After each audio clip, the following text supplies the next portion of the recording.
Hello everyone, welcome back to the Impaction of the Genshin Kidney Stones. The new big old update.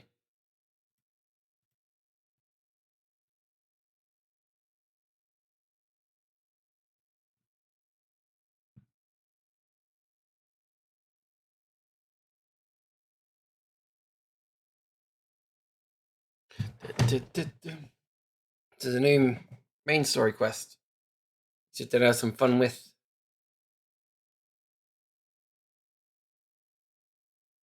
It's a whole new area, which I need to find a boss in.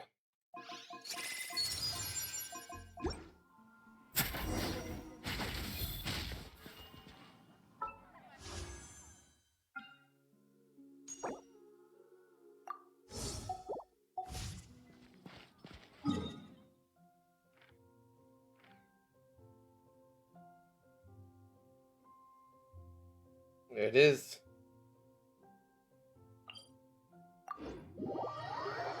I don't want to find the new boss first.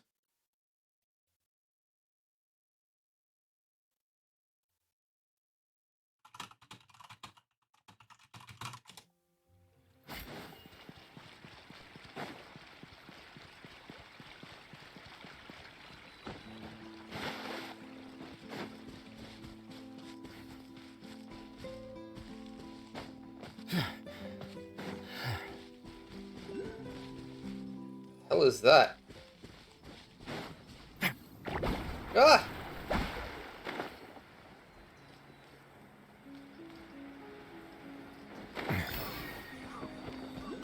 8 means shot me.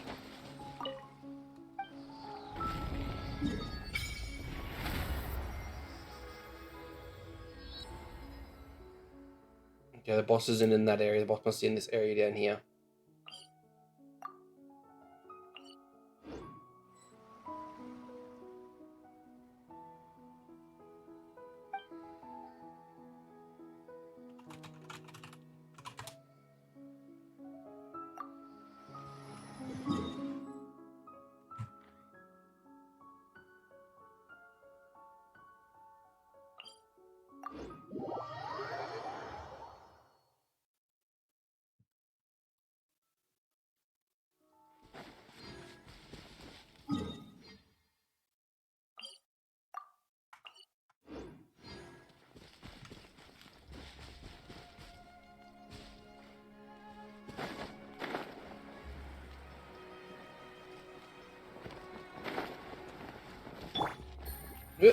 Go, Yulon, go.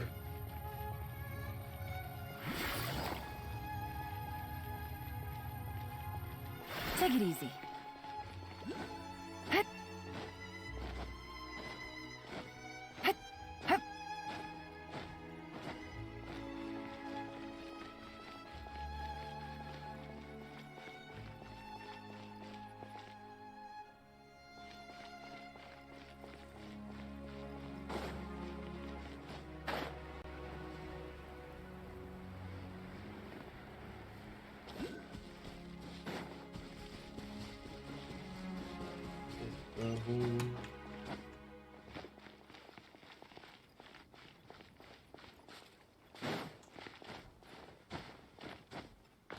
Yeah.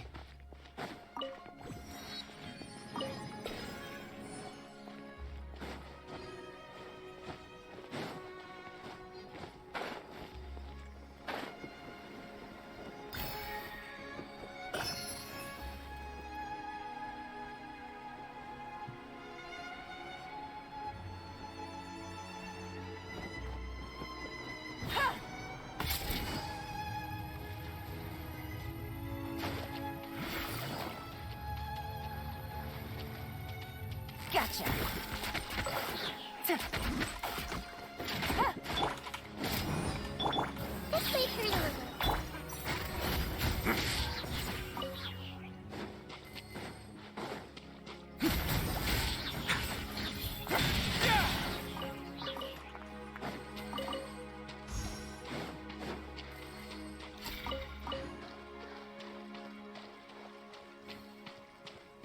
Are you going, Crab? Let's begin.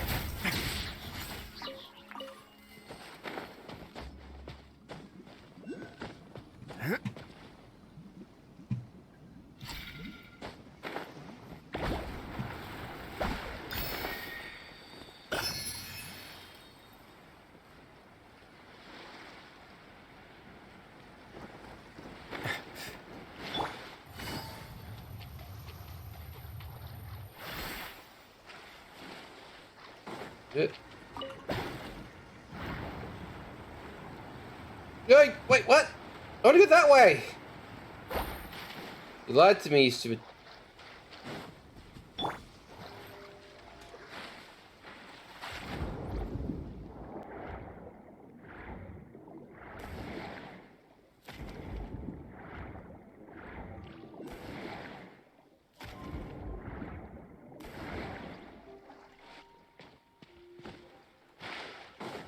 Why are you eating wings?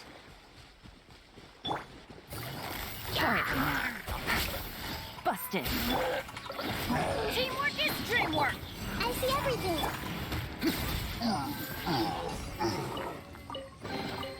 Ah, this wasn't locked. How convenient.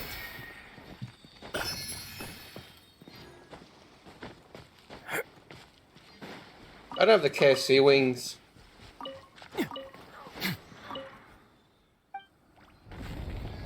Come on, where's the boss? Where's the boss? Huh.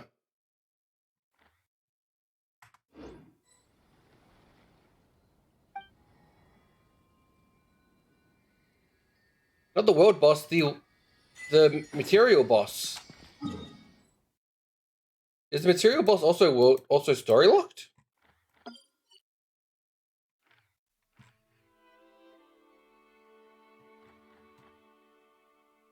I feel like it should be here. I'm just gonna quickly check the lake there. I know it's near like the weird blue orb thingy. That weird blue orb thingy. Chicken. Yeah.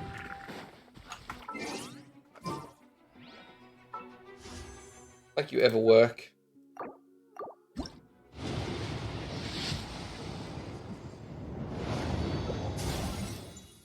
Stop giving me these things.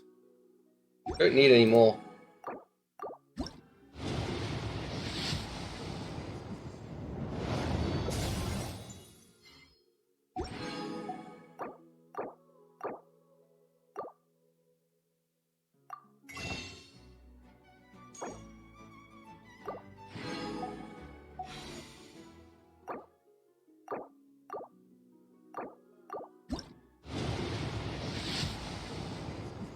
Nah.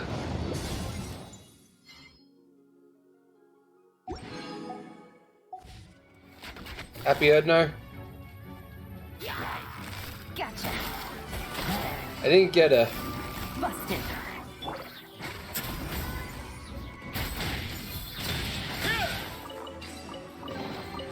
All unclaimed articles should be turned in. So, neither of us saw anything here, right?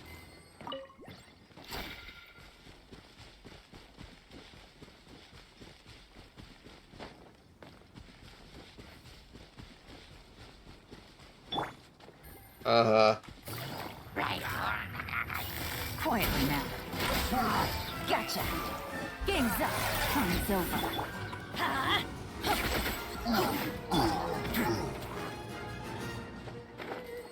It's on my way now.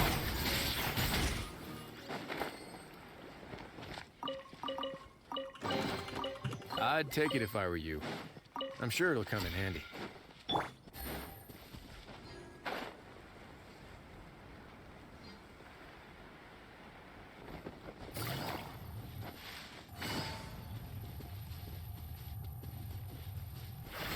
Take it easy. Of why?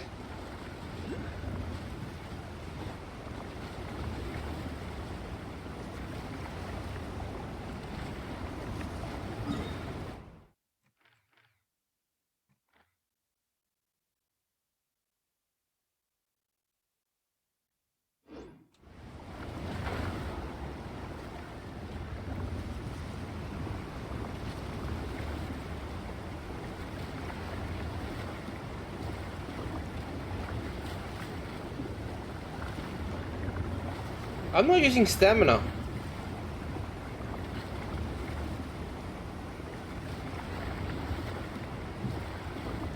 I'm gonna touch it.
There we go.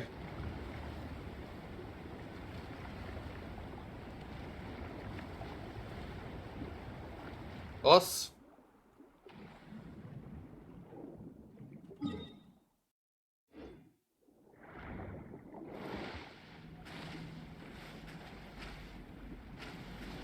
Oh.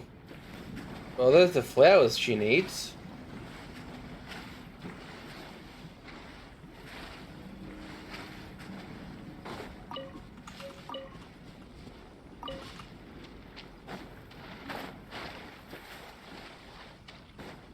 Okay, so the flowers spawn around lakes. They're lake lilies.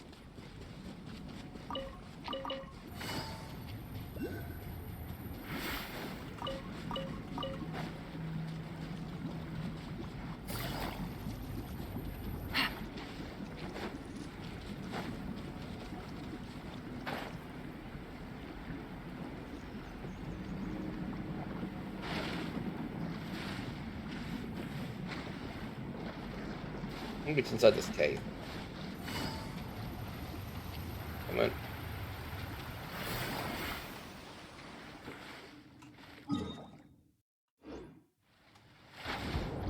That's what I've got to check. Is underwater. Is that it there?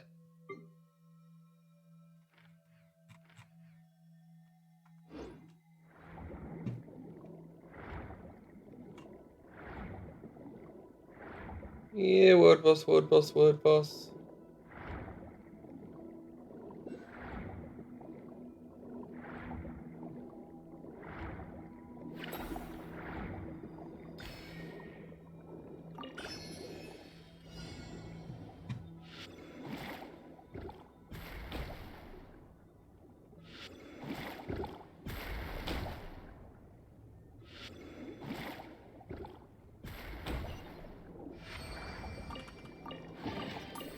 See you later, Nick.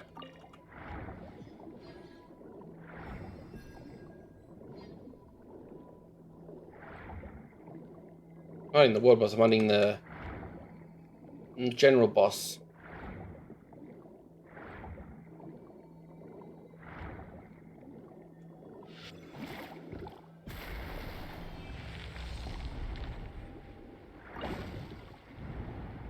Shouldn't have done that. Up. No. Big way out.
Oh god, the corruption wolves are back.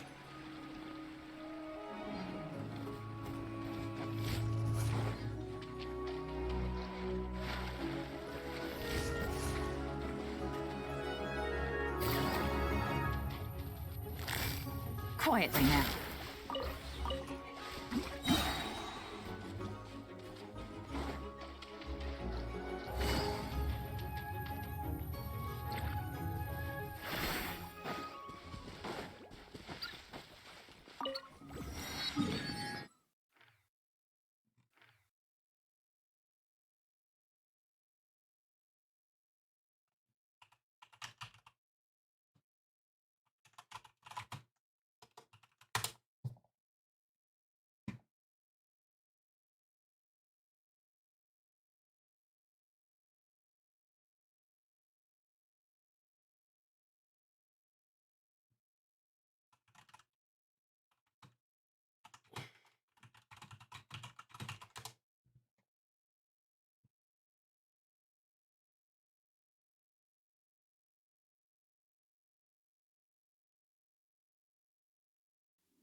That's where you're hiding?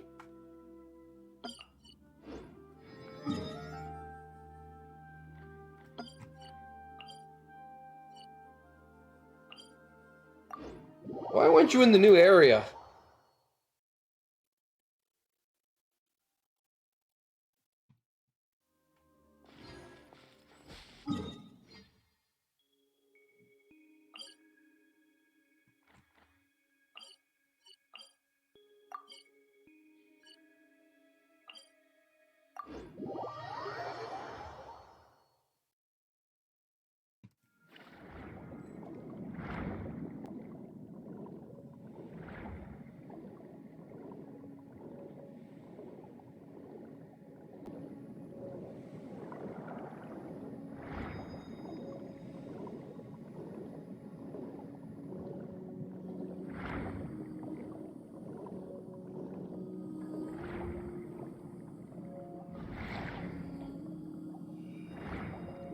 Entities are around here somewhere now.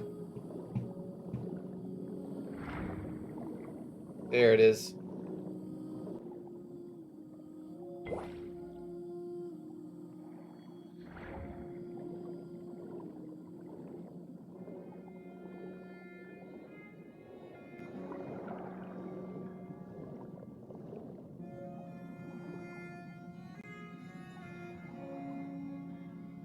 This is a long unnecessary swim.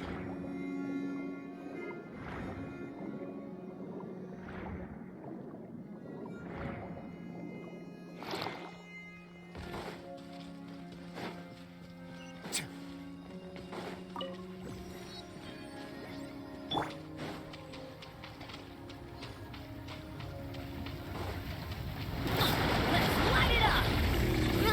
Roll! Make yourselves at home! Everybody stand back! Huh?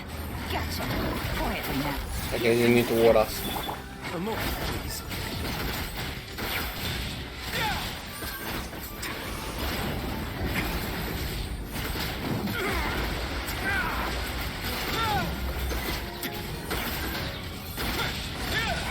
Stay cool. Face your guilt. Let's light it up!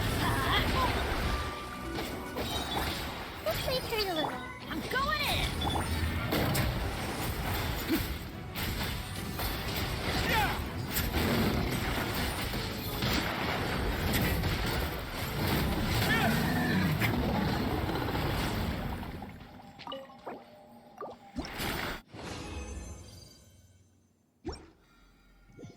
Oh, the new boss head's like a truck. Once, there was a glorious kingdom.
Doo-doo-doo.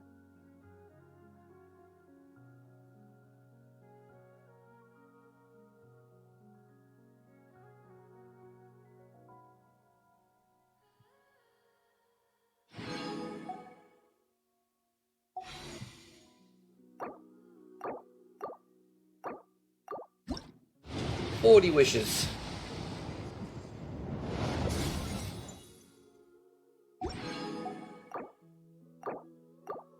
50.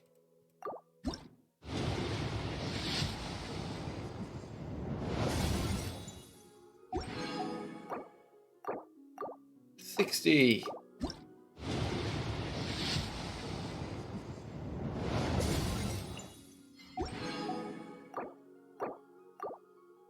70. 70 wishes. 71. Oh no. 61. 62. 63. 64. 65. 6. 7. 68. 69.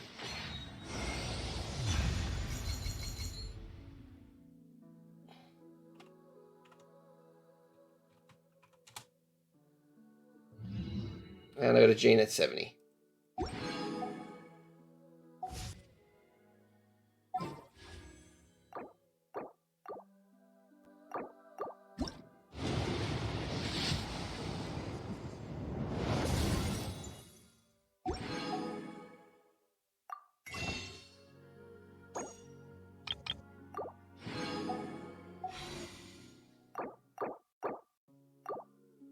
If you ever see any stickers on my back, do me a favor and take them off.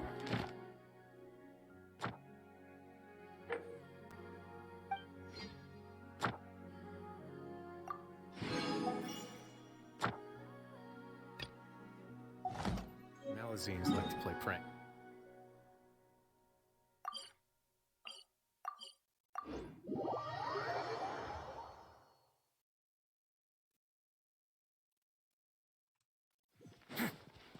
Add Ash.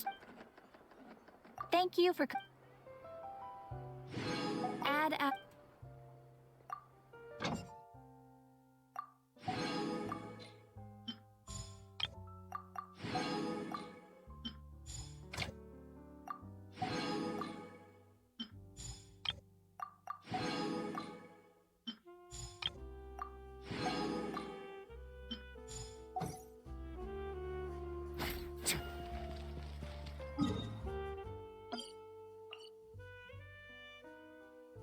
Let's go into the story quest.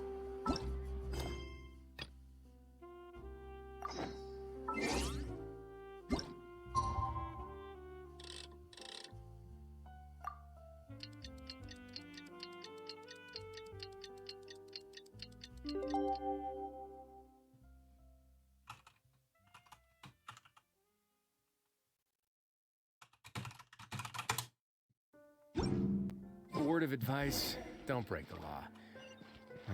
Is there anything else? Yeah.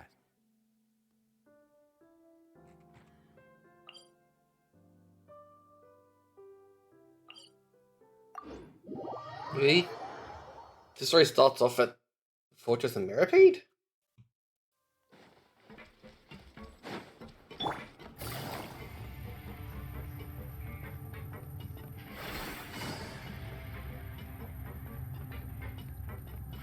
Take it easy.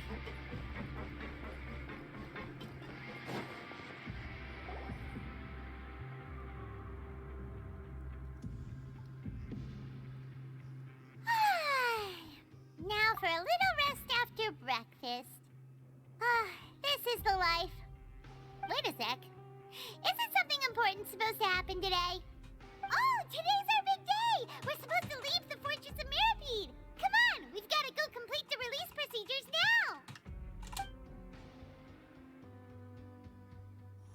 Say. The Masquerade of the Guilty for Act 5.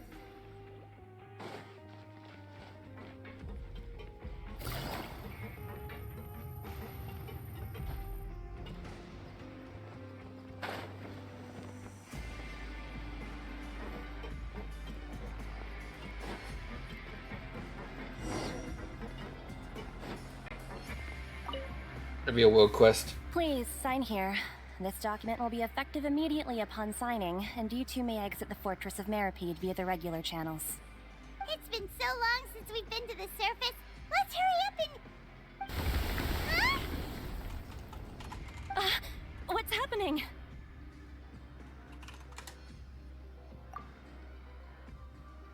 Here we go. I'm fine, thanks. But I wonder what that tremor was just now. Let's go ask the Duke. Is it already breaking out?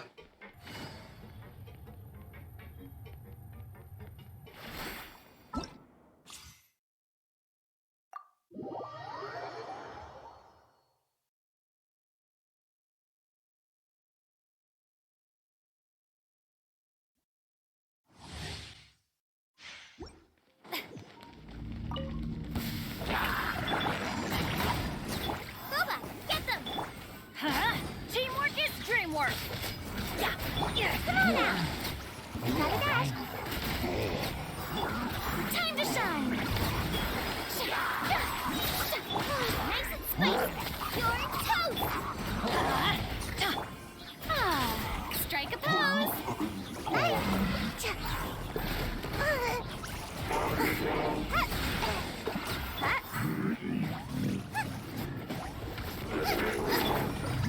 That's gonna hurt in the morning. I'm going in.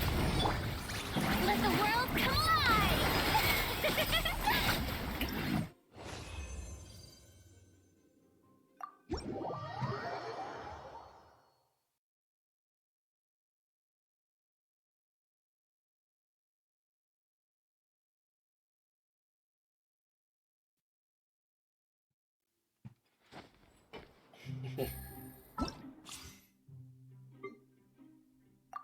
Baizu again.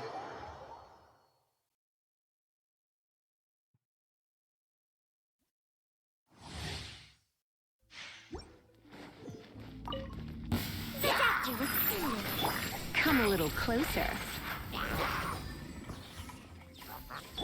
Rain outlines your fate. No, my sword. Rain cutter. Try not to enjoy this. A bitter pill to swallow. Remember, health comes first. You're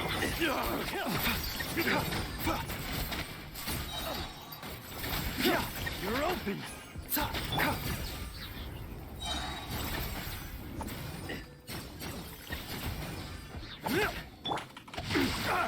Witness the power of Guhua. Surrender and I'll be gentle. The doctor was serious. Taking a turn for the better.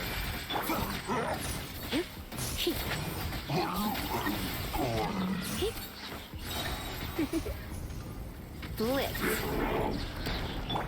Rain outlines your fate. Let me weave you.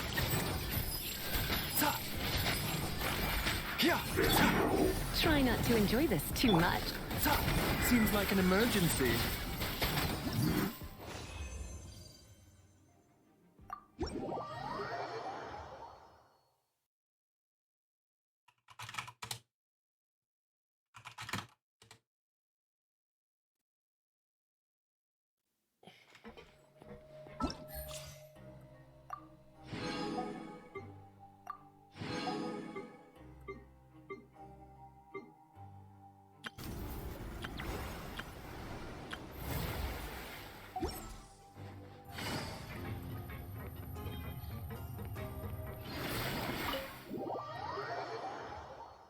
Fast. Everything's breaking.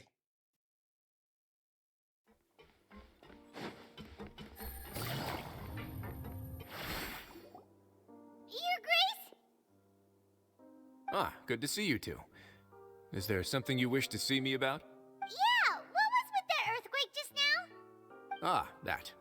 The tremor didn't originate from the seafloor. In fact, it seems it came from the surface. Over the years of serving as the warden here, I've developed a sense for distinguishing between what occurs on the surface and what occurs underwater. Besides, the seal that Monsieur Neuvillette set in place won't fail so easily. So the fortress is okay?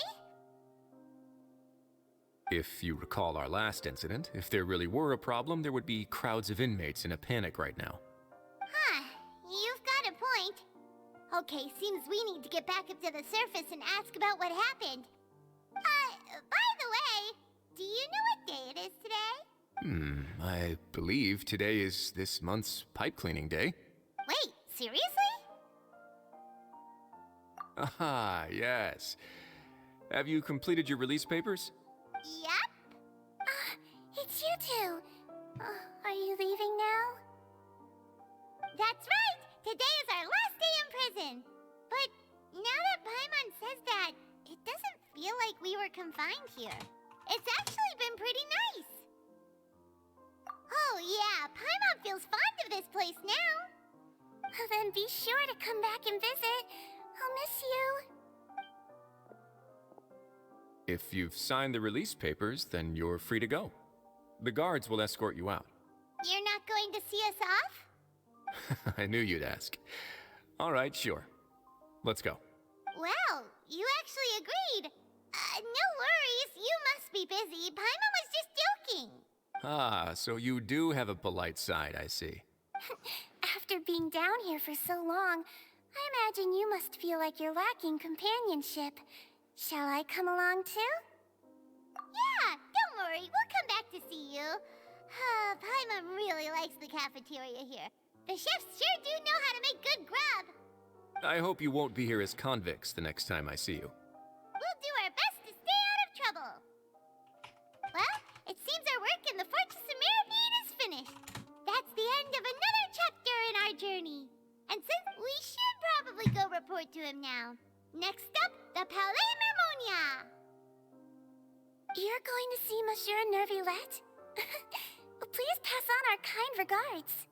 I'm sure just your regards will do, no? I believe it would be the polite thing to do. You're right. I've heard the Palais has been terribly busy these days. Tell him that I hope he hasn't been overwhelmed by the recent string of troubles.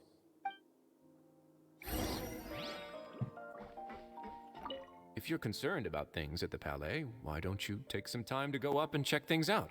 I believe you should still have some vacation time to spend. Thank you for being so understanding. It means a lot.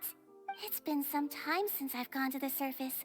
I must say that I've started to miss it a little.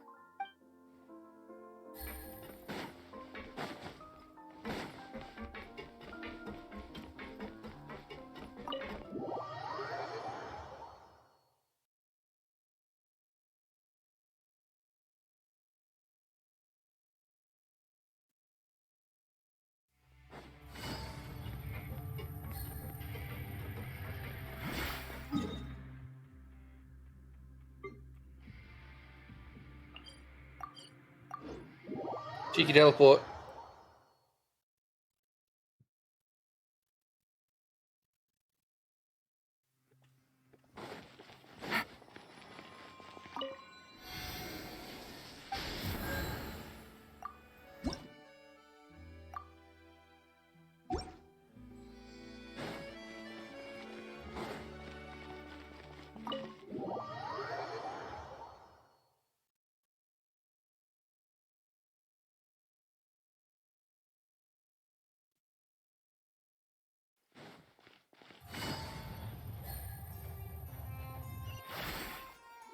Something's going on here. The Palais Mermonia sure is buzzing with activity today. Halt! Huh? Oh, it's you two. Apologies. Monsieur Neuvillette did say you'd be welcome at any time. Excuse me, would you mind helping me take a look at this report? I'll be right there. Sorry, I've got my hands full here. But you can see yourselves in. Everyone's so busy. Seems a lot has been happening.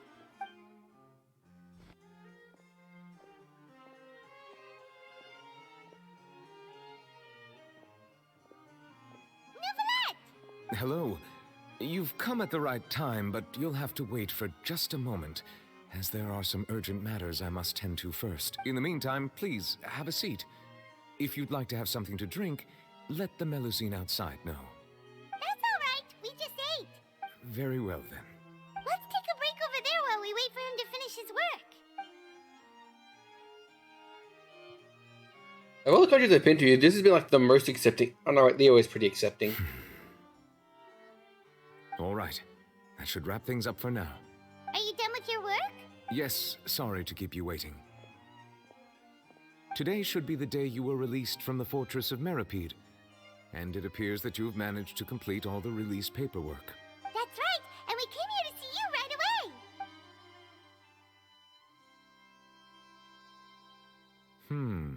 A massive whale. Do you have any idea what that might be? Judging from your description, that cannot have occurred in any ordinary waters, but rather something like the primordial sea. A whale of that size and shape cannot usually be found in the waters of Tevat. Therefore, we can only assume that Child is presently immersed in primordial seawater. Immersed in primordial seawater? But how? Is he okay? You thought about anyone dissolve. Most people wouldn't be capable of entering in the first place. I'm not completely sure how he could have gotten there myself. Yes? What is it? Ah, right. Paimon felt it too. We asked the Duke and he said it wasn't from underwater, so we figured you might know something about it. It turns out that I have just received a report about this particular matter. In fact, that's exactly what I was busy with a moment ago. The source of the tremor was here on the surface near Poisson. After the shaking stopped, the water levels in the Poisson area rose at an alarming rate. The water levels rose? Oh no! What about all the people there? Fortunately, the water levels only rose for a short period of time and have already returned to normal now. However, I still have a bad feeling about the whole phenomenon. If the change in water levels is connected with the leaking primordial seawater, then the situation in Poisson may be much worse than it appears. Navia should be in Poisson, right? We need to go check on her! I would also like to go there as soon as possible, but I'm afraid I can't leave just yet. We must immediately formulate disaster prevention plans for the surrounding coastal areas to avoid potential catastrophes. I'll have to ask you two to go to Poisson first. I'll meet you there to check on the situation once I've finished things here. There's no time to lose! Let's get going! Please be careful.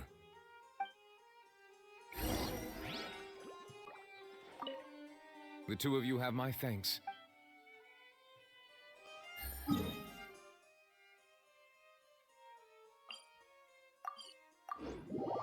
Poisson. Ho ho ho.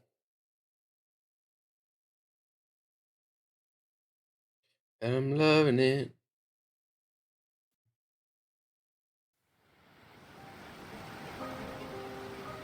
Oh no! What happened here? The beings seem to be pretty rough shape now. Nobody's around. Will they dissolve? Don't assume the worst yet. Navia should be around here, right? We need to make sure she's still...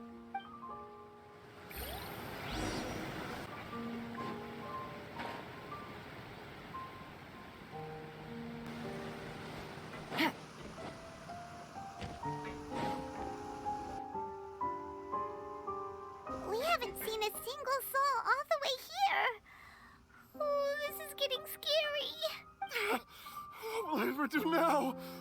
Look, there's someone on the roof over there. Just stay put. We're coming up. Watch your balance. All right. Just hurry!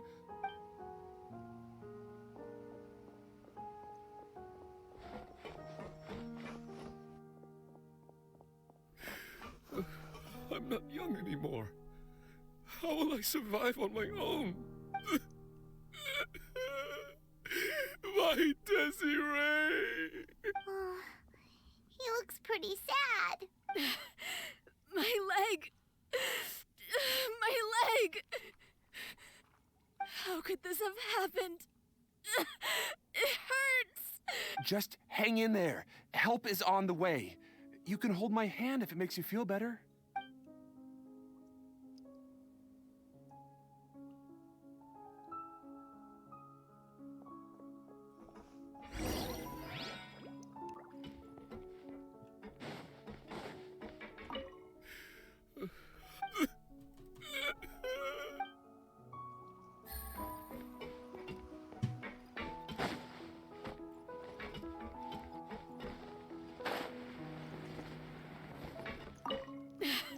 How could this... Just hang... No additional dialogue? Take it easy.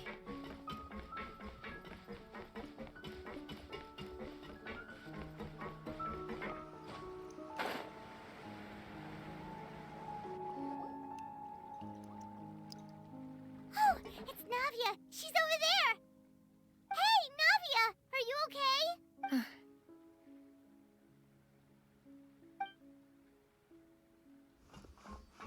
You're here. We heard there was a situation in Poisson, so we came as quickly as we could. Yes. As you can see, the water level suddenly rose. It caused quite the disturbance, in fact.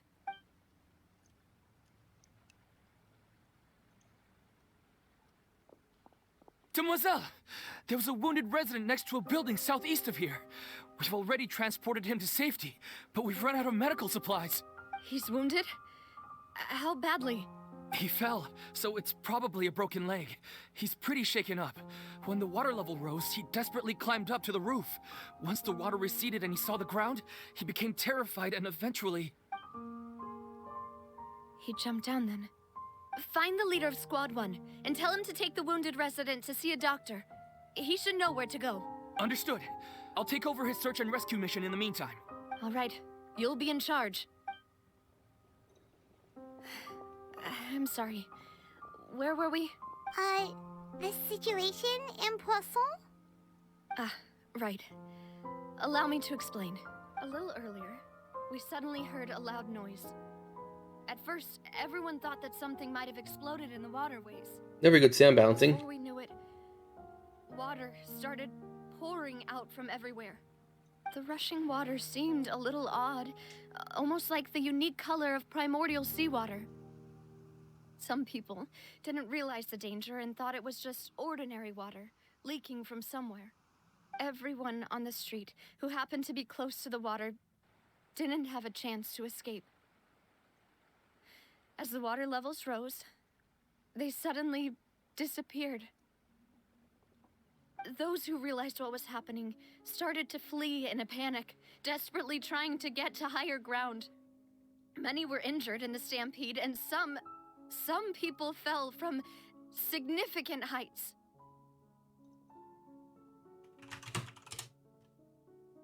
The Spina di Rosula initiated rescue operations as quickly as possible, but there have been a lot of casualties.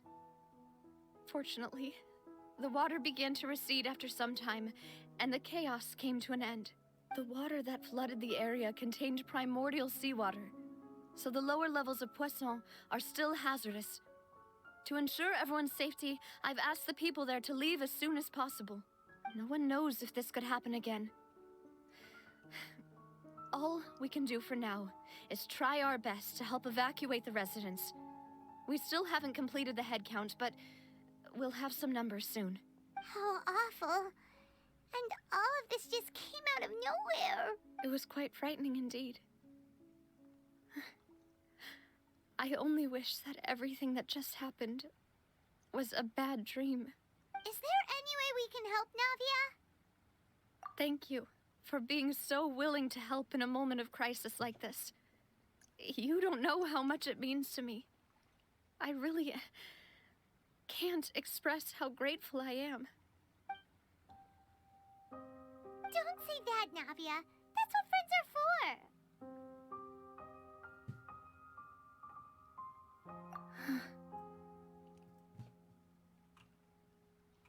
Demoiselle! We've got a situation here!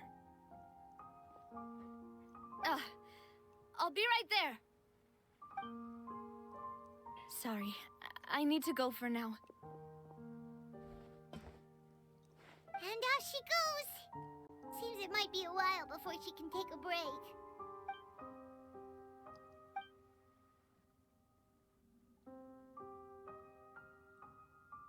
Okay, the wounded are being tended to, and we finished a preliminary head count.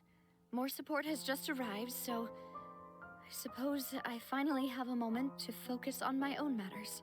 Of course, we should remain ready for anything, and continue doing our best to rescue others. I'll be sure to have everyone at the Spina di Rosula ready to render assistance. Traveler, Paimon, would you two accompany me to my father's grave for a moment? Huh? Right now? Thank you.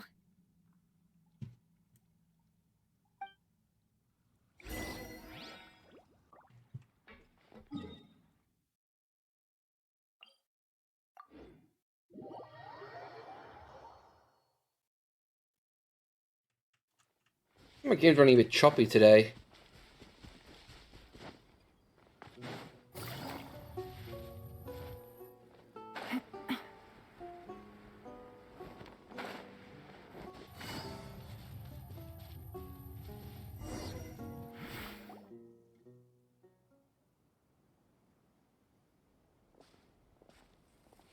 Not a lot of people here, huh? Well, given the time of day and the whole situation in Poisson, Paimon doesn't think there'd be a ton of people here visiting graves. Right. That's how things are now. The living are so exhausted that they've no strength to spare any words for the dead. Navia?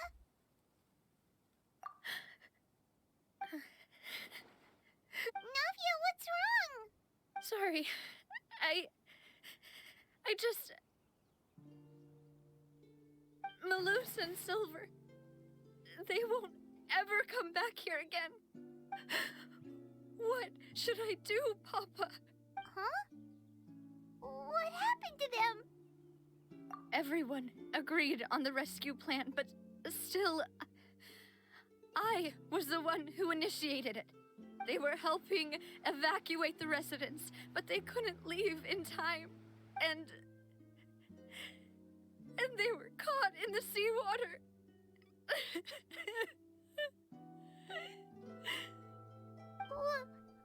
What should we do? I've known them for so long, and I know they weren't afraid. But I could at least hold a funeral for my father, and I know where he rests. But as for Malus and Silver, they're just gone. I just can't.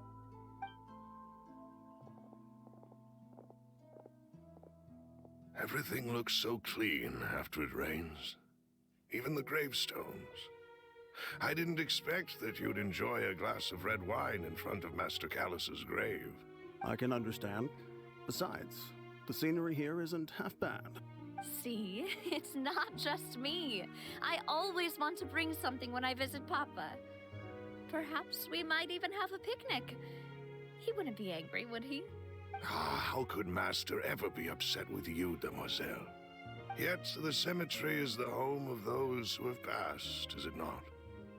Everyone ends up here sooner or later, no matter who you are. Buying yourself a plot in advance, are you? No need yet. But when I do, I hope you'll let me be buried beside Master Callus, Demoiselle. Hey, stop joking around. I'm quite serious. That way, it will save us both the trip to see each other whenever you visit your father's grave. That makes sense. In that case, could I be buried on his other side? After all, besides you, demoiselle, the two of us could certainly be considered Master's closest companions, no? Personally, I believe we fill those shoes just fine. Why are you bringing this up all of a sudden? Seriously. All right. I'll remember your requests. But I'd really prefer not to talk about this stuff. And what do you mean by saving me a trip? I'd make the journey even if I had to visit you two somewhere else. I'd promised to let them rest in peace here. But here I am breaking that promise. I'm sorry for letting you see me in a mess like this. I don't usually cry, really. Paimon doesn't know how to help you feel better. But, well, she understands how you feel. I had always thought I could make my wishes come true. But now that I think about it, that never solely relied on me. Many things can only be accomplished with someone else's help. Malus and Silver have helped me so much. But by contrast, I could do nothing for them. I'm so sorry. You can spend as much time as you need here, Navia. We'll stay with you. Thank you. Right now, you don't know how much that means. By the way, you can have a look at this. It's a list of victims from the incident that took place here. Obena, Khan, Burnett, Giverny, Francine, Karina, Daisy Ray, Joinville, Julianne, Esson, as well as Malus and Silver. So, everyone else is safe. But still... It's okay. I know what you're thinking. And you're right. We lost Malus and Silver. But we were able to save more than we anticipated. The overall outcome indicates that the cost was worth it. Right! Don't think that way, Navia. One person might be saved at the expense of another, sure, but that isn't something we should ever consider a trade. Malus and Silver were not the price for saving anyone. They're heroes. You're right. Thank you, Paimon. What you said just now was pretty amazing, actually. I'll remember your words. Oh, really? Seems you've become more eloquent in the time since we last met. The knave? What are you doing here? Is everything going well on your side? Yes, my people are carrying out the mission according to your request. All the residents of Poisson have been evacuated, and we're preparing to relocate them to higher ground. As for these supplies, we have everything taken care of. There is no need to worry. Thank you very much.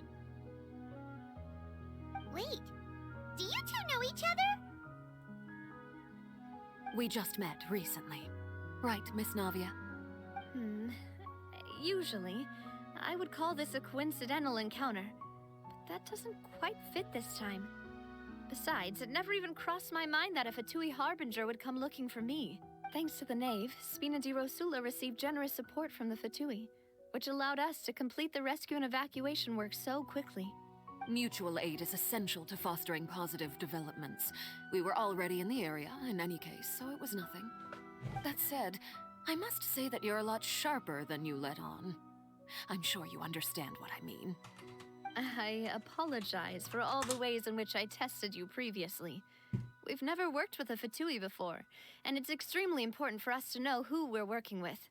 My subordinates have reported that Fatui soldiers have been observing water levels and taking head counts in various locations. I hear that they've also prepared a large amount of emergency supplies. I'm quite surprised. This is nothing to brag about, nor do I intend to. It is simply the way of powerful organizations to act forcefully, whether they are doing good or ill. You've witnessed that firsthand, in any case. As I've told this traveler before, I know of the prophecy, and I intend to prevent the impending disaster. Lending your organization a hand was a natural first step in accomplishing that. As such, do not be troubled by this token of our sincerity. Perhaps one day, you'll also be able to help me in the same way. Without your help, there would have been many more casualties. I won't forget your kindness. Furthermore, I sincerely regret what happened to Malus and Silver. I only wish that my people could have arrived a little earlier to prevent this from happening. Don't say that. You and your subordinates did everything you could. As Paimon said, Malus and Silver didn't choose to sacrifice themselves for any specific person. And they weren't the price paid for other salvation. They chose to become heroes themselves. I've never liked hearing people put it that way. It's like trying to relieve pain by saying some noble-sounding words. But right now, there's nothing more suitable. They really did become heroes. You're right. I'm sorry for your loss, Miss Navia. Water is life to Fontaine's people, and it also spells disaster. It's no wonder that people always say that prophecies represent fate. Fortunately, I've never been one for such opinions. So, you're one who will try to change fate then? Of course. That is why I'm going to Hotel Bouffe de Terre. I still have some things to take care of, and the children need my attention. By the way, Traveler, Paimon, one more thing. Alright, then we'll just... Huh? This isn't right. Paimon thought you would ask us to walk with you for a moment so you could tell us something in private. That is a clever and useful conversation technique, which I do like to use when necessary. But there's no need today. It would not hurt to have Miss Navia listening in. Traveler, I'm sure you remember that I said we could work together when we had the chance. You and I both know that there may be issues with the Primordial Sea. Previously, it was the Fortress of Maripede's sluice gate, and this time it was the water levels in Poisson. These are both signals. It's time for jolly cooperation. Indeed. Allow me to share the latest intel I've received from the House of the Hearth's intelligence network with you. During some recent investigations, a child claimed to have discovered some ruins near Poisson. The ruins date back to ancient times, and seem to be worth investigating in many ways. Judging by the dating of the ruins, they may be related to the prophecy and the coming crisis. The situation is becoming more urgent, so any pertinent information will prove extremely precious. My people initially came to prepare for ruin exploration. Unexpectedly, this disaster struck, and at present, we're all busy prioritizing the rescue effort. So that's why the Fatui were already in Poisson. I wanted to take the children along, but unfortunately, Linny, Lynette, and Fremine have all been dispatched to higher ground to assist affected residents. Linny told me that outside of the house, the person they trust most is... which is why I want to give you this task. The House of the Hearth's members see each other as family, but Linny, Lynette, and Fremine said that they also see you as such, even though you are not from the house. I'm sure you already understand how earnest they consider their friendship with you to be. Oh, that somehow makes Paimon feel kinda happy. The intel I just shared about the ruins could fetch a high price. But since the children consider you family, it's only natural that I freely share it with you. Got it! So all we gotta do is go to some ruins, right? We can handle that. Excuse me, but may I tag along? You wish to join, Miss Navia? But are you sure you're up to exploring some ruins? You need to rest. Well, I'm sad, yes. But I can't just go back and plop myself into a chair by the roadside and do nothing. There's no point in being depressed while we still have a disaster on our hands. As my father's successor, I must live up to the hopes he had in me. Besides, I'm also doing this for myself. I need something, a distraction, to keep my mind off Malus and Silver. Since you put it that way, I have no objections. All right. The ruins are to the south of Poisson. Here's the map. Okay, the three of us will handle.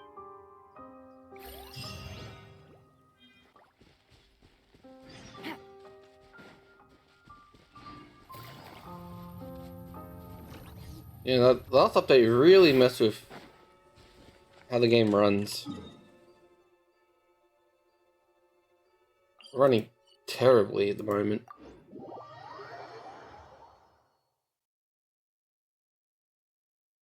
We have to they'll probably hot fix it.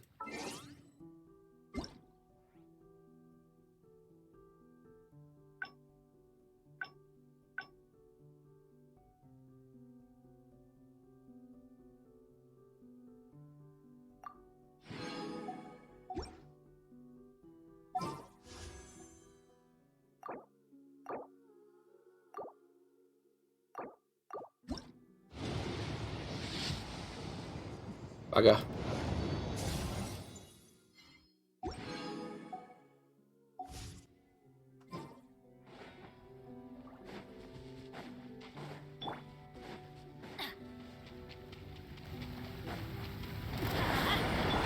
Commit to memory, the Temple of Wisdom. Let's begin.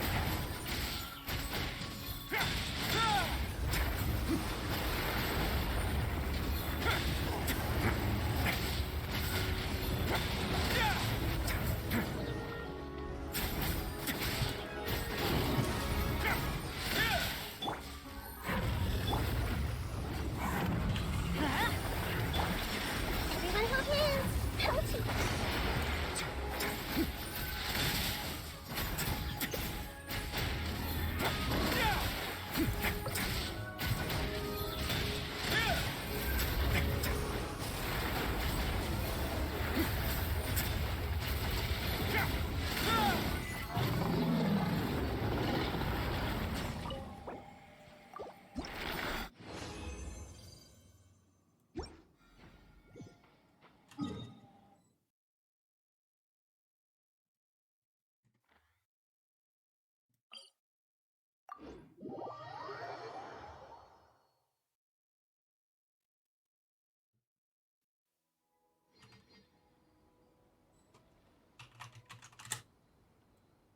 Come on, what the fuck is the game running like shit?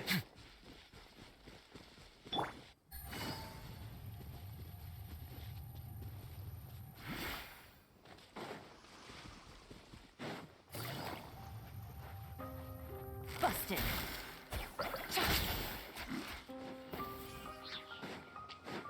Quiet now.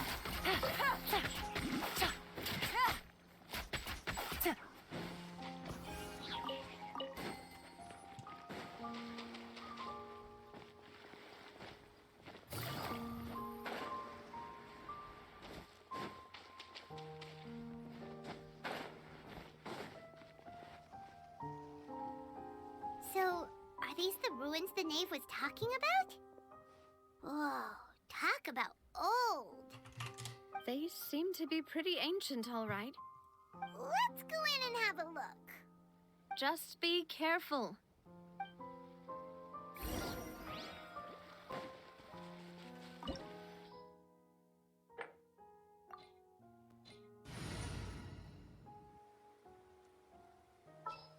The game is not very happy at the moment.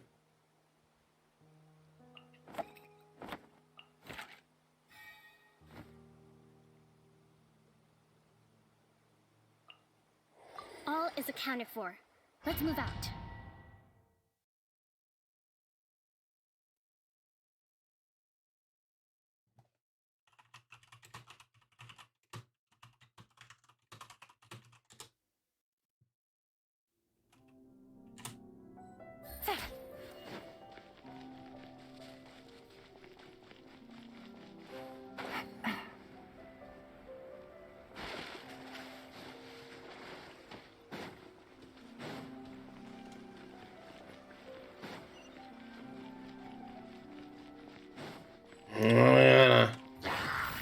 Gotcha. Yeah. Busted. Hold the line. This might hurt a little. A moment, please.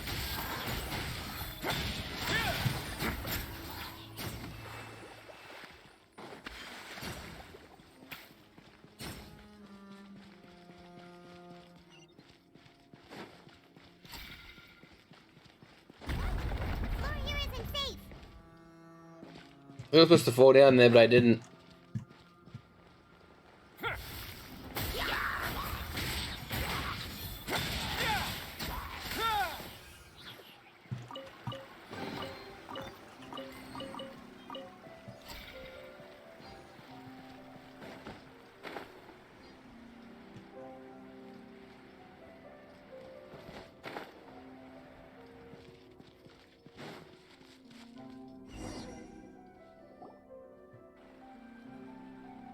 This place has also been contaminated by primordial seawater.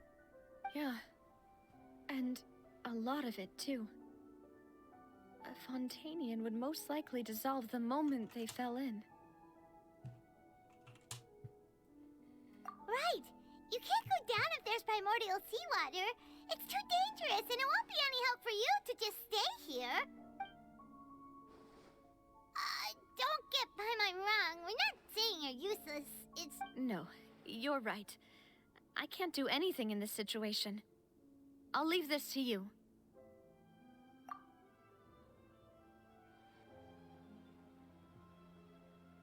That complicates things. Maybe the only way left is forward. In that case, do you want to wait for us here? The water levels here are unstable, and there's a chance the water will rise. So staying here wouldn't be safe either. I'll go together with you. Perhaps we'll find the exit just up ahead. All right. Come with us for now then, but...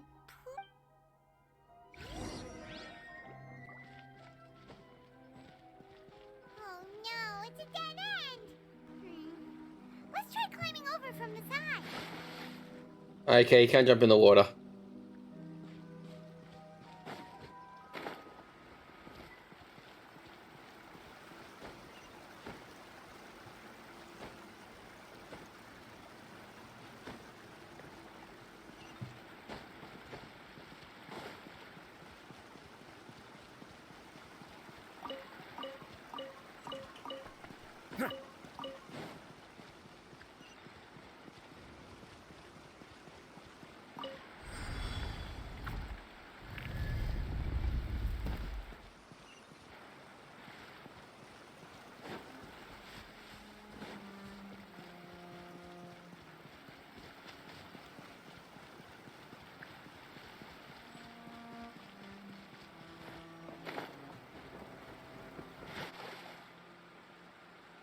Really, game?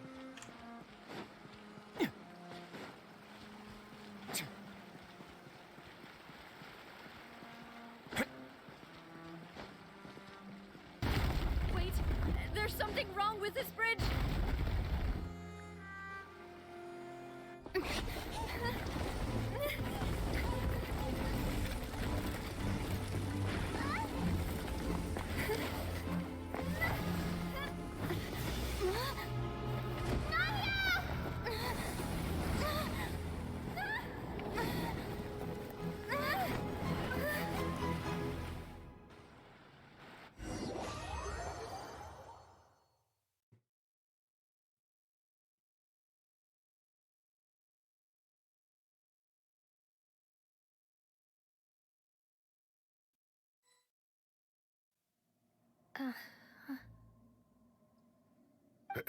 Demoiselle? Huh? Demoiselle, what are you doing here by yourself? Would you be standing here till dark if I hadn't come to get you? Maybe she just wants some time to herself, Maloose. Oh, was I sleeping? Yes, it would appear so. I must be tired. That's quite possible. However, you were the one that suggested we go out for a walk. Oh, right. I nearly forgot. It must have slipped my mind when I dozed off. I haven't had a nap today yet. Have I? This is a familiar feeling, yet something's a little strange. Is something the matter, Demoiselle? Oh, no. No, I'm fine. I was just trying to recall why we came out for a walk. Do you remember Mr. Giverny? He'd requested our help before with foreign merchants who had a debt dispute with him, and we'd resolved the matter not long ago. We were headed to see how things were going with him at the moment. Ah, right. Yes. I remember now. Oh, Miss Navia. Ah, Mr. Malus. And Mr. Silver, too. It's good to see all of you. How have you been? I've been great. Thanks to your help, those bothersome merchants finally realized that I wasn't the one they were looking for. Why, I wasn't even the guarantor for that person. They were knocking at my door day and night. Even my neighbor, Obina, was getting fed up with them. Sometimes force is required to calm someone down and get them to listen to what you have to say. That's right. Oh, by the way, Burnett, what was it that you wanted to give to Miss Navia again? Oh, yes. One moment, I have it right here. Miss Navia, these are some flower seeds that I prepared. Please take them. They're a very good variety, and they'll become very big and beautiful once they bloom. I don't know what we would have done without your help, so this is a little token of our appreciation. I hope you won't refuse. Ah, did you cultivate them yourself? Thank you so much. I'll certainly take them. Malus, we do still have some empty flower pots at home, right? Why, we can have as many pots as you'd like, demoiselle. Perfect. In that case, we'll swap out some of the decorative plants for some of Mrs. Burnett's flowers. Very well. Wait. Something seems to be off here. Excuse me, madam. If I'm not mistaken, your name is Burnett, correct? That's right. Is something wrong? No, it's nothing. This is the first time we've ever met, but your name seemed familiar to me. I must have heard it when I was discussing things with your husband previously. I've heard this name before. Sometime recently, I'm sure of it. And why are there so few people around here? Where did everyone go? We must mind the time, demoiselle. We still have important things to attend to today. Huh? We do? Like what? Well, now, did you forget? Miss Navia, here you are. I've been looking for you. Please, come to the Opera House. Your trial is about to begin. My trial? Wait, why would I need to go to the Opera House? Yes, she's right, demoiselle. It's just about time now, so we should get going. Oh? All right then.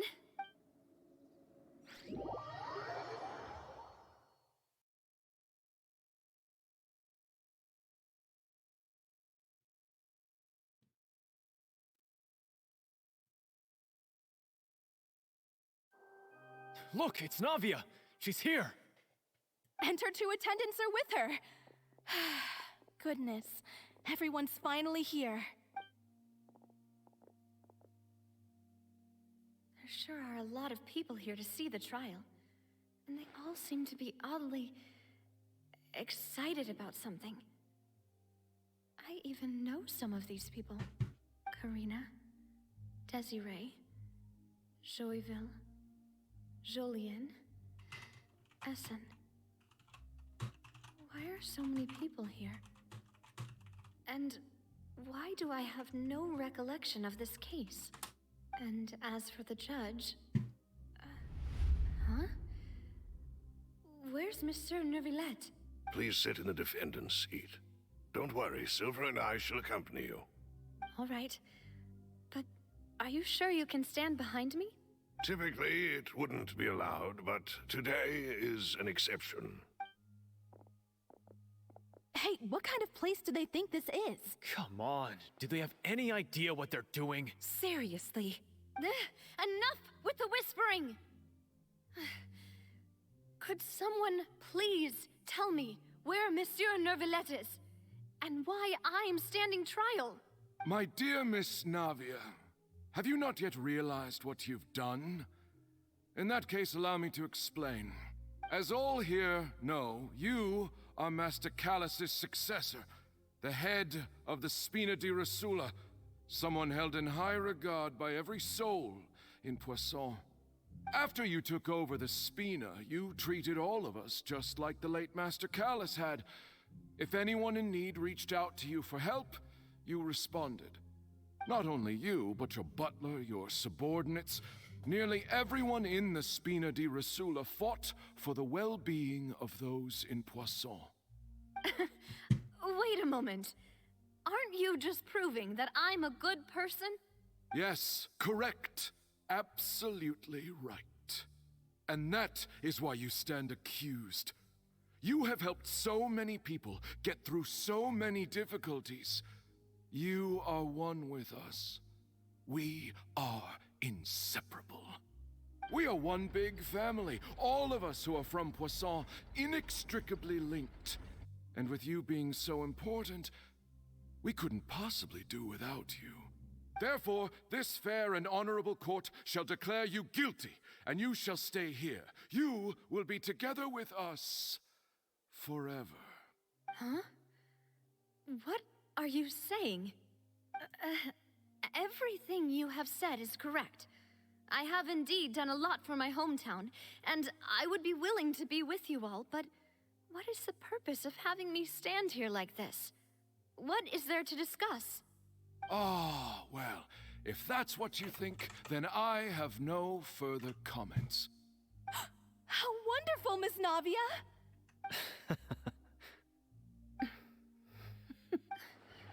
I know all these people.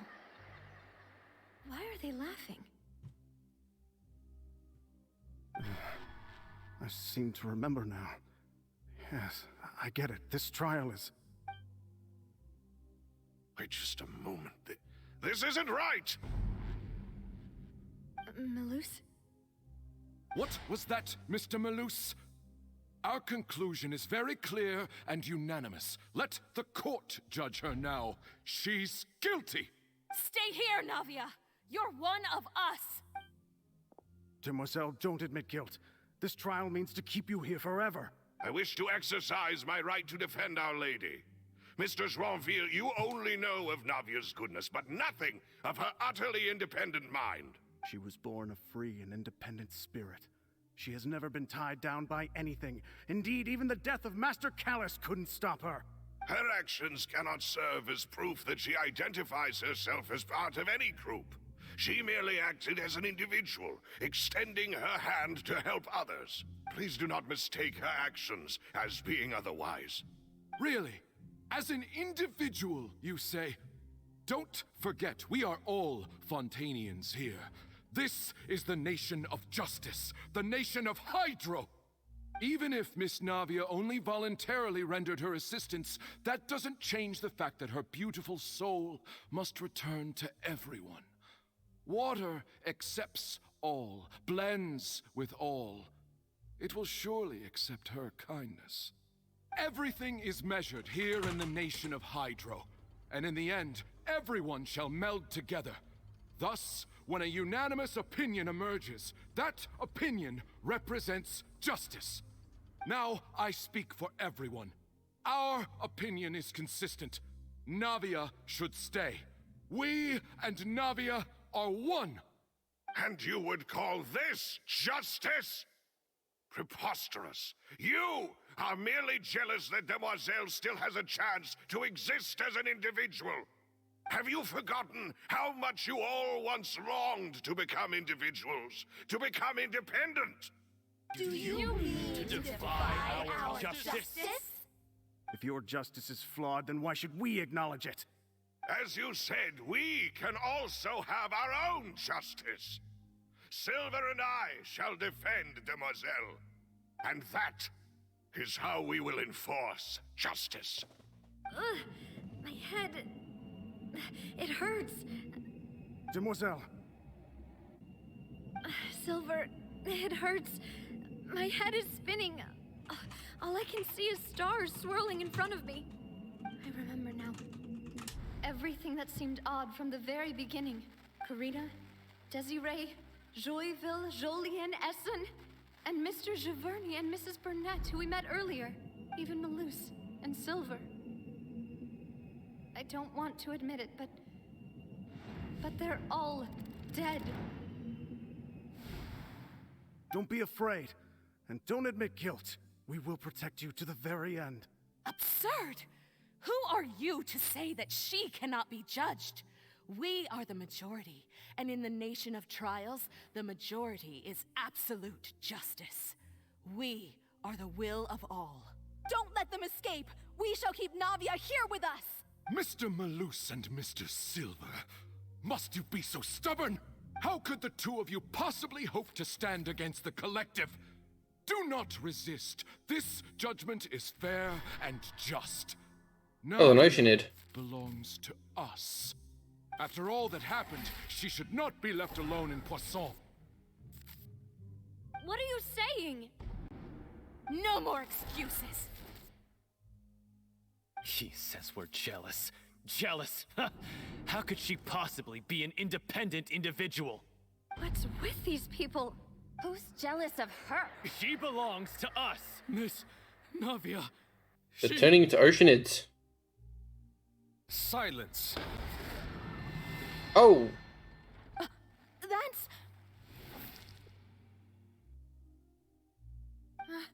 Monsieur Neuvillette! Such commotion is prohibited in the court. The accusations you just presented are nonsense and cannot constitute a proper trial. The court will adjourn for the rest of the day. In this, I shall hear no objections from any unauthorized party. Our thanks, Monsieur Neuvillette. Please leave with me, Miss Navia, while there is still time.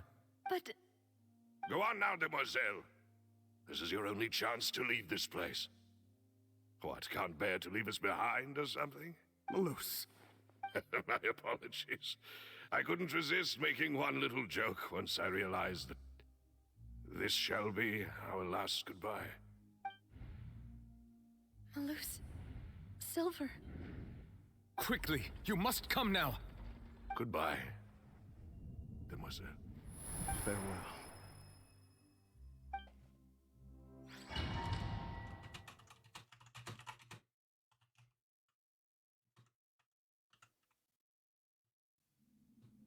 No, wait! Just a second!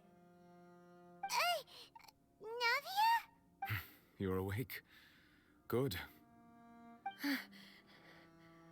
I must have been dreaming. Malus and Silver were still alive, and they were defending me at some insane trial. It looks like you're all right. Did all the sad feelings cause you to have a nightmare? Paimon could give you a hug. The ruins you were exploring suffered a cave-in.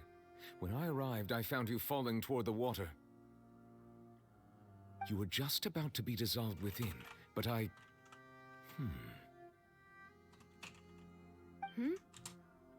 What is it? I think I saw two Oceanids protecting you. It was only for a moment, perhaps even a fraction of a second, but they gave me the chance to retrieve you. Were it not for their intervention, I would not have been able to rescue you before your consciousness dissipated. Wait, did you say Oceanids? You mean like what happened with Vache? The people that dissolve become oceanids. Perhaps those two Oceanids were the people you saw in your dream. I always told them that they didn't have to protect me. To think that they'd keep doing so even after death. Please come with me.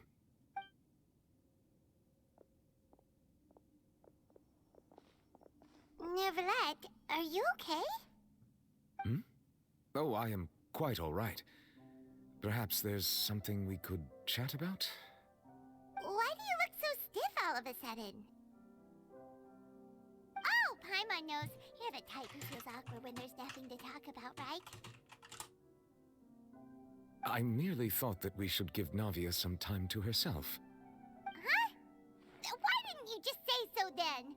Don't you think it's even more awkward to call us over like this and then have nothing to talk about? I suppose so. Ah, Sigewinne. I hope all is well with her these days. Her work in the Fortress of Meropide has not been too much for her, has it? No way, don't worry. She's doing fine down there. She's an amazing head nurse. I see. Well, that is good. I have always worried that Sigewinne would need a lot of time to understand the world of humanity, just as I have. Oh, and the Duke also says hi. Even though Sigewinne made him do that. He hopes that you haven't been overwhelmed by all that's happened lately. Thank you. I have indeed been busy lately, and I also hope that everything is going well in the Fortress of Meropide. He still doesn't know what to talk about. Let's chat about something else then. So, Neuvillette, you're probably quite the swimmer, huh? Mm-hmm. Yes, of course. This isn't going anywhere. Let's try something else. How did you find these ruins? Did the knave tell you? This is my house. Yes, in fact. I had arranged to meet you in Poisson, but when I arrived, I discovered that the Fatui were helping the residents evacuate. They had even transported a large quantity of supplies to the area. Amid my astonishment, I ran into the knave, and we had a chat. She informed me that she had asked you to investigate the ancient ruins here. Yeah, we originally planned to meet up with you, but we thought you might still be busy with all those official documents. We didn't think exploring the ruins would take very long, and who would have thought you'd wrap things up so quickly?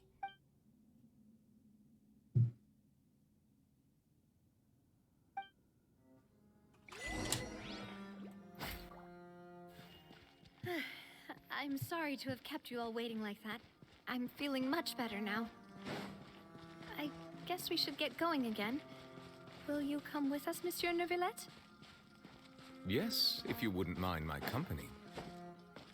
All right! Another one joins the party! Let's get going then!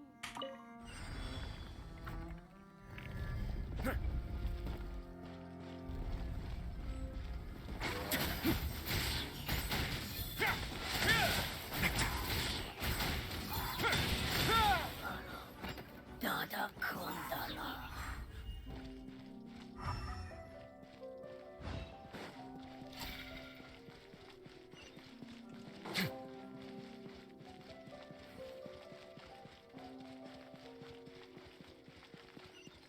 Oh no! Another unstable path! Watch your step!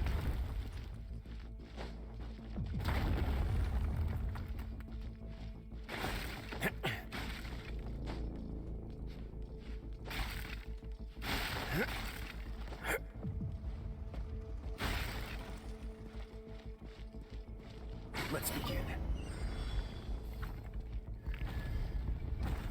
Watch out! There are rocks falling over here! Grow!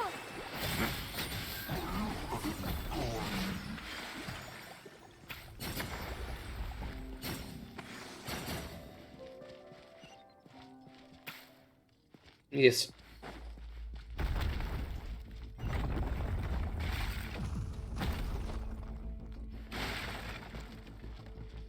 It seems we're almost at the top. Keep it up!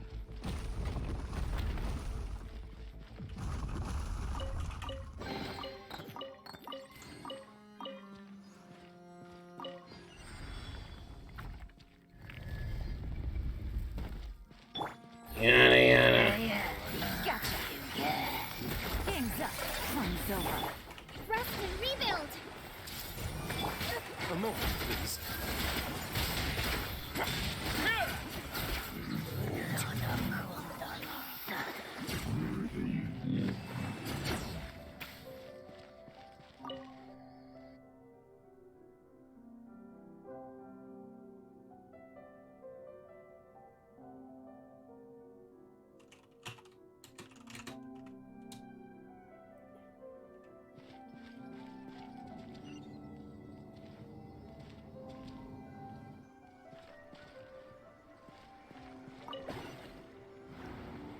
This is inside a bloody mountain. Bigger than the mountain itself.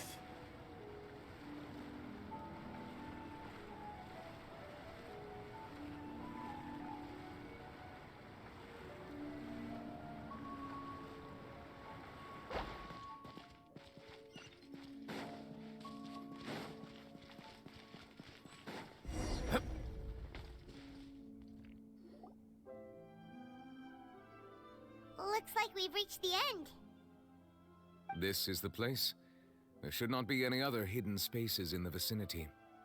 The path sure had some twists and turns, but it turns out that this place isn't actually that big.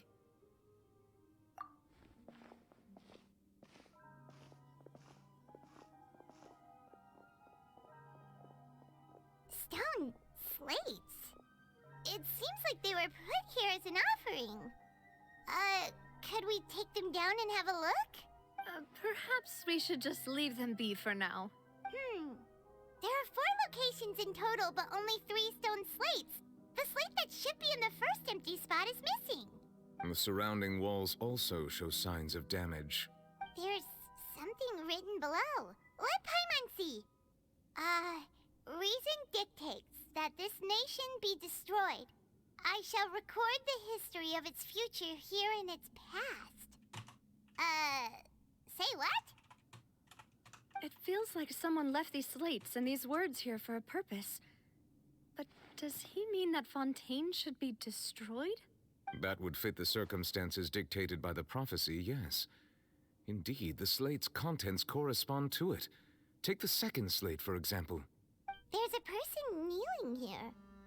She seems so dedicated. And there's a whole bunch of other people behind her doing the same. She's facing this... what is this? Some kind of island in the sky? And is that Lady Farina in the third image? Did the Hydro Archon fall into the water? And is that a ring of people around her? Paimon doesn't quite get it. Are they all in the water? The fourth image.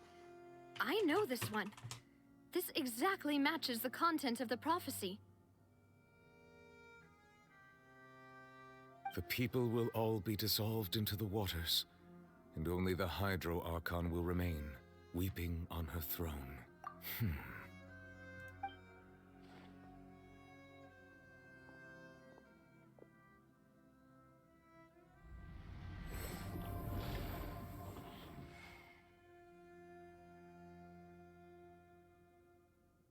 More information should be hidden in these slates, but I fear I cannot easily uncover it, most likely due to us missing the first slate. I am very sorry. Don't blame yourself, Monsieur Neuvillette. Deciphering ancient stone slates isn't one of your duties. Ooh, Paimon's getting the chills just looking at these slates. This says that it's the history of the future, right? That means the prophecy's sure to come true. I really hope it doesn't mean that. Still, Paimon feels like these images are kind of weird when you look at them together. Even in the wrong order.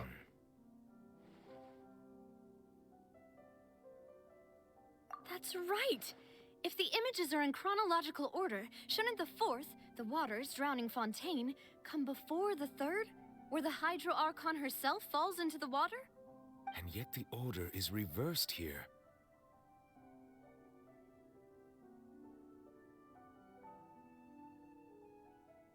If we go by timing, Lady Farina only emerges in the third image. That means that the person in the second image might be the previous Hydro Archon. Egeria, then. I had never met her, but her appearance here does match the records. The previous Archon kneeling before the floating island in the skies, as if confessing a sin. Did she herself commit that sin? And if not, why would she be in such a posture? Also, I'm still wondering why these ancient stone slates are here at all. Judging from their contents, could this place be the origin of the prophecy? Does that mean that someone, or some people, once saw these slates? But who would have created these slates and left these words here? It seems that any further clues will have to come from Farina. In that case, there's no time to lose. There's nothing else to be gained here, so let's head back first. Yeah, we'd better get somewhere safe for now.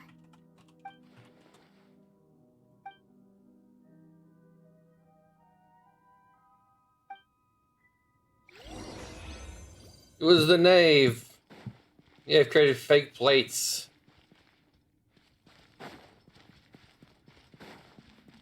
That's why the knave sent us here.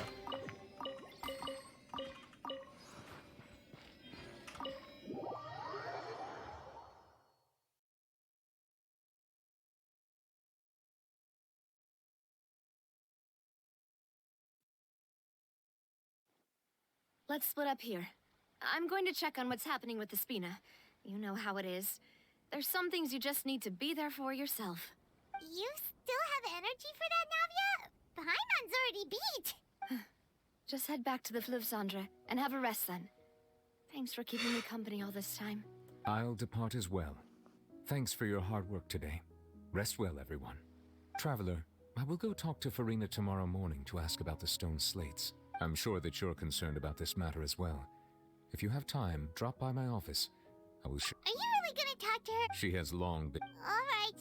I will be carefully... Traveler, Paimon, our safe house at the Fleuve Cendre is always open to you, as ever. So please don't think you're an imposition. Alright. I'll be on my way then.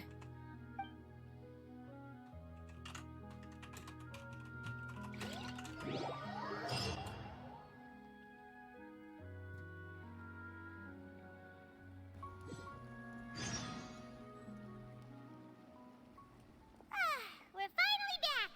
Welcome back.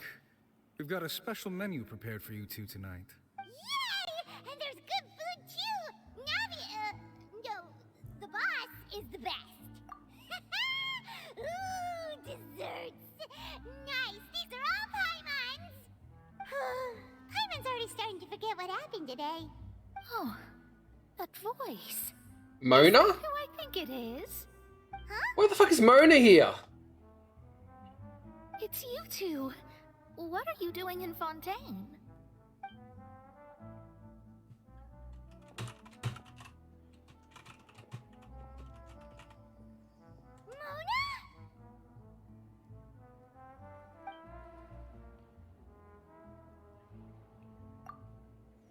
Seriously, nobody just uses a scry glass whenever they've got time to just see who they'll meet on the road. Still, we didn't expect to see you here. Wait, you're not a Fontanian, are you, Mona? Well, I have some business to attend to here, so I booked a hotel in the city. I was just out for a stroll when I bumped into you. Quite unexpectedly, if I might add. Why did you think I was from Fontaine, though? Is that because Magistus doesn't sound much like a Mondstatter surname? Yeah, let's go with that. Well, I used to have my own surname, which was, well, some other thing.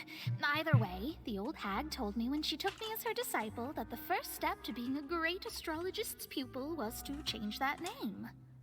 There was nothing for it, really. She really is amazing at astrology, so I changed my name to what it is now according to her wishes. To my surprise, however, Magistus is not the name of some ancient house or clan. It isn't? Nope. Although it is used by us in place of surnames, it generally just means great. Wow! Imagine including a boast in your name. Wait, are you gonna have to put that into your genealogy as well? I reckon so. In any case, I'd give my disciple a name like this as well, if I were to take one.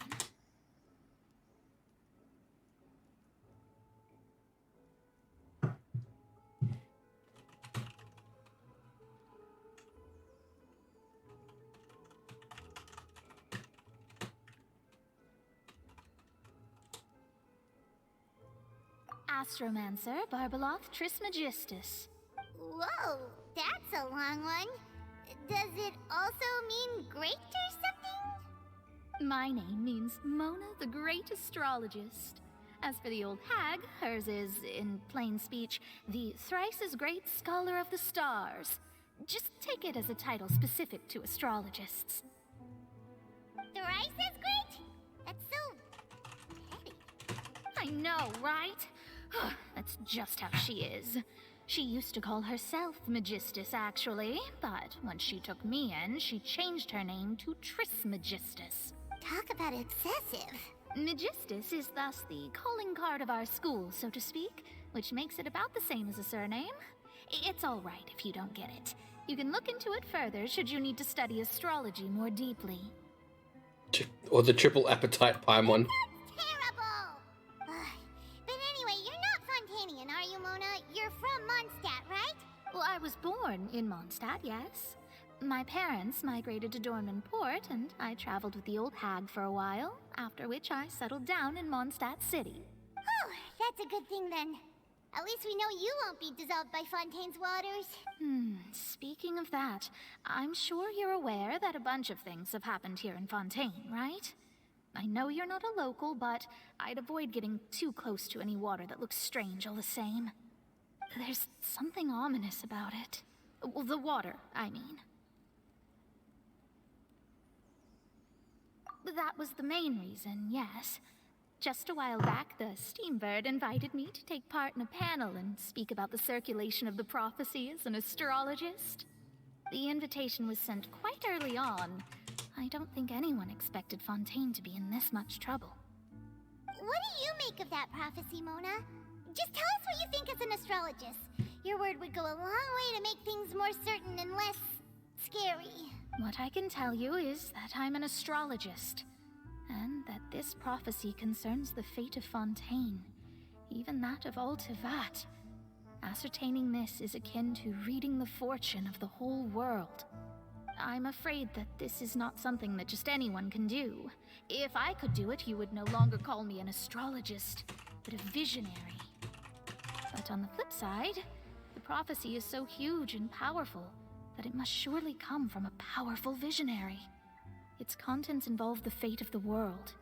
Disregarding it would be a mistake. A visionary? Sounds really powerful and all, but does such a person really exist? Of course. The old hag could do it, and I'd bet there are others amongst those Hexenzirkel colleagues of hers who could do something similar. Are you sure? All right, I'll help you. It isn't often that I see you with such a serious look on your face. I'll tell you once I hear back from her. Thanks, Mona. You're amazing as always. Oh, well, this is something only I can do after all. So yes, your praises are quite welcome. That's the greatest of astrologists for you! Of all the people we know, you know the star's the best! Indeed. That's the spirit. Oh, sorry. I came to see what all the commotion was about. If there's anything you need, do not hesitate to inform the Spina di Rosula. Oh, whoops. Guess we were getting a little too carried away there. Well, I'll go tend to my own business now. If I receive any news, I'll be sure to come find you two again.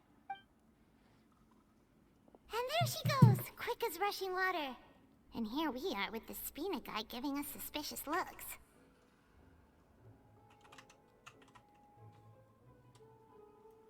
Right, but we were able to recruit Mona's help, didn't we? Our Fontanian friends will thank us someday.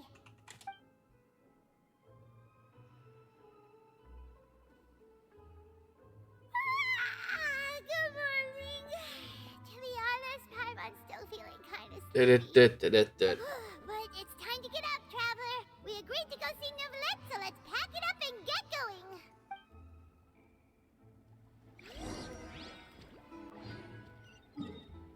Neuvillette Officio. Actually, I should do something first.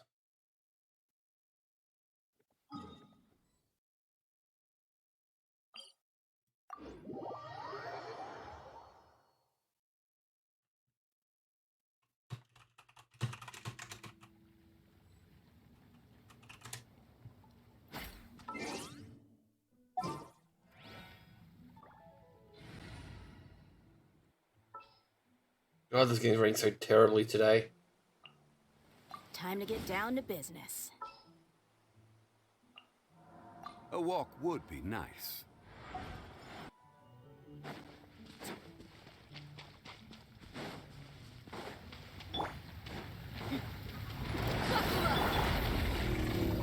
Stabilize! I will have order! Share my knowledge! Let's begin.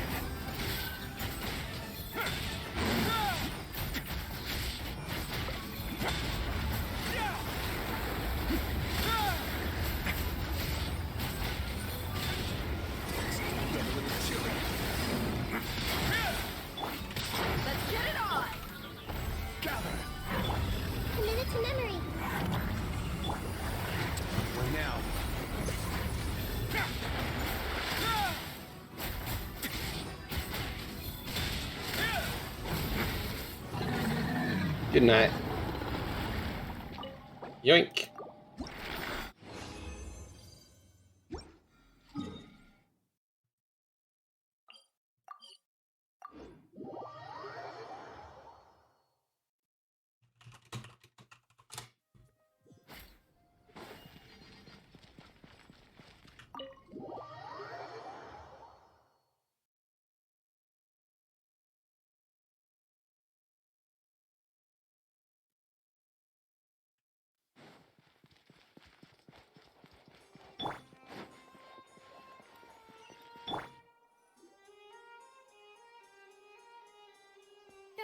You're here! Finally! Is something wrong? Monsieur Neurvalette and Lady Farina, they seem to have gotten into a dispute. Please go see for yourself.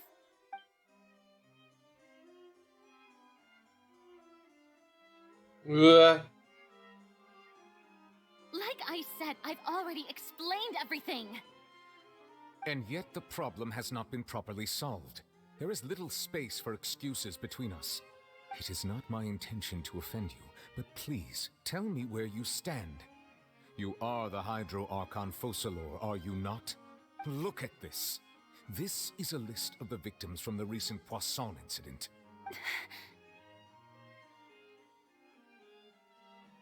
You mean... they're all... We did not arrive in time to avert this disaster, and I will not have it happen again. I will say this once more. You must tell me everything you know.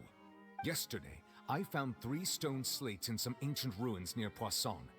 Do you know anything about those? Seriously? You're questioning me like this is a court case now. I don't know anything about that. But you found them in some ancient ruins, you say? That's correct, which is why I came to ask you some questions. There should have been 4 slates, but one of them was missing. The other 3 feature different images that seem to correlate to the prophecy. The prophecy? The second of these slates depicts the previous Hydro Archon Egeria kneeling before a floating island in the sky, as if confessing something. Do you know nothing of this either? I don't. I've never seen such slates. I'll ask you again.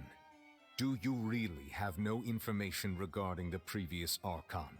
My deciphering of the slates indicates that the Hydro Archon Egeria once had to confess to, or apologize for, a certain sin. If anyone would know about it, it should be you. All gods don't have the same secrets, you know. She was herself and I'm me. Is it really so strange that I know nothing? I understand your concerns, but I'm sorry. I just don't have anything to tell you. Forgive me for saying this now, Lady Farina, but I have long known of your various secret investigations into certain matters. There are several indications that you have been investigating the prophecy on the sly. This is not strange in itself, considering that you are the Hydro Archon. But it is strange that you should also claim to not know any of Egeria's secrets, as well as do nothing following your inquiries. You have never been as superficial as you have presented yourself to be, nor are you a fool. And yet, your behavior is very inconsistent.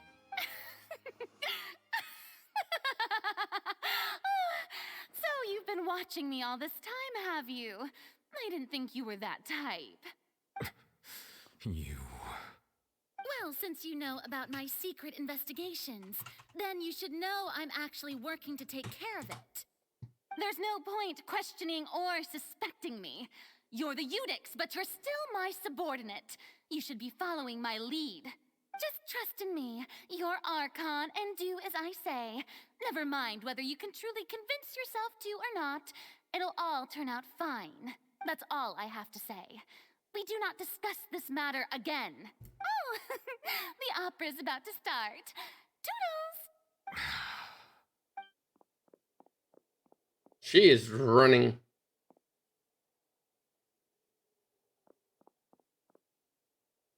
Did Farina not notice us standing by the door? Wonder what's up with her. She was smiling. Huh. I assume you've been outside for a while now? Oh, you noticed. Seems Farina didn't even realize we were here. She was in a great panic, though I cannot discern the reason. Our discussion reached impasses time and again, a state of affairs that we cannot allow to continue. Still, I do not understand. Dialogue is the basis for understanding, so why did she keep refusing to engage? Everyone in her inner circle has noticed that she is hiding some secret. The issue is her attitude. I fear that she will not reveal anything unless absolutely forced to. They're gonna put her on trial. We may have to create a situation in which she will have no choice but to speak. Oh? Like what? Normally, people will only reveal the truth when standing trial. Perhaps we must have the Hydro Archon experience just such a scenario. But Farina's seen so many trials, and she's really good at dodging questions. How do we make sure that she won't just slip away at the first chance she gets? We will need to consider this thoroughly, join forces with various parties, and then do what we can. If at all possible, I would prefer to recuse myself from this affair, but we must prevent the prophecy from coming to pass. This may be cruel to her, but all Fontaine is in crisis. The information a god possesses is too precious, and so we must take a chance on this. But who will lend us their aid to do such a thing? Oh, the Navy's gonna have a fucking field day with this.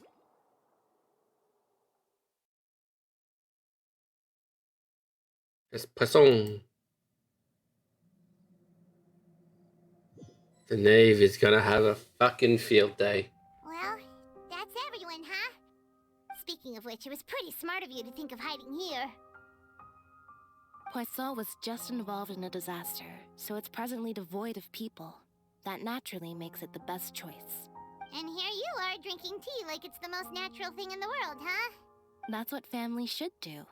Sit and enjoy a leisurely time together.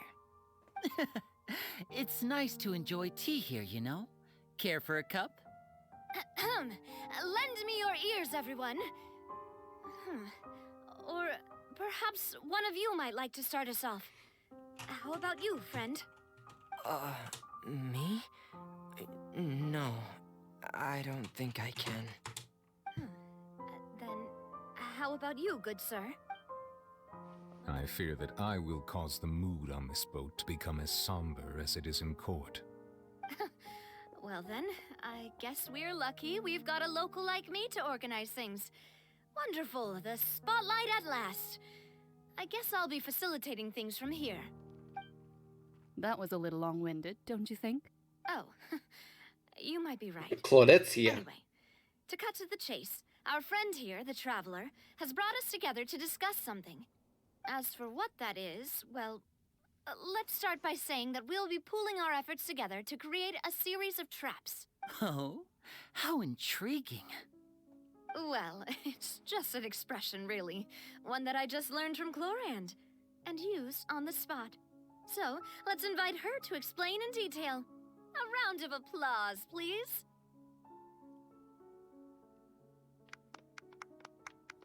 Huh? Didn't you say that you would be facilitating this? Oh, come now. Your work doesn't involve much public speaking, right? This is a good chance to practice.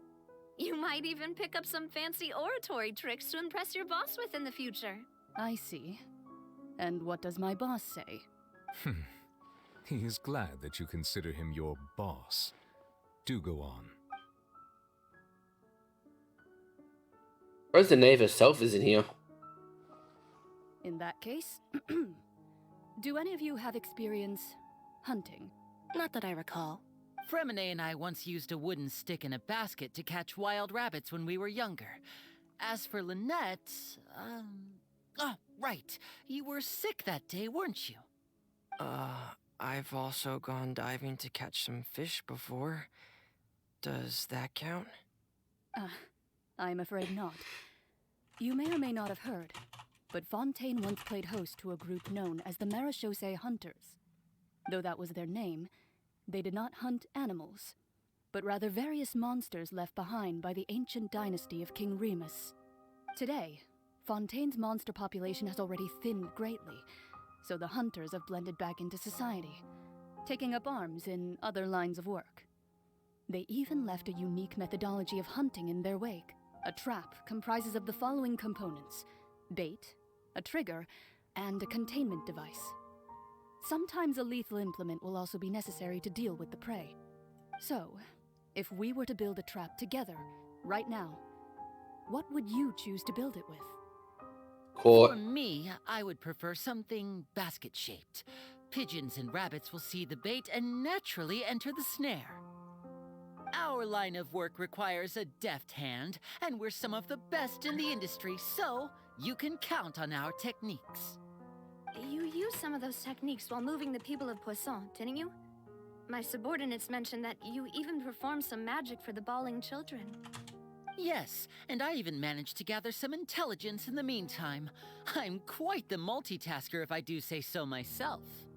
I'm afraid I can't claim that as my strong suit. I prefer more stable methods, like placing bait in the water and waiting for the fish to come within reach. That's the kind of method I would count on. Calm and steady. Exactly the kind of person who would catch loads of fish. And I can be their assistant. With discretion, I'm sure. I'd probably use some sort of mechanical animal. Papa once bought me some small clockwork squirrels, mice, and such. When placed in the forest, they can attract others of their kind. I remember that you liked those too, didn't you? I did. And that would be a good way to go about it. If they're realistic enough, animals of the same kind will follow them all the way to the trap. What about you, Monsieur Neuvillette? I fear I do not have any related experience. That makes sense. You usually solve problems directly, without the use of any such tricks. But I do have one more question for you, Monsieur. If we were to create a trap now, how would you design it? I would like for it to be effective, but bring no harm to the prey. A more gentle trap would be ideal. Kind, as always. However, our intention doesn't necessarily change the containment device and the type of implement we need. If we wanted to kill the prey in one strike, we would need a powerful implement. However, that also goes for prey that must be captured and safely contained. Wait, why's that? Only a hunter who's a true expert at subduing their prey can snare it without harming it. The line that divides life and death is often exceedingly thin. So are we going hunting together? We hadn't thought of seeing ourselves as hunters. It kinda works, but maybe it's still not the best metaphor. If our means of capturing and dealing with our prey is to put them on trial, then the hunting metaphor is actually quite accurate. But we shall require much more courage than any hunter to judge a god, a being whose seat is an exalted throne. Oh, so that's what's going on. Sounds very interesting.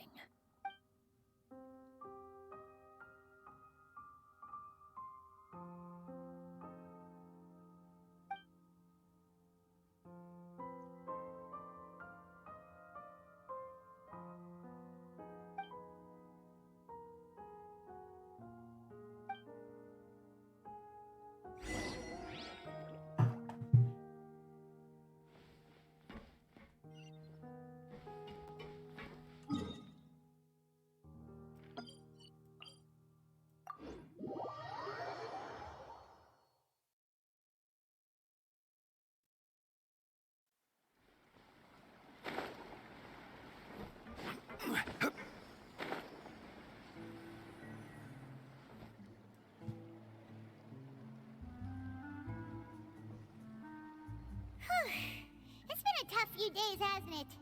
So much has been happening.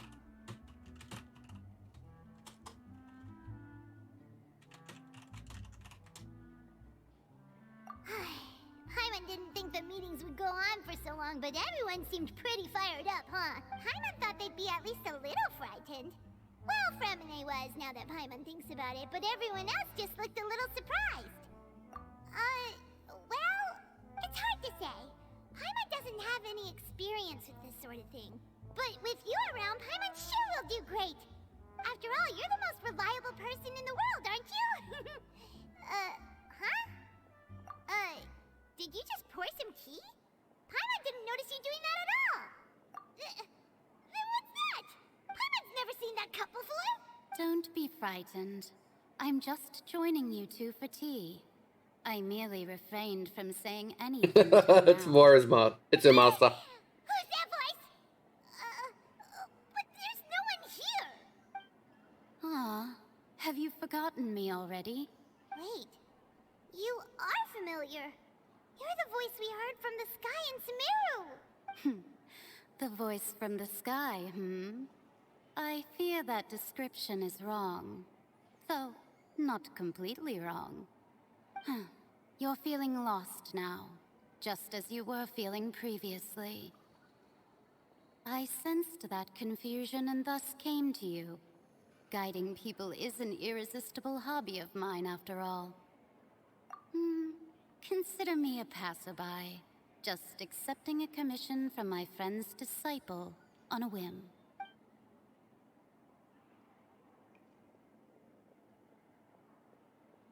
He's in. The prophecy. Yes, what has been prophesied will be fulfilled. You may view such things as the history of the future. What? Then is there any way we can stop it? I believe you have witnessed a failed attempt with your own eyes. Can everything in Teyvat so easily be changed?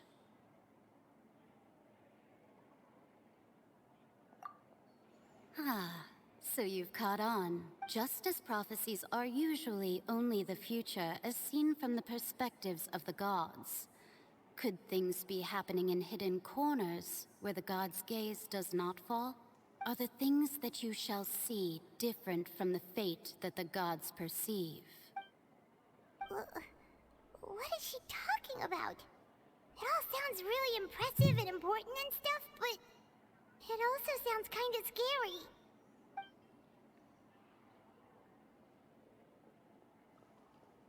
I believe that you understand, right? Some things are insignificant, but others you must reach out to change. Ultimately, fate shall serve as your only guide, no matter what will happen in Teyvat's future. All you need to do is to play your part. This was good tea, by the way. Thank you for your hospitality. Well, that'll be all for today. The voice. It's gone.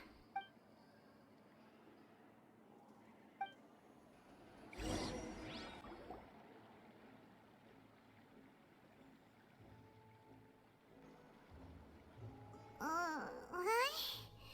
I want to hear someone talking. All right, Kami. Hey, it's you who's getting lazy, okay? Well, I see I've walked in on some lively banter. Even the last few days. Fine, just fine. I went to take part in that Steambird panel. It turned out to be more interesting than I expected. Not all Fontainians are pessimistic about this. One journalist mentioned that sitting around and waiting for the end to come would be wrong, and that they should make their own rescue preparations. I agreed, so we had a brief chat with her. Did she have pink hair by any chance? Why, yes! It was Charlotte. You remember her, right? That daredevil journalist? I'm in full support of her view. Prophecies are very important, but how can people allow their lives to be commandeered by just a few words? That's right! Paimon's glad to hear something sensible for once. Ah, yes. About what we had discussed before. I did try, but I'm afraid I couldn't reach the old hag. I'll try again tonight, but I wouldn't get your hopes up. Huh? Goodness gracious. Are you serious? She said that even the god's gaze has blind spots. Pretty bold if you ask Paimon. Most people would believe the gods to be all-knowing, right? The Hexen Circle members are certainly anything but ordinary. As for the mage named N, the old hag has mentioned her a few times. She said that N's sense of direction is incredible, and that she loves guiding those who are lost. But I've never met her, and if she were still alive, she'd be... well, suffice it to say that the hag's at least a few hundred now, and N's been around for longer than that. Whoa. The Hexen Circle sounds like a scary group. But they must really stay in shape to live so long. Their abilities alone are pretty terrifying. If she came to see you personally, then the problem you're facing must truly be of great importance. Well, it's not like Paimon could understand anything she said. Yes, she was quite cryptic, but I suspect she means that there is still a way to turn things around. She didn't say when or what that would be, though, so... perhaps it is something that you cannot know right now.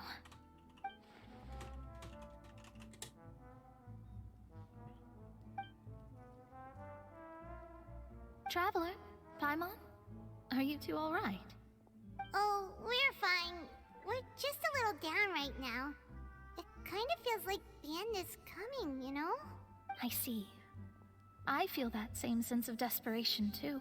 I guess you could consider me someone who has often witnessed fate. So far as I have seen, it cannot be swayed. But even so, I still hope for and believe in miracles. Astrology is eternal and rational, but fate may not be. It is cruel, but it can also be beautiful. Perhaps that's what En was trying to tell you. Not to lose heart, and to believe that what you are seeing playing out before you is not yet set in stone. I did originally think of steering clear of all this, but I couldn't. Even if this is all futile, I still wish to help everyone. If we don't struggle to the last, then how can we face the end when it comes? Huh. You do have a point. There I go, talking about astrological principles again. Sorry about that. The moment I start talking about work-related stuff... I need to get going. It was worth trying to comfort you, even if only a little. I believe that you'll help those who are struggling in the same way I did. I suppose that might be why we always seem to meet by coincidence. Bye, crazy lady who looks at stars. Paimon feels kind of moved by what Mona said. But also kind of sad, too. Hey, Traveler. Paimon suddenly feels like going outside for a walk. Let's go. Let's walk around the city, shall we? There's a few spots we always like to walk by.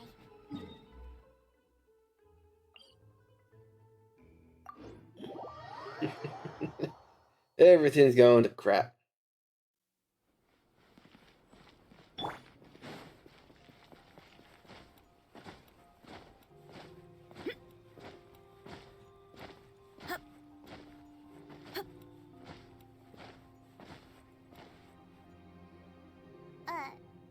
Huh?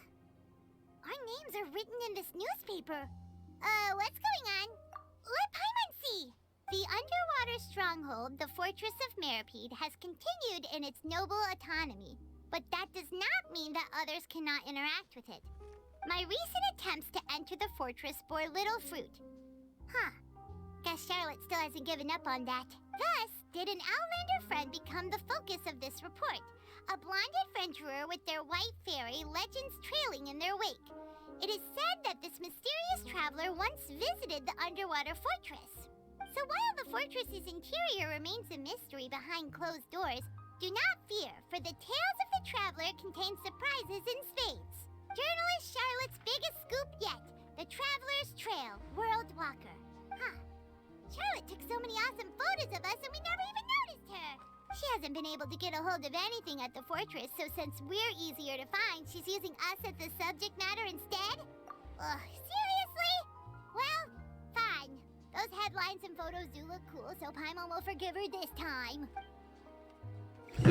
This time. Wah.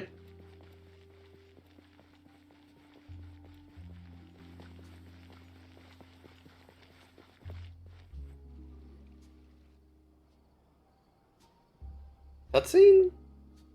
We're here! Paimon's hungry. Should we go in and get something to eat? All you do is eat Paimon. But I'll eat Paimon. Yes.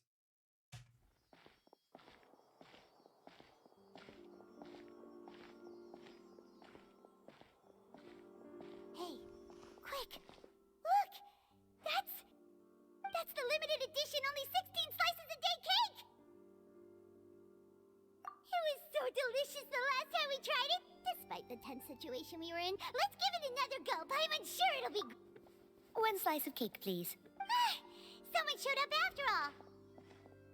Oh, wait, you're the one from the Palais Mermonia. Oh, are you here to buy cake too? It seems Monsieur Nervalette was right. You really can eat. Wait, did he really say something like that? That's right. Even he has his own preferences when it comes to food. As for me, I love the cake and coffee here. Do you come here often? Usually every day. Every day?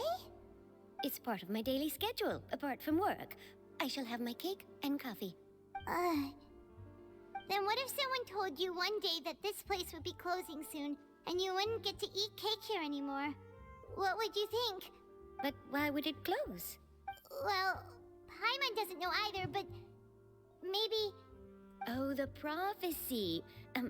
To be honest, I haven't paid much attention to that. No, still, even if there'd be no more cake tomorrow, that wouldn't keep me from having some today. No, it's the same for eating in general. You might not be able to eat tomorrow, but if you can do so today, then you should carry on. That's what people call living, you know. Don't be sad. Excuse me, could I have 2 more slices of cake to go? These 2 slices are for you. Sijuin said that this kind of expression you're making is what humans call being sad. Oh, you know Sijuin? I sure do. She was born before me, and she sometimes comes to the surface to teach us things about humans. She said that humans are creatures that are saddened easily, yes, and you can only lift their spirits by feeding them delicious food. So please try the cakes here. I've got something else to do, so I'll be going now. You two try to stay in a good mood after eating, all right? Bye.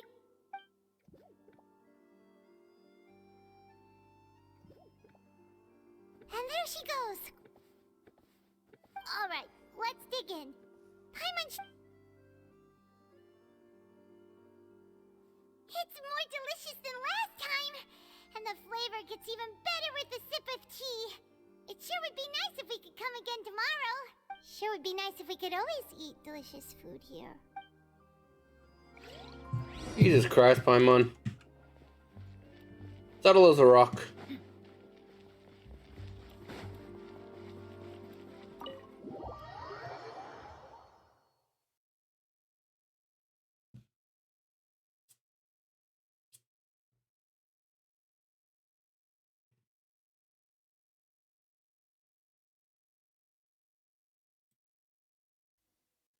Oh, we're near the Steambird office.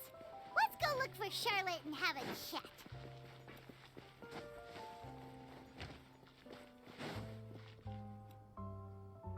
Wow! If it isn't the Traveler and Paimon! Oh, have you seen the article I wrote about you? Yes. You've got some nerve. You just used us to make some quick mora. Oh, you needn't worry about that.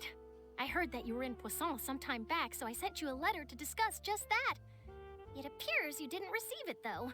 It's all right, though. I've set aside the amount intended for you. I've even set the table with some food. Really? Oh, you're the best! Just ate. You're almost a little too easy to win over, Paimon. If I were a journalist with ulterior motives, you'd be in trouble now, you know. Oh, Paimon knows you're not like that. Still, what brings you here all of a sudden? Were you looking for me? When Mona mentioned you, we thought of coming to see you at work. I see. It seems you've already bumped into Mona here in Fontaine. So she mentioned me? What did she say? She said that you're a real daredevil of a journalist.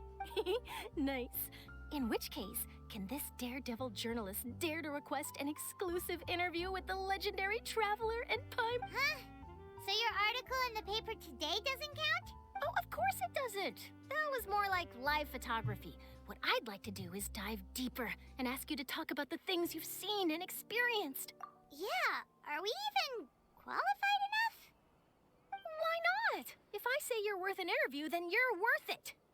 But not right now, of course. I'll need a few days to prepare. Of course. Oh, in that case, we'll just chat when you have the time then? Oh, so that's a yes? Ooh, splendid! I'll tell the editor-in-chief immediately. I'll have to apply for lighting, a venue, some props, and... Whew, so much to get done now. Talk to you later. I'm going on talk show. I've still got a question for you. And what's that? If, just for example, Fontaine were to be flooded tomorrow, what would you do today? Huh. That's the prophecy you're talking about, isn't it? I mean, I do hear about it often, but I've never once thought that the day could be tomorrow. If you're seriously asking, then I might try and think of a way to leave Fontaine. Oh, but I'm still a journalist first and foremost. That means I have a duty to be reporting from the scene. And secondly, I wouldn't forsake my homeland that easily. From what I've seen, most people don't know what they'd do should the worst come to pass. In truth, it might be better just to behave like normal rather than worry over such an end. So in all likelihood, I'd probably still be prepping at the office for that interview of ours. I know what you're thinking. That sounds a bit sad, but I've always believed that it's best to do what you enjoy. Just think about it. If this nation really were to be suddenly Everyone's destroyed, very passive in this I'd place. still successfully finish an exclusive interview with a truly unique person, then the story I would wind up writing would truly be timeless. And then do you know what I'd do? Well, I'd write that story, send it for printing, and use messenger pigeons to get copies out to the various nations as soon as possible. I'm not a dreamer, nor am I a workaholic, but I do love my job, and I'd be proud of leaving such an article behind. I guess you could say that I was born to be a journalist. But anyway, that's my answer. And on that note, I'll get back to my preparations. That's so nice. All of a sudden, Paimon actually kinda envies her. Anyway, let's go and take a look at the sea, shall we? He's looking for...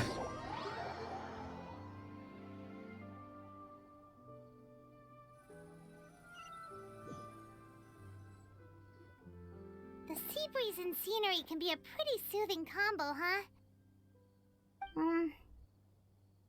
Paimon's been thinking.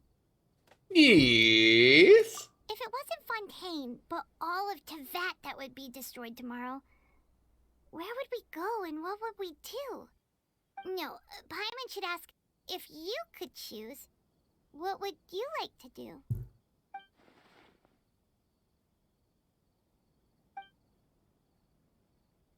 We've always been moving to the next destination, so we haven't spent much time thinking about these kinds of things. We didn't have to either, with us always being on the road and whatnot. You mean, still traveling? Huh. Wait, isn't that what we've always been doing?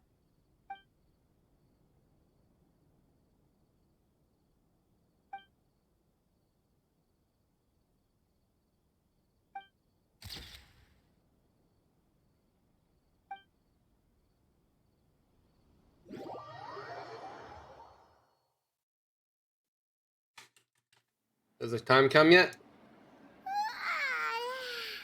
Feels like you'll grow mold if you stay here long enough. But it's still better than the Fortress of Mirapede, that's for sure. It's not only damp there, but salty too. Ah, so the two of you are still here. Wonderful. Oh, you're from the Palais Mermonia, aren't you? Yes, I'm Isadora. Monsieur Nervillet sent me to look for you two before. I heard that afterward you went to the Fortress of Mirapede. It's the only person that we have to go on because most... Not at all. I'm well aware that you're friends of his. Actually, I'm here to pass along a message from him. Yes, inside the Opera House. The Maréchaussée Phantom has declared the incident a small-scale riot. A riot? Well, that said, I don't personally think it was that serious.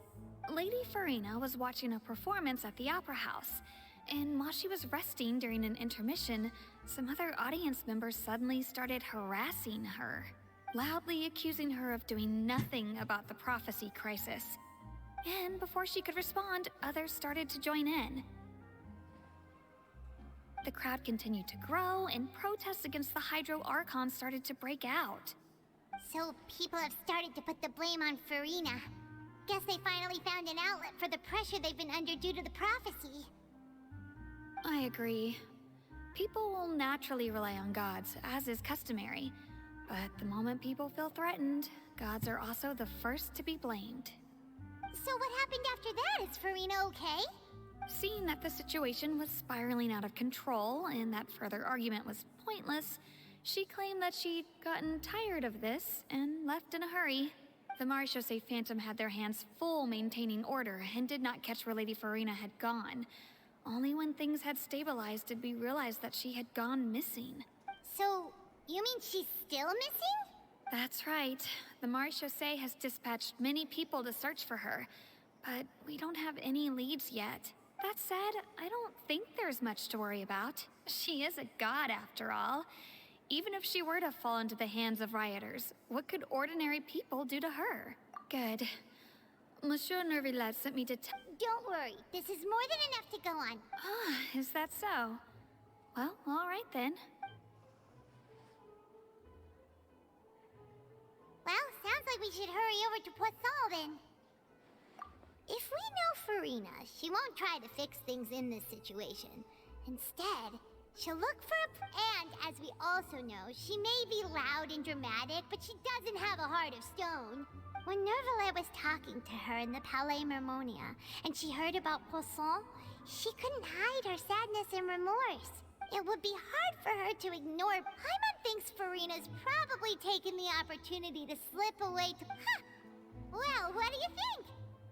In that case, there's not a moment...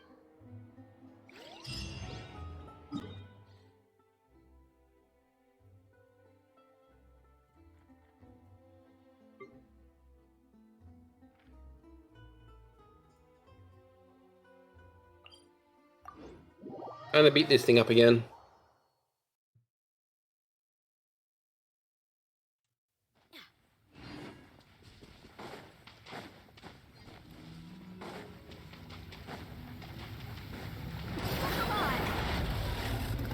Stabilize. A moment, please.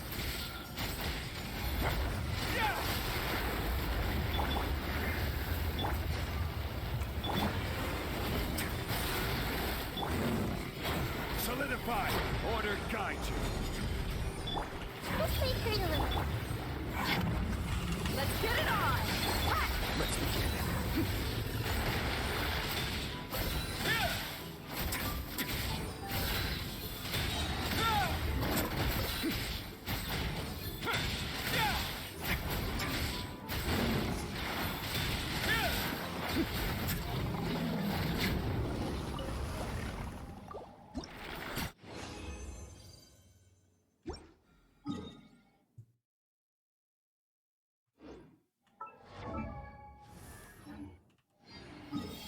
Poisson.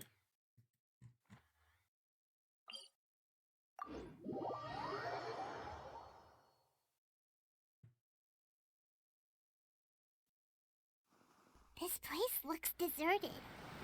Guess all the...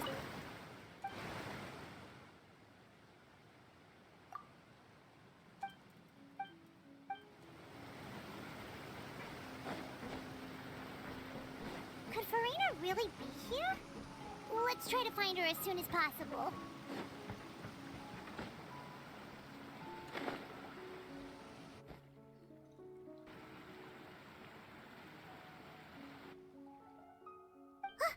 That's Farina, right over there. She really is here all on her own. Should I just give up? This is all meaningless. What was meant to happen did happen after all. Everyone's dead. I'm sorry. I am so sorry. Give up, Farina. There's no point in holding out. I'm sorry, but what can I even do other than to repeat meaningless apologies over and over? Who's that? Don't worry, Farina, it's just us. So it is you, blonde traveler from another land. Why, I almost thought you were someone from that mob of my ignorant subjects, come to kneel and beg for my forgiveness. Farina, you were crying just now, weren't you? The tear stains on your face are obvious. What do you mean, tear stains? Oh, I remember. The show at the Opera House earlier this morning was so moving. I'm still trying to process it. Who did that uncivilized rabble think they were, disturbing my enjoyment of the arts? They even dare to tout their Archon. I must teach them a lesson. I can just imagine their twisted and frustrated faces once they realize that I'm nowhere to be found. Oh, and I'm sure Nouvellette and those people from the Maréchaussée Phantom are freaking out right next to them, too.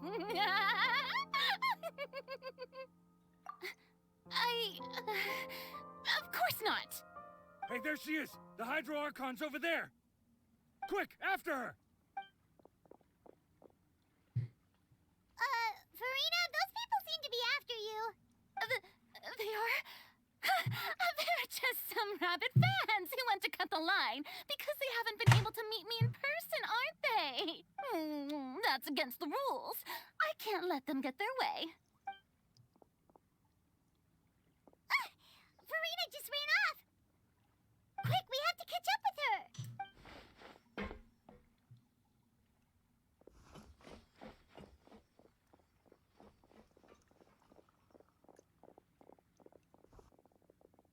Rabble, rabble, rabble, rabble, rabble.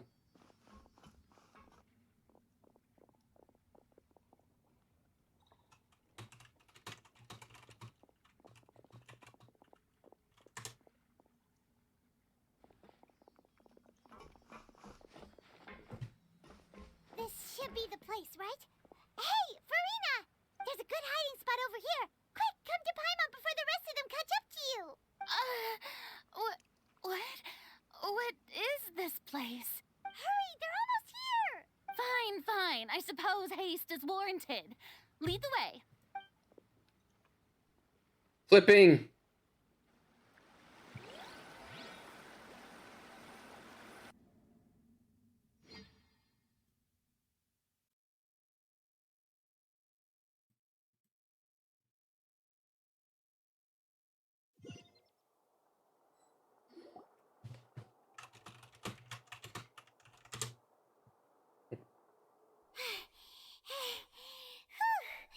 Paimon's exhausted. You fly everywhere. I'm so tired. I totally thought they had caught me. No, I mean, I merely gave in to the sheer enthusiasm they displayed. You're right. Yep, that's a good girl. What's happening? The ground's shaking. Is it an earthquake? Yeah, a quake of this kind preceded the flooding in Poisson, didn't it? It can't be. It's happening again. Well, there's no need to worry too much about that. Nouvellette's made some emergency plans, so the evacuation should go a lot smoother this time. Yeah, I hope you're right. But the people of Poisson, they've already...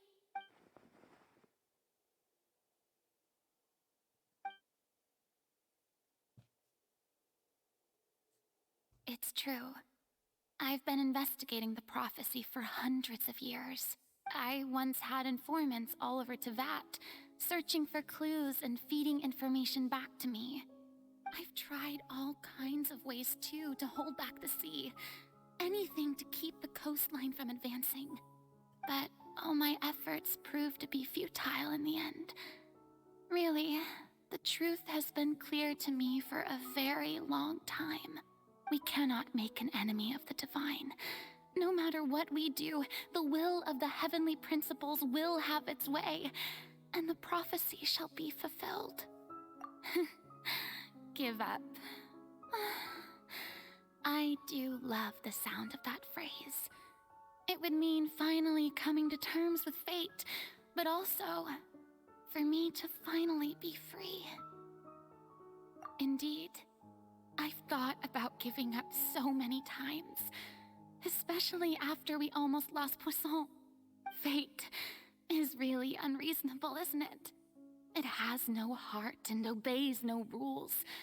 The prophecy has only just started to come true, and so many people have already lost their lives. But just now, it all became clear to me. I still don't have the right to come to terms with fate on behalf of everyone else. As long as the final moment hasn't come, it's still not too late. Don't worry.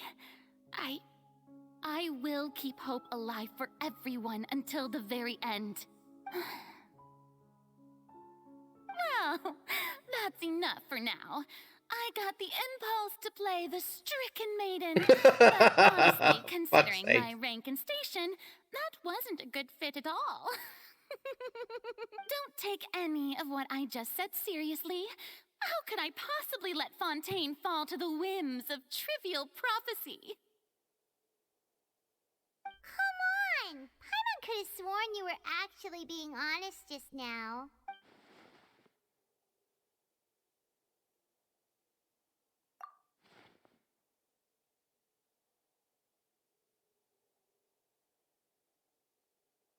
Share my burden. That's impossible. It was fated right from the start that this would be my duty alone.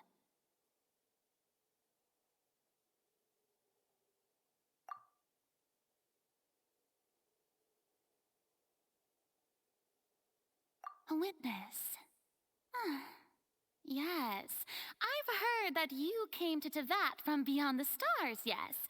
In other words, you never belonged here. And if Tevat is, in its entirety, a show on a stage, then you're just a spectator, aren't you? If that's the case...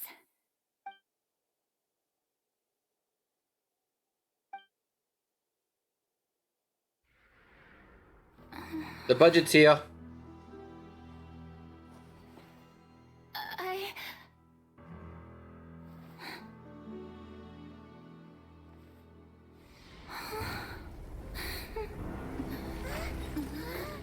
So close.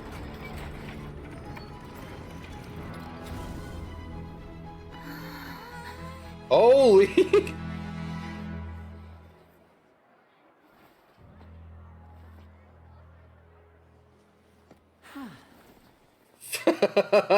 There it is. That was one hell of a trap. Ladies and gentlemen, this concludes my opening performance. Now, without further ado, we may proceed to the trial of our god. So, this is what it is. Yes, you deserve praise for the effort you took to raise the dramatic stakes. Do not forget, however, that I am Focalor, the god of justice, the embodiment of justice itself. Does it not strike you as even the least bit absurd to bring the very concept of justice to trial? May I interpret these words as your refusal to stand trial? In that case, you will have the opportunity to defend your honor through a duel. You would draw your blade against a god? I see. It seems like you have made up your mind.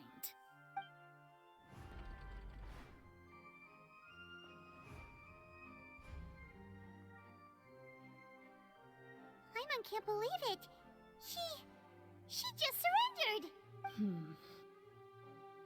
What the heck is going on? Did I just see an Archon surrender to a human? Wow, how utterly humiliating. Lady Farina, what is the meaning of this? Shh! It would seem that there has been a misunderstanding. To be clear, the raising of both hands is not always an indication of surrender. Looking for excuses again, huh? I raised my hands just now to indicate my acceptance of the trial. No duel shall be necessary. I will admit that I've been running away for a long time. I'm sorry, everyone. I was unable to protect the people of Poisson. It is my duty to stand trial for my crimes.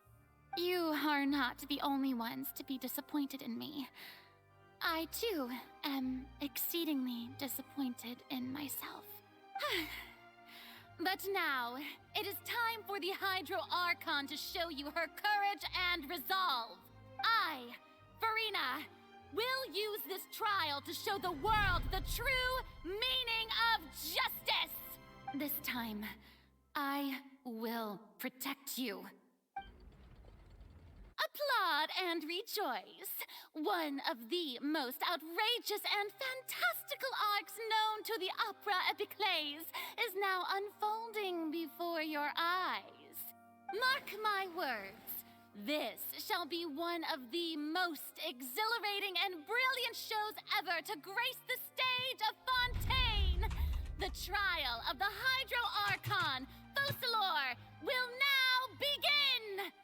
Woohoo!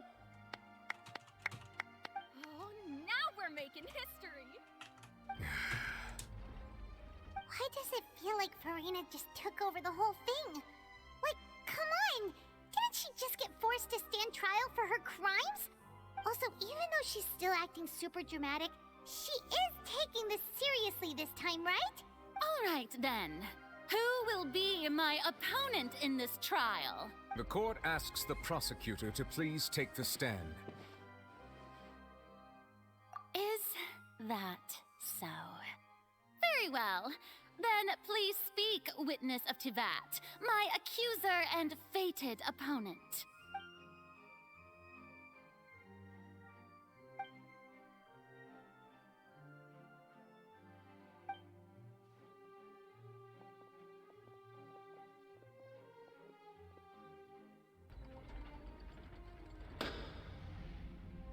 Also, please allow me to ask, as a final question before the trial begins, just how much work did you do to force me onto this stage? Well, we did do a lot of prep after the meeting that day. I can go over the tasks assigned to the Spina di Rosula, since they were rather straightforward and easy. Navia, the president of the Spina di Rosula. Most of the people who participated in the disturbance this morning were my subordinates. They changed into plain clothes and came to the Opera House as regular audience members, waiting for the perfect opportunity to incite insurrection against you. The people's resentment against their Archon has been building as more and more of the prophecy is fulfilled. A spark was all we needed to turn smoldering anger into a flame. Moreover, according to our understanding and analysis of you, when something like that occurred, you would likely flee the scene and head to Poisson by yourself. So, we arranged for a second group to lie in wait there. So, you mean, the ones who scoured the settlement for me were also from the Spina? And their goal was to force you to step into the giant magic box so you may personally participate in the greatest magic performance in all of Fontainian history. That's right. That house was a magic box rather than someone's residence. As the super ultimate version of the setup that I used when I first performed at the Opera Epiclese, the volume of the box was increased by a whole order of magnitude, and the distance it traversed was the entire gap between Poisson and Areneas. Its cargo, of course, was an Archon instead of a human. My thanks, Farina. Without your help, we could never have pulled off such an extraordinary performance. You're welcome? Of course, this performance was only made possible with Father's support. The House of the Hearth spent a massive amount of labor in Mora to pull this off. We had to select a location, construct the giant magic box, dig a tunnel, and open up a path through the water. It was a lot of work for all of us. The subway! So, in other words, the earthquake that we felt within the giant magic box was just a normal tremor from the transportation of the whole house? That's right. It wasn't a sign of another disaster to come. Then, I can guess Nervilette and Cloran's parts. You gathered a crowd, prepared a stage, and made sure that the champion duelist would be immediately ready for a fight. so that as soon as I appeared on the stage, the trial may commence without a hitch. Am I right? Yes, that is correct. Well, Clorand, I must commend you for your courage. Only the most outstanding champion duelist in all of Fontaine would accept a duel with an Archon without flinching. Thank you. As for you, Traveler, I suppose your role was to keep me distracted with conversation once you found me in Poisson. You'd make sure that I didn't notice anything amiss before revealing yourself as my prosecutor once we'd arrived onto the stage. Oh?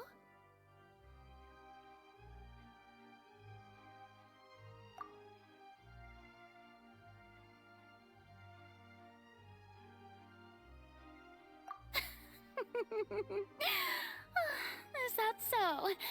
Then I suppose I must have missed my final chance. It's fine. It matters not. What's done is done. The stage is already set, so there's no reason to disappoint the audience. Let's see this trial through to the very end.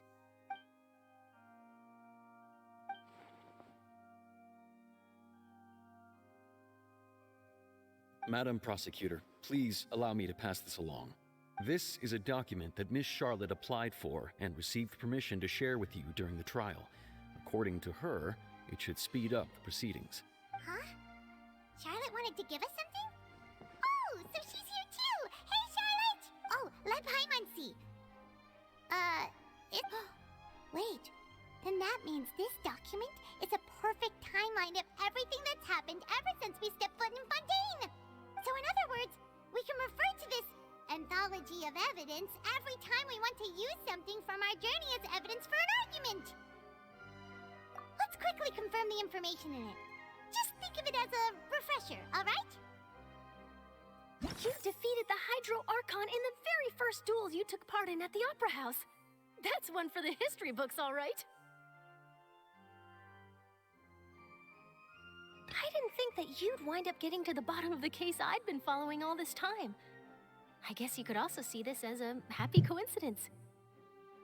This is the first time Monsieur Neuvillette had a difference of opinion with the Oratrice. Even the Hydro Archon can't figure it out. A Fatui Harbinger. She's an extraordinary person. Her instinct must mean something. The fortress of Meripede was almost destroyed in a single day. That I didn't witness that scene personally will always be a source of professional regret, I think. According to Monsieur Neuvillette, both Child and that whale should have been in the primordial sea at that time.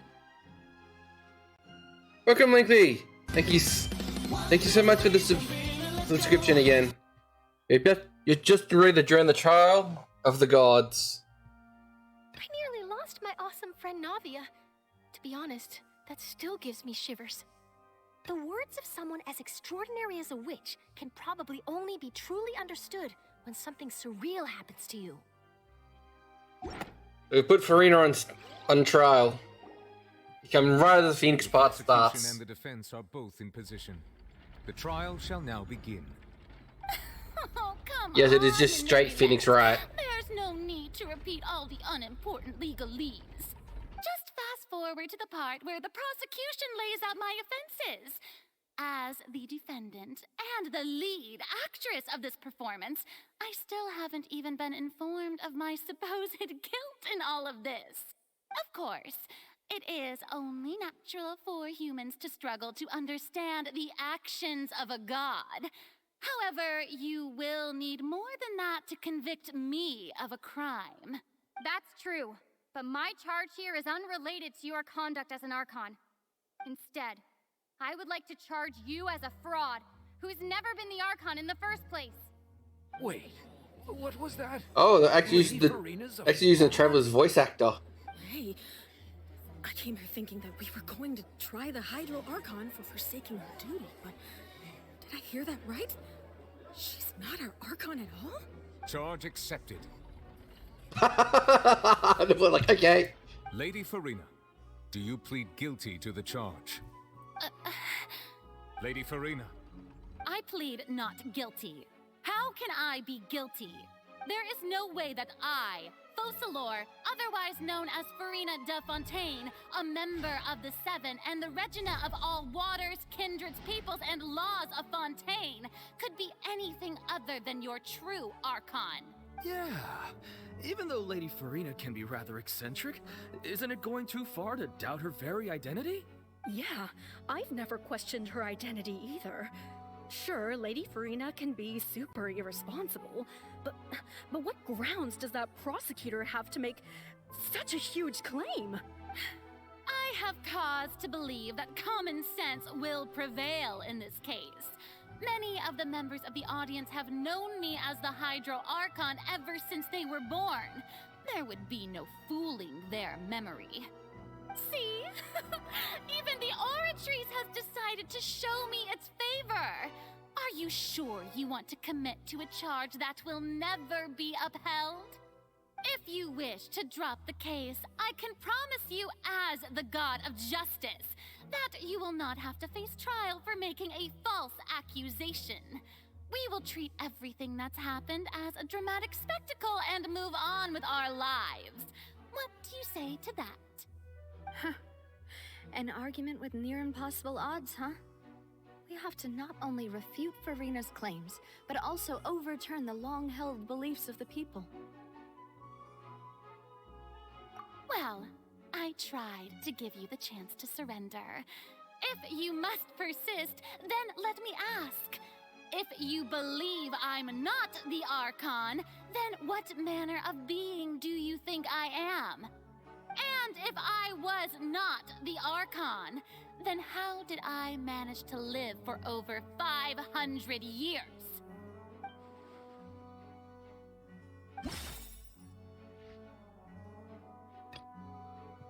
I mean, they revealed that you already.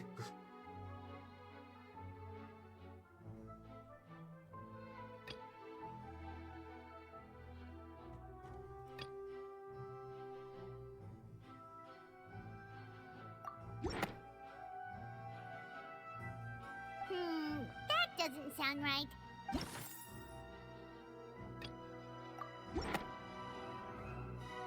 First of all, you may be a member of another long-lived race, which would allow you to naturally possess an extended lifespan. And second of all, even if that wasn't the case, there could be other ways to extend your life. Who gave you that idea? Was it the knave? You'd sink so low as to use a harbinger's words against me. A curse? I once thought it possible that the aura of an Archon might naturally resemble a type of curse. But in light of this claim, perhaps what I sensed was not your divinity, but a curse after all. You sensed it too, huh, Nervalet? Lady Farina is actually a human? Well, it is true that it's extremely difficult to tell humans and gods apart just by looking at them. It's not impossible. They're done. Well, don't start celebrating too early now. Even if I have been carrying a curse like you said, how does that prove that I am merely a human being? Besides, everyone knows that the main difference between a human and a god is the possession of authority. Gods can do what humans cannot. That's why they're worshipped as gods. For centuries, manifestations of my authority have served the nation of Fontaine. One need only to turn their eyes towards the Oratrice Mécanique d'Analyse Cardinal in this very opera house, or consider the endemnitium that is used in every aspect of life. Right. That one trial proves opposite. Virginia actually has no control over the Oratrice. That's Charlotte's conviction.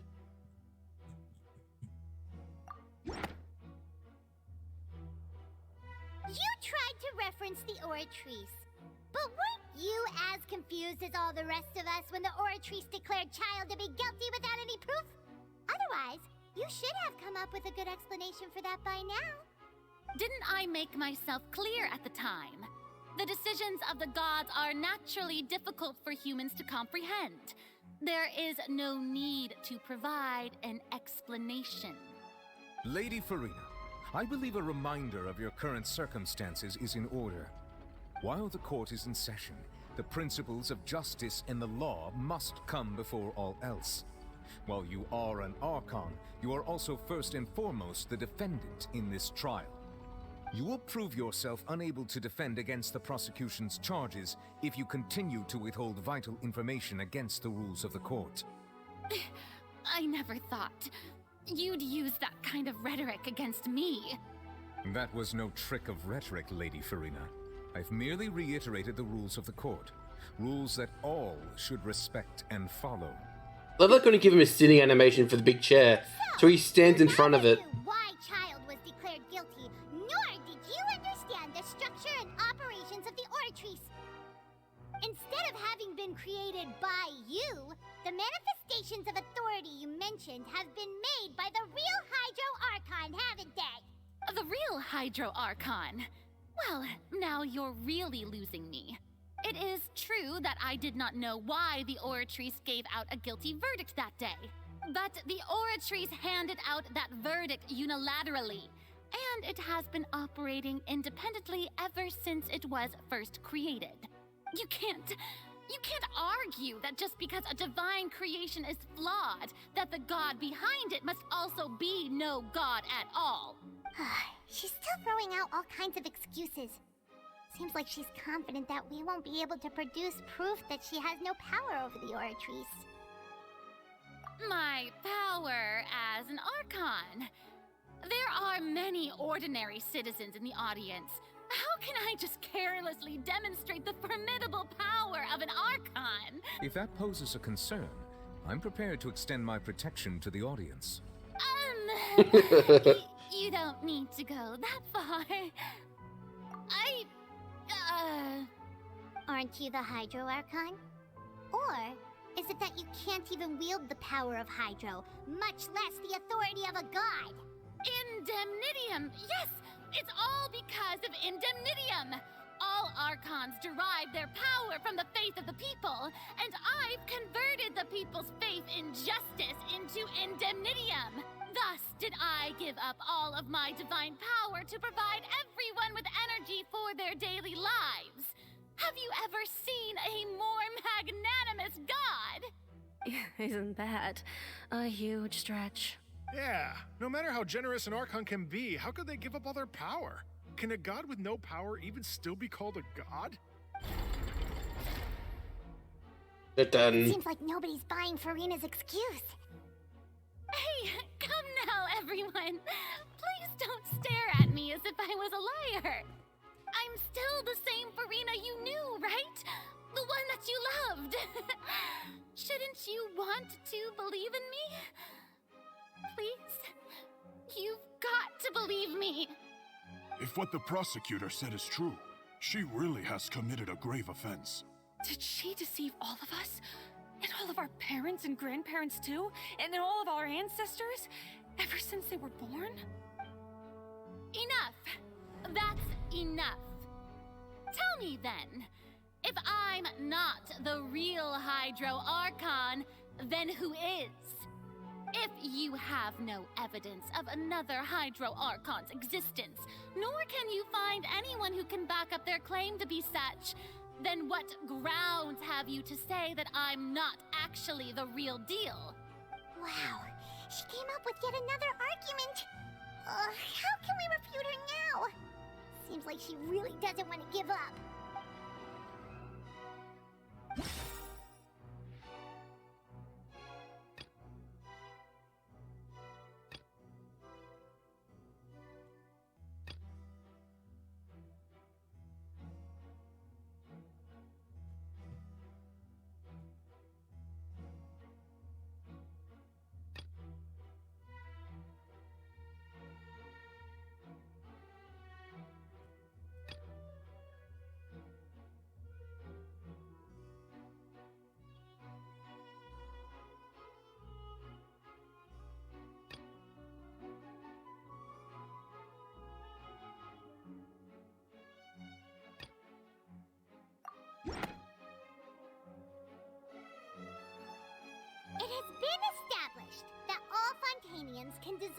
seawater from the primordial sea.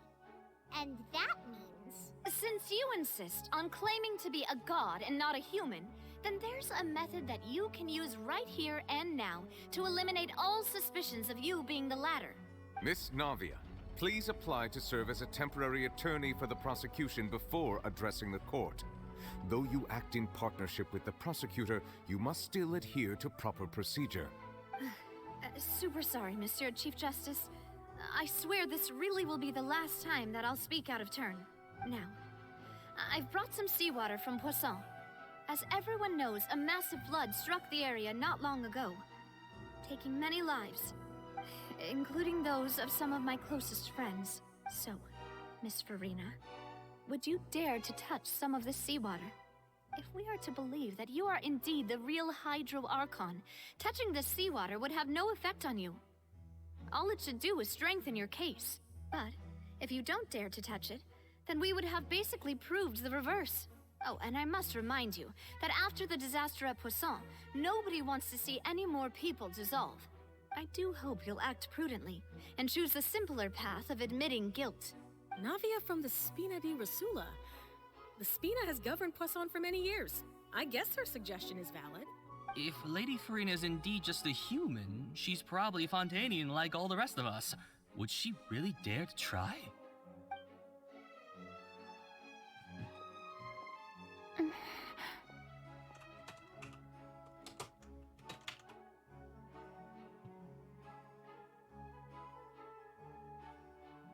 Lady Farina, this test has been unilaterally proposed by the prosecution. As it falls outside the realm of standard court proceedings, you possess the right to decline participation. Well, of course he had to tell her that. But refusing to participate is basically the same as a confession of guilt. She's just staring at the water without saying a single word. It really does seem... What's going on? Is she really planning to... Due to the inherent risk of the test, Lady Farina. Hey!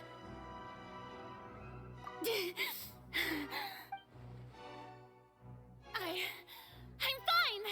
Look at me, everyone! My hand is still here! I haven't been dissolved! Will you believe me now? I really am your Archon! I'm nothing like a normal human who would fall apart as soon as they touch this water! Really? Was this not the most obvious thing in the world? Miss Siegewin? If you're present, Miss Siegewin, please come forward and attend to the defendant. Siegewin? Don't be nervous. It'll just take a few seconds. Let me see. That should be enough. Please announce the results of your evaluation to the court, Miss Siegewin. As everyone doubtlessly saw, Miss Farina was displaying symptoms of hyperventilation and flushed skin. These indicate that she was experiencing the adverse effects of exposure to primordial seawater. The extent to which she was affected is the same as other humans when exposed to primordial seawater of a similar concentration. Thank you, Miss Siegewin. Lady Farina, you may return to the defendant's stand. Direct. Oh, wait. What did she just say? I didn't get dissolved. Shouldn't that be enough to prove my innocence? Well, considering your tendency to run from your problems, we did originally prepare a direct sample of the seawater around Poisson.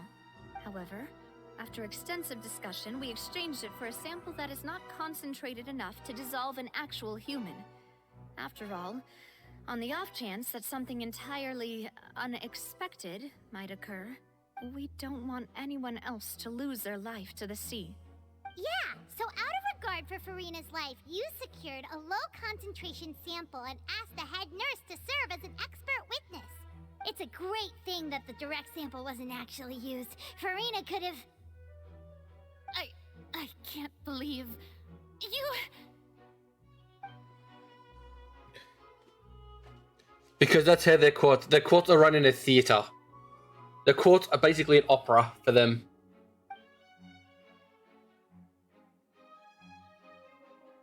Listen to me, everyone. Please don't give me such cold and disdainful looks. What happened just now didn't prove a single thing. Think about it. can you conclusively prove that an Archon can't also be affected by the primordial seawater? Also, if I was really just a human, why would I dare to just put my hand in that kind of water?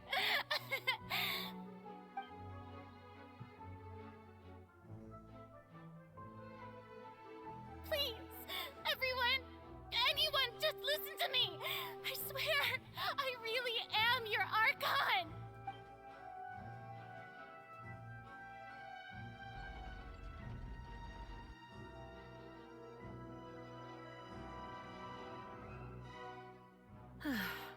I don't think anything she says at this point will sway anyone. The odds are just too stacked against her now. With all the things that have been said, Paimon doesn't think there's any way left for Farina to win. I believe the time for arguments and presentation of evidence has come to an end. If there are no objections, we will move on to the final judgment.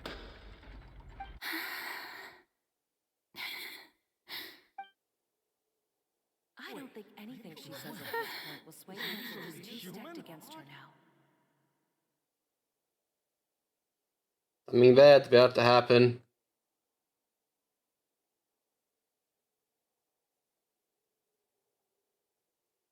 In my capacity as Chief Justice, I shall now render judgment on Farina's misrepresentation of herself as the Archon of Fontaine. As a human who knowingly deceived her fellow citizens, Farina is guilty.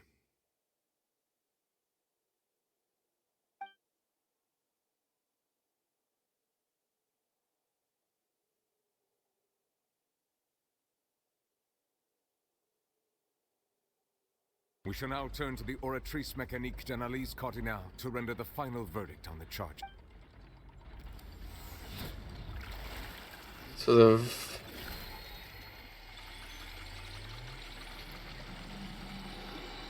It's gonna say not guilty, isn't it? According to the judgment of the Oratrice Mécanique d'Analyse, It's gonna say not guilty. Farina is. Yep. Not guilty. What's wrong? What's the Oratrice's verdict? No. The Oratrice also displays a guilty verdict. Isn't that correct then? However, the exact wording of the verdict is thus: the Hydro Archon, guilty, to be punished via the death sentence. The death sentence? That's actually one of the available sentences? I've always thought that it was just a myth. The one and only time the death sentence has been handed out at the court, and it's been given to the very person we've worshipped as the god of justice? What an unexpected twist. Farina's been sentenced to death by the Oratrice?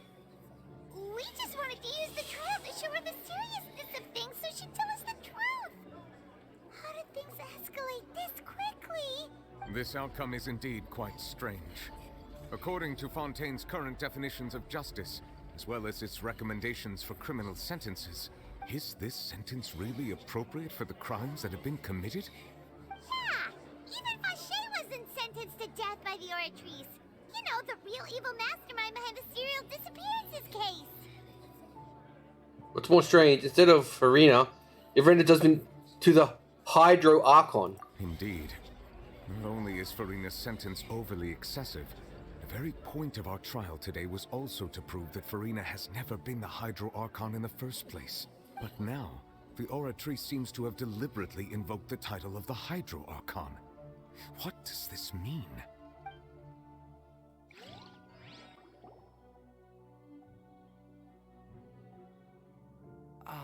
Excuse me, if I may interrupt. Is the trial still going? Fremine! You finally made it. I assume this means you've completed your mission? Mm-hmm. Any mission Father assigns to me will always be top priority. Don't hope the other Fatoif. Is that the first prophecy slate? Huh. So the knave privately arranged for Fremine to try and find the missing slate. I looked everywhere and finally found it at the bottom of the sea. It took me a long time to get around some dangerous stretches of water.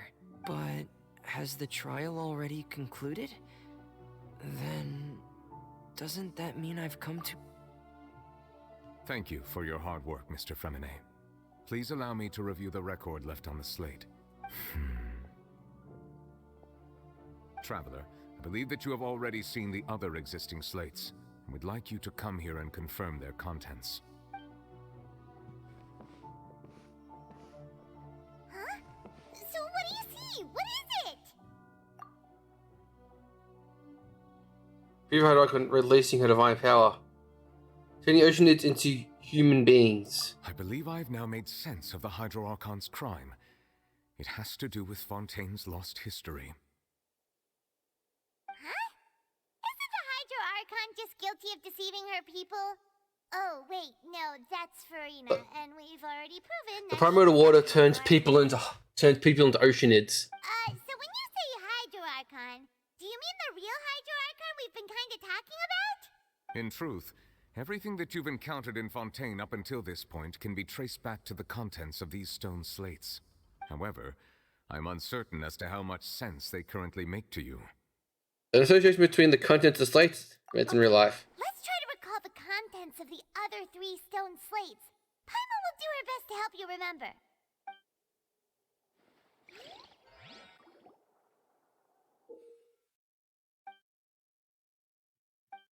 Yep. Actual Phoenix Wright stuff now.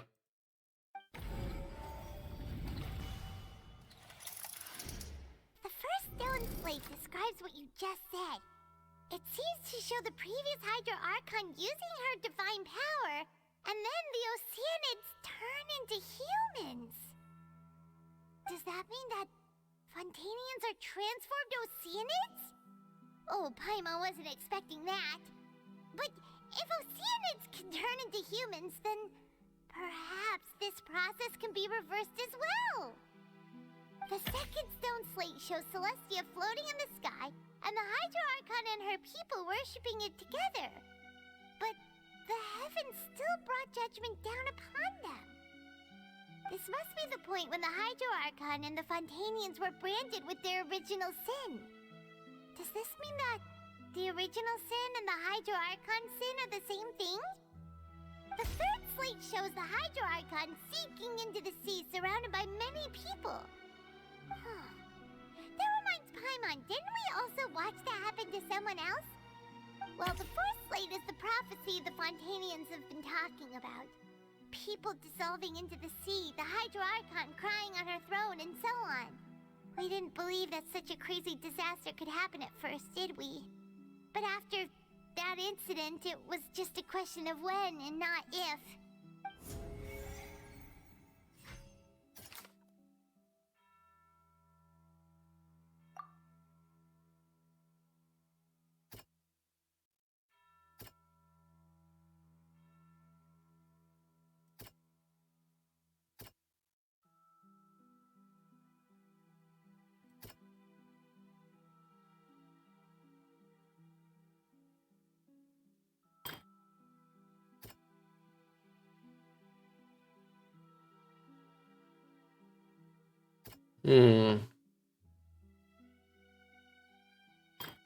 That one is child. That doesn't sound... Really?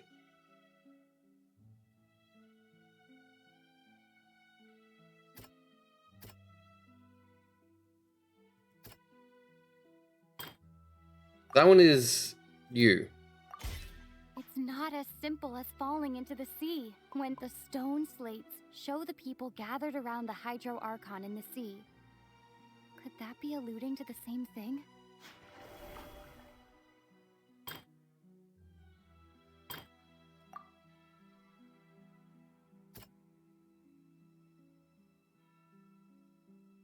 That doesn't...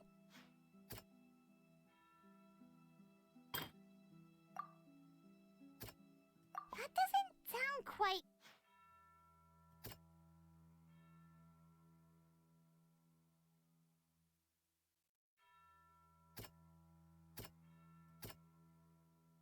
That doesn't... Really? My connection is just completely off for this, I guess. We know from the case of the serial disappearances of young women that Fontanians can be dissolved in primordial seawater. And this might be God the damn it, I reason hate that. Fontanians can dissolve.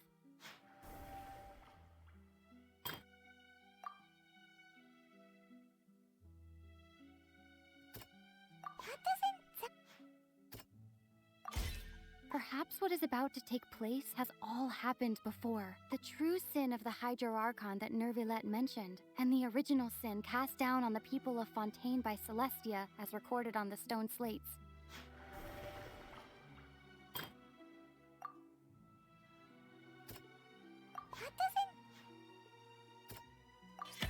The prophecy from the stone slates found its way into society, but not many people believed it at first. The fortress of Meropide was nearly flooded with primordial seawater, which we know can cause Fontanians to dissolve.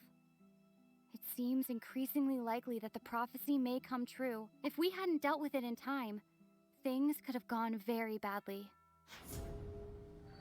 I was terrible at that. Pretty big stretches of logic. The primordial sea but won't cease to exist. Their essence will flow in the seawater, converge, and take the form of an oceanid. The Hydro Archon was sentenced to death in court, shocking everyone present.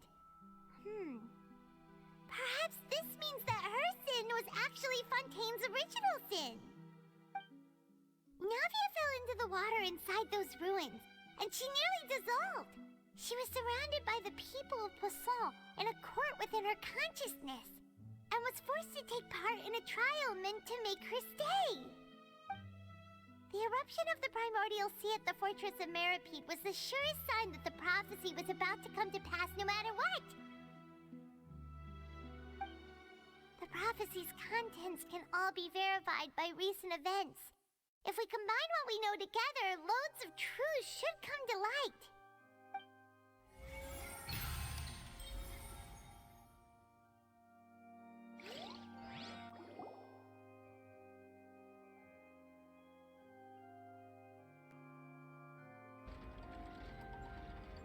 Huh? Oh, Paimon gets it now! So that's how you can make sense of it.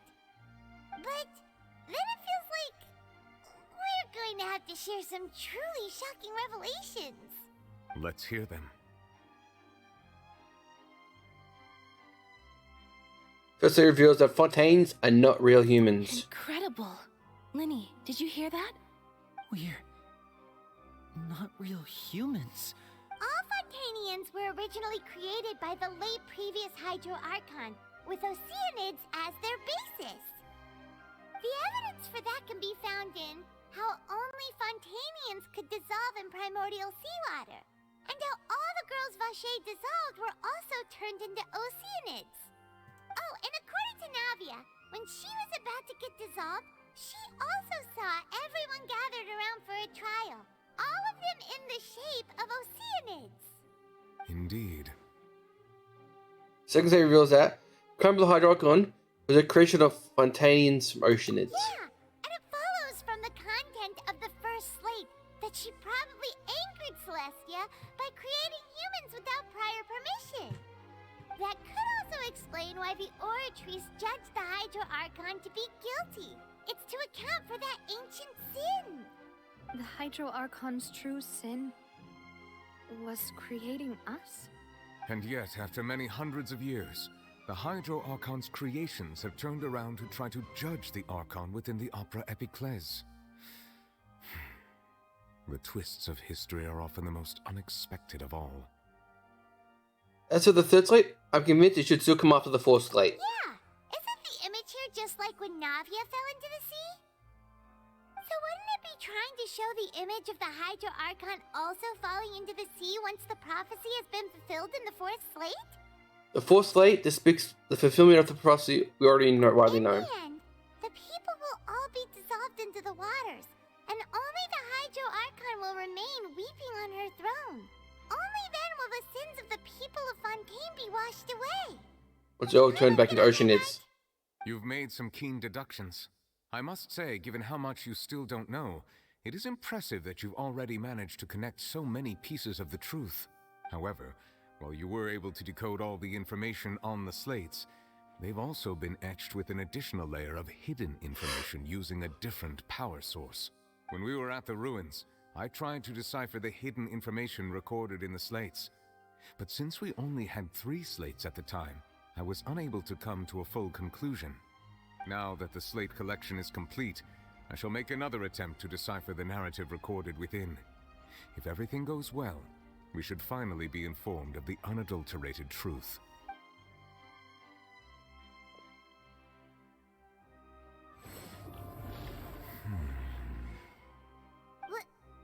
Well? Did you get it? I believe I should share this truth not only with you, but with all the people of Fontaine as well. I will try to briefly summarize it for you. Your hypotheses regarding the origin of Fontainians and the sin of the Hydro Archon were both correct. In the Fontaine of old, the previous Hydro Archon sensed the yearning of her Oceanid familiars for life on land.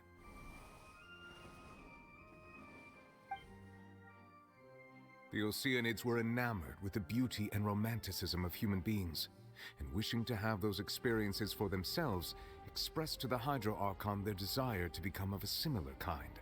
However, even though water as an element is intricately linked with the power of life, the Hydro Archon, as one of the 7, did not possess the authority to create a new form of human life.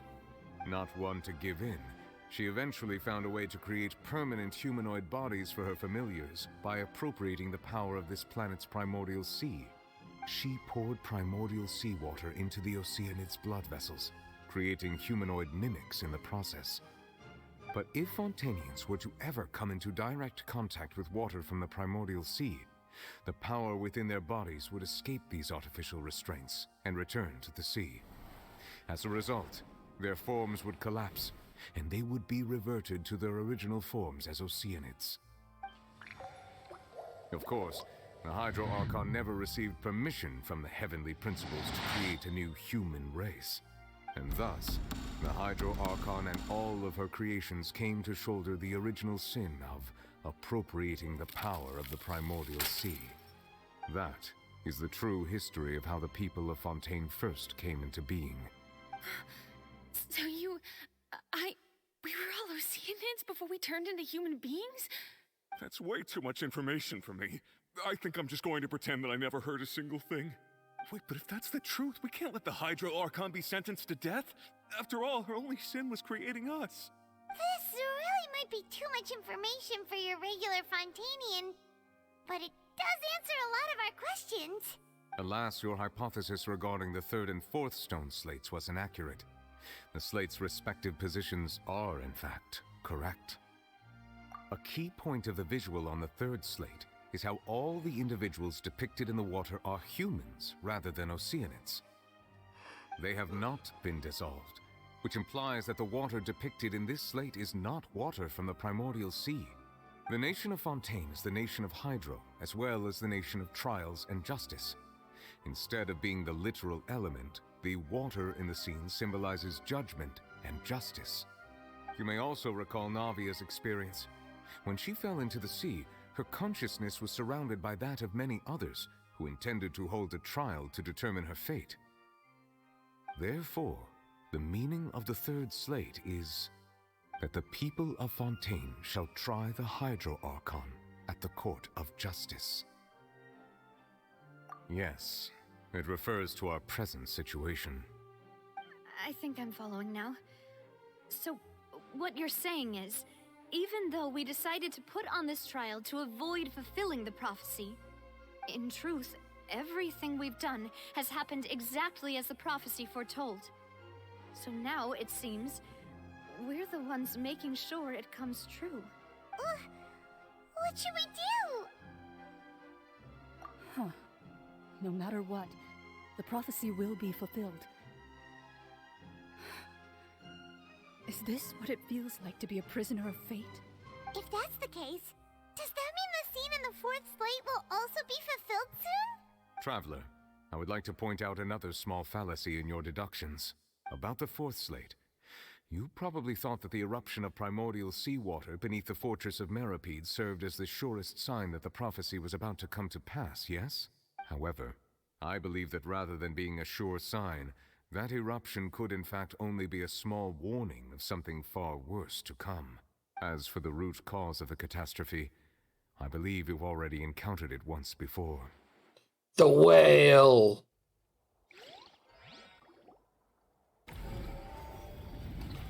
Ultimate proof. This It was eruption was just a small warning of the things to come. It was the whale! It was both dream and reality.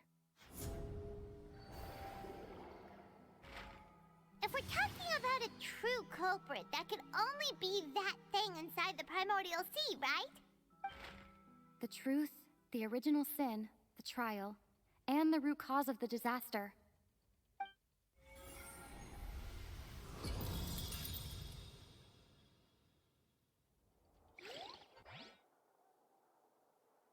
Do I see a budget coming along? There's the budget! Budget's here.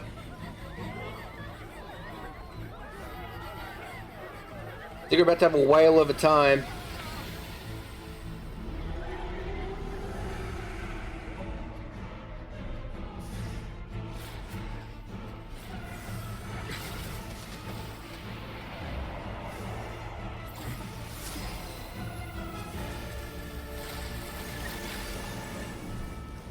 It overpowered the water dragon. Well...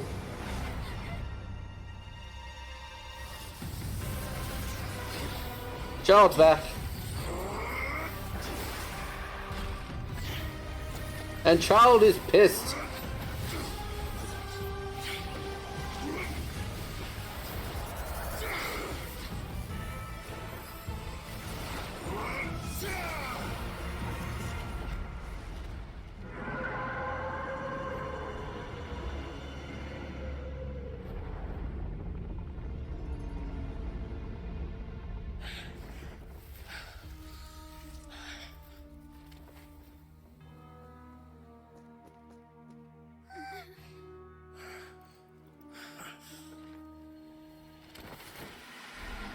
And back in he goes. Child got flushed down the toilet again. That was way too close! How did that thing just burst into the opera house? Wait, was that the huge whale you saw in your dream? Oh, I did that one thing Child saw. So we've met it at last. I understand very well why it has chosen to make an appearance here. That whale does not belong to Tevat. It is a monster that has traversed the stars, weeping all the while. It has been greedily consuming the energy from the planet's primordial sea, using it to grow. That is the main cause for the rising sea levels. And once it has finished consuming all of the energy contained within the sea, its next step will be... You said that when the Hydro Archon first created Fontanians out of Oceanids, she filled their blood vessels with primordial Oh seawater. god, and eat everyone. Precisely. That whale finds the blood of Fontanians nigh impossible to resist. Therefore, when it left the primordial sea, it decided to make its next stop a packed opera house full of food. Food in the form of Fontanians. We just barely managed to push it back, right? In that case, won't it come back to target the people again once it's managed to recover its strength? That is correct. Indeed, it is more accurate to say that we should thank that Harbinger for buying us some time. Without him, the whale would have likely come onto land far sooner. From the way he looked, he must have been fighting the creature for quite a long time. That battle maniac. We've always known that he had a special connection with that whale, but we definitely didn't expect it to help us out like this. Anyway, That's the whale he threw at us when we fought him. He throws whales at you. the disaster recorded in the prophecy? All we need to do to stop the prophecy would be to find a way to beat it up, right? It is too late. It had already absorbed too much of the primordial sea's energy before we could notice it. At this point, it has become practically integrated with the sea itself. Even if the entirety of Tevat were to be destroyed, it could still survive and swim off towards some other world. That's not something I will accept. We've already done everything we can, and we even found the true culprit. We've come so far. You can't just tell me that the last hurdle is some impossible foe. That's just not fair. Indeed, that's not how a grand performance should end. I'll fight it to the end, no matter what. So the prophecy will be fulfilled no matter what, huh? If we beat the shit out of a whale, time to make some oil. God, I'm a terrible person. The prophecy. Yes, what has been prophesied will be fulfilled. You may view such things as the history of the future. As everything was turned out, others couldn't fight against fate. But what if? But wait. But if it's all about fate, Just as prophecies are usually only the future as seen from the perspectives of the gods, could things be happening in hidden corners where the gods' gaze does not fall? as in, Ultimately, fate shall serve as your only guide, no matter what will happen in Tevat's future. All you need to do is to play your part. but even the possibility would be filled, there'll still be a way to save everyone. I'm going to fight the whale. We're whaling on the moon. I carry you. Wait, Fiona said. What is her real secret? Wait, isn't she like still moping in a chair? Oh.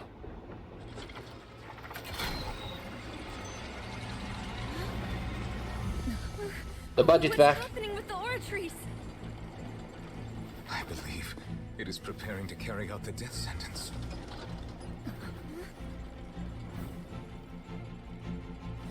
Farina! Fire your laser! No, I still need answers.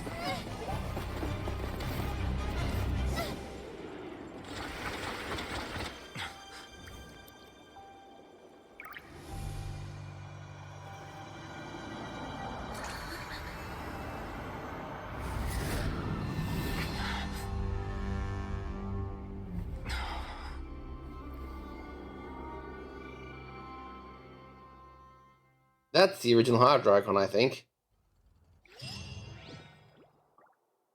Something happened.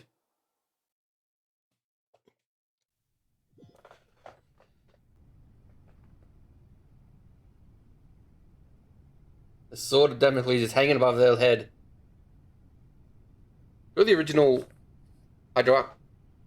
Or it's Farina? You. Farina? Sorry. That shocked expression on your face is just too amusing. What's her name? Farina? Question mark. You are not Farina. Who are you? The sweet sound of bewilderment. Marvelous. A sure sign that my attempt to deceive everyone was a resounding success. But to answer your question, I am Focalor. You know, the god. Focalor. Why did you deceive us? Oh, that wasn't my goal, of course. Goodness, no. But I had to fool everyone else too, if I was to stand any chance of deceiving The gods. the heavenly principles. There it is. Deceiving the heavenly principles. It's all because of that pernicious prophecy. Dreadful, wasn't it? Everyone doomed to dissolve. Fontaine condemned to be flooded. One was not amused. In fact, one was positively bemused when that problem was thrust upon me by my dearest predecessor. That's the former Hydro Archon Egeria for the uninitiated. It hardly gets more disastrous than a preordained national catastrophe, now does it? She knew full well that the prophecy would surely come to pass. And as one of the seven, she also knew full well that one defies the heavenly principles at one's peril.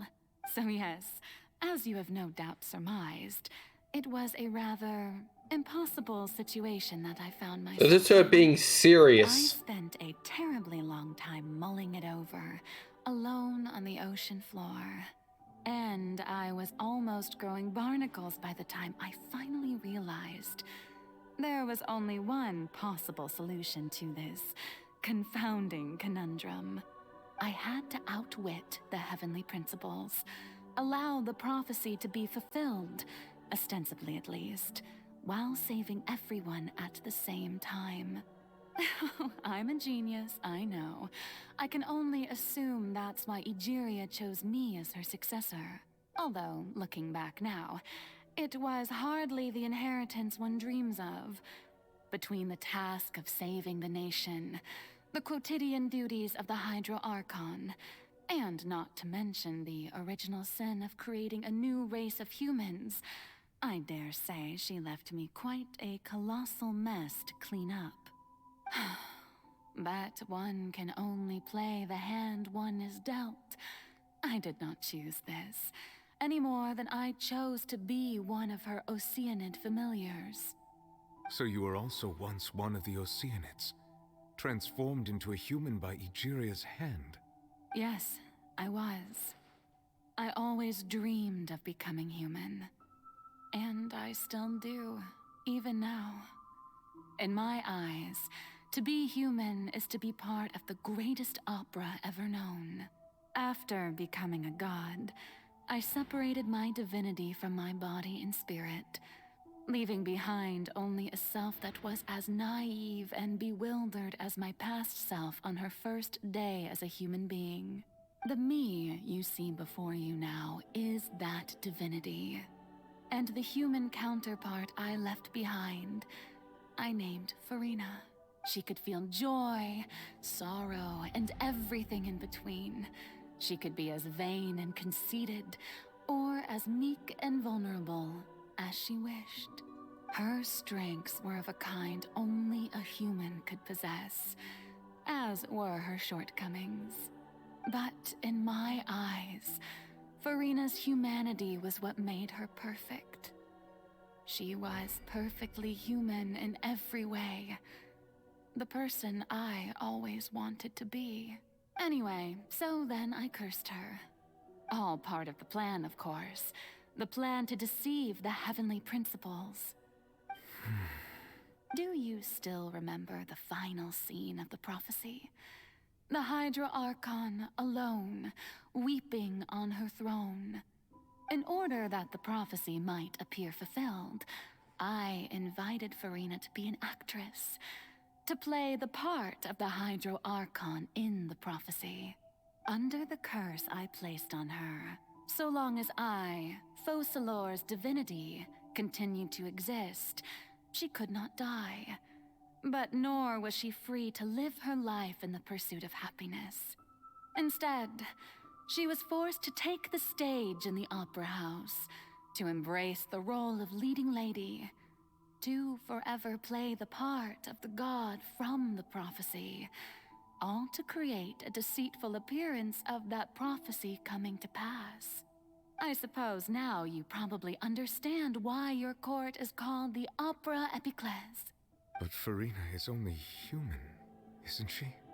Even though she has had a long life, her mind is no stronger than that of any other ordinary human being. I cannot begin to fathom what she has had to endure. It must have been torture for her. It has indeed. And although she is, in a sense, me in human form, I most definitely owe her an apology for it. It's been 500 years, and all along, she's been playing her part in the most unimaginably long, unbearably lonely, and agonizingly painful opera of all time. Man, her soul is a dick.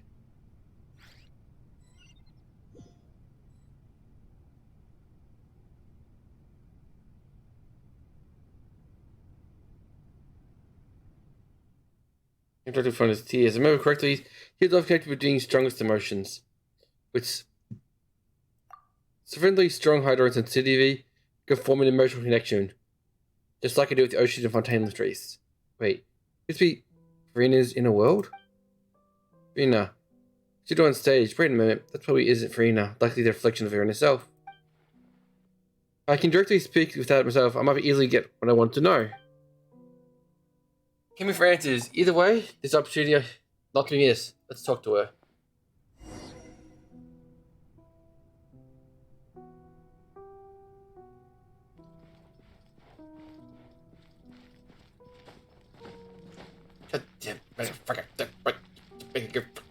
What? Screw it. Wait, wrong one. There we go. Much better.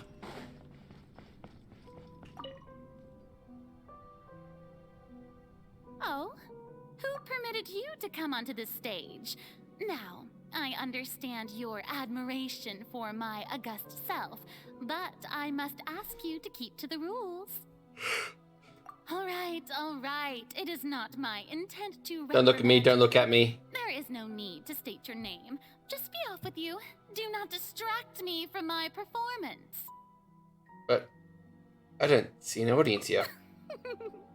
Oh, do not. Just let the stage lights go off, please. Only for 1 second. I am Focalor. The eyes. That's why I cannot come myself again. Are upon me. I must, at all times, display the utmost elegance and nobility. Love, just getting through to her, even if her heart of still playing. So, what sort of resolve must you have in inner self? The subconscious would impregnable defense. I have to find a way. Punch her in. Punch her good. Violence solves everything. She's also saying turn off the lights. Dear audience, the performance is experiencing a technical difficulty, but worry not. The guards shall resolve it soon enough.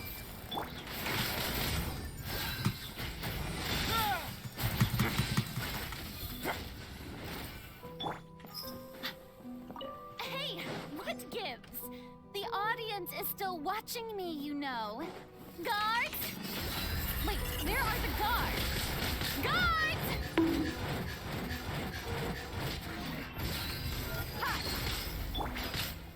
Stabilize. I see everything. Let's begin.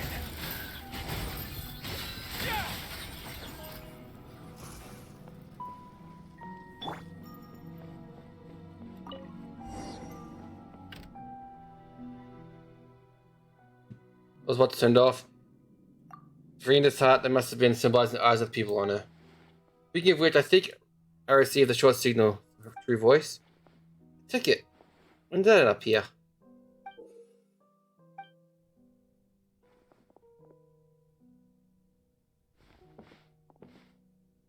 Either way, it looks like the show's about to begin. In that case, show me how you truly feel, Farina. Scene 1. For the mirror, Farina.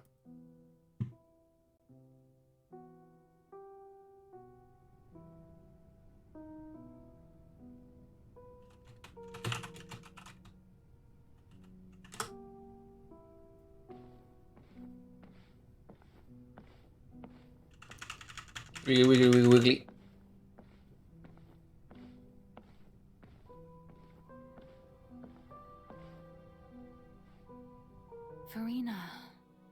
Farina. Huh? Who's that? Who's calling me? Where are you? Be not nervous. Be not afraid. I am before you. Wait a moment. You're mirror me? How can this be? Mirror you, huh? You know what? That's not bad. Let's go with that. Mirror me? What do you wish to say? The prophecy.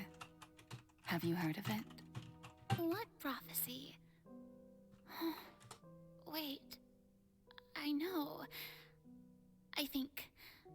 I don't know why, but it's in my head somehow. The people will all be dissolved into the waters, and only the Hydro Archon will remain, weeping on her throne. Only then will the sins of the people of Fontaine be washed away. Oh, very good. You know it well. What's going on? I can't seem to remember anything clearly. The only thing I know for sure is this prophecy. Will it really come to pass? Yes, it will. And that is why I've come to you. Disaster will come to Fontaine sooner or later. Things will develop just as the prophecy declared. There is no escaping it. But doesn't that mean everyone will die?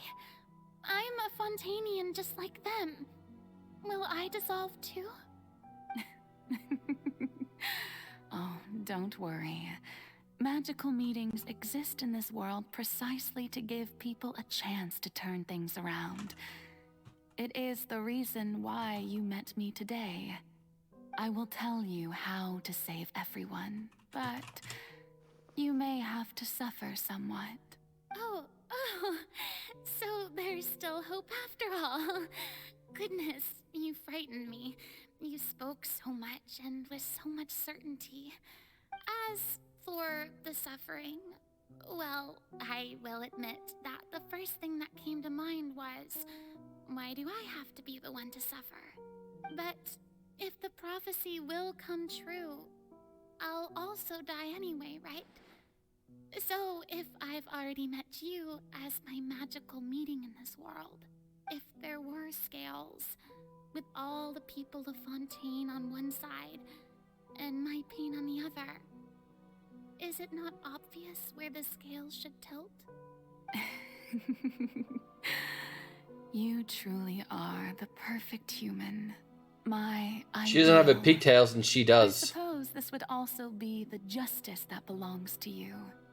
Huh? Don't worry, it's nothing. Listen well. Fontaine has just lost its Hydro Archon. I need you to play a role. That of the new Archon. Play as a god? That's right. You must begin a never-ending masquerade. You must never let anyone suspect your identity. If you can keep it up, then I shall have my way of defying this prophecy. But should your identity be revealed, then all hope will be lost. But how will I do this? A human assuming the role of a god without being exposed. Don't worry. What you must do is not to turn yourself into a real god. You simply need to play the role of a god as humans imagine them to be. Being a human yourself, I'm sure you already know what such an entity would be like. Remember, your true challenge will not be pursuing divinity, but contending against humanity. I'm still not sure I understand, but I'll try. I'll try to do this. So, how long am I going to have to play this role? To accomplish this mission, you will have to stay on the stage for many, many years. You will endure and not grow old until your task ends. But I promise you, all will eventually end in a magnificent and dramatic trial, and everyone will be saved. A trial, huh? How exciting. I'll be looking forward to it.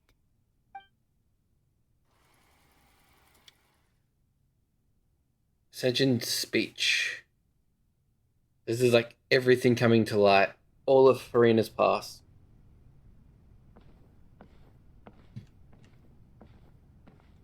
You see, the real Farina doesn't have the pigtails. She has short hair.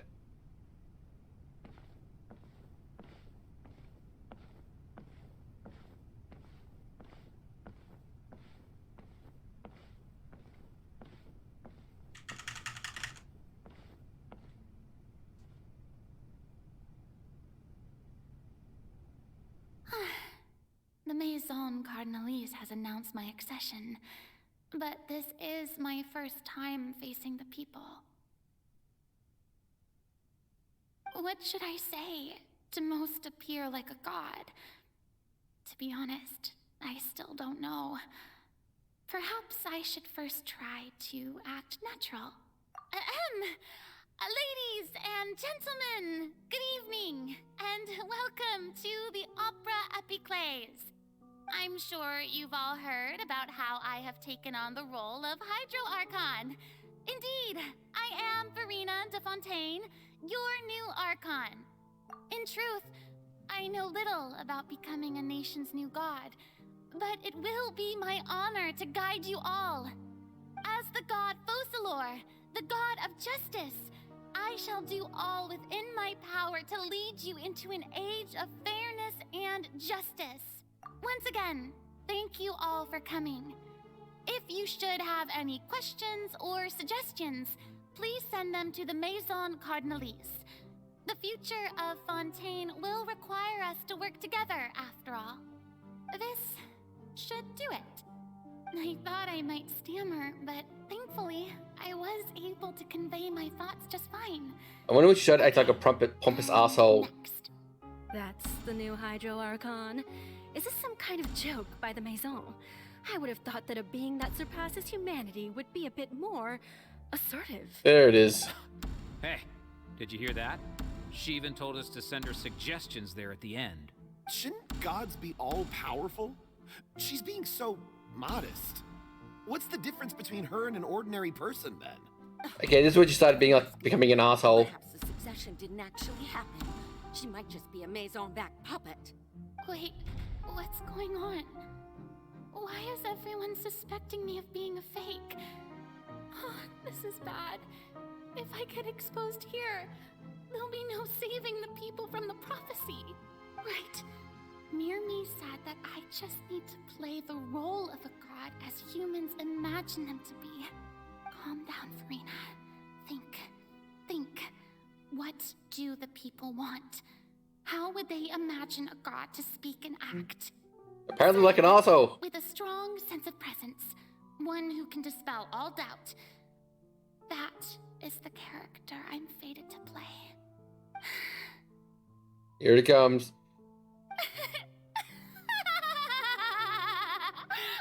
Oh, very good, my people. Only ones such as you are deserving of my rule. Now, I was wondering if some weak puppet were to one day come onto the stage and claim ownership of this opera house, would the children of Fontaine follow them? Well, it seems that you would all see right through them. Having passed my test, you are qualified to witness wondrous trials alongside my august self, here in this opera house. You may consider my previous act a door gift of sorts.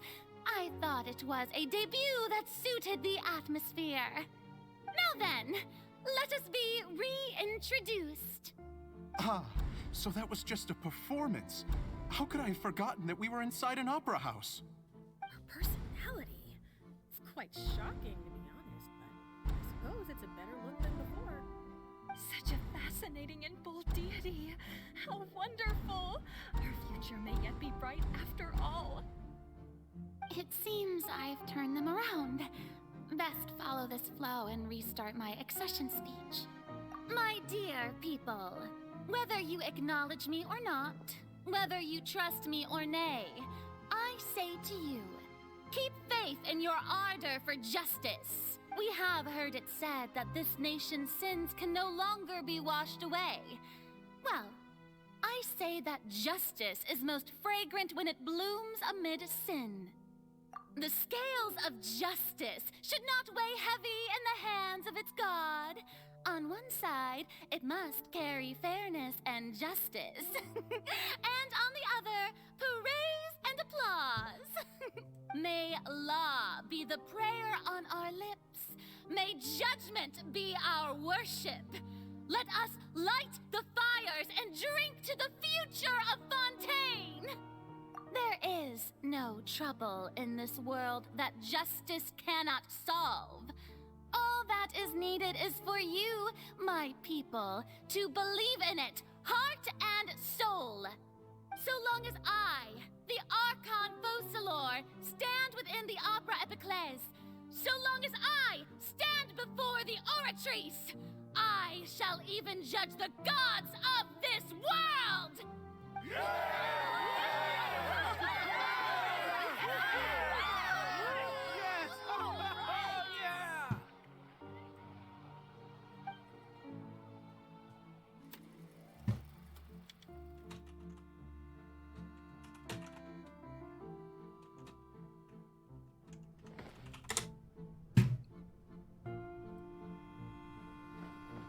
Like, oh, I can run now. Like, she's a lot more confident. Lady Farina, here are today's case reports, as well as a summary of the follow-up for your perusal. Come now, was I not just at the Opera House in person? Leave these kinds of things to Neuvillette. Besides, none of these trials were the one that I'm looking forward to the most. If I may be so impertinent, what kind of trial are you truly looking forward to? A magnificent, dramatic, and wondrous trial. A trial to end all things. How could you hope to understand? That's true, I fear I lack the ability to grasp your divine thought, Lady Archon. No need for fright, and do not take what I said before too seriously. Go now, do your duties. The trial I await. It will come one day. 500 years later.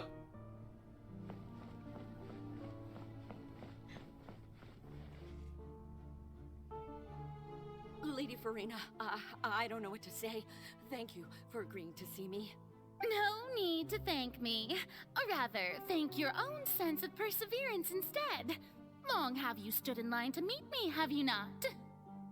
Oh, I'm afraid that's just an inevitable consequence of my divine charm. All right, Deoteria, is it? How is your son's illness? You remembered me, and you knew of my family, too. He is doing much better now. In fact, he is far more of an ardent believer than I. He was the one who forced me to seek an audience with you, and to bring your words back to him. Oh, good. Very good. If this should happen again in the future, please do not hesitate to come and tell me. Going down to citizens' homes every so often, while not usual practice, should serve as a fine change of pace. You're such a gentle and wise god. Thank you once again, on behalf of my son.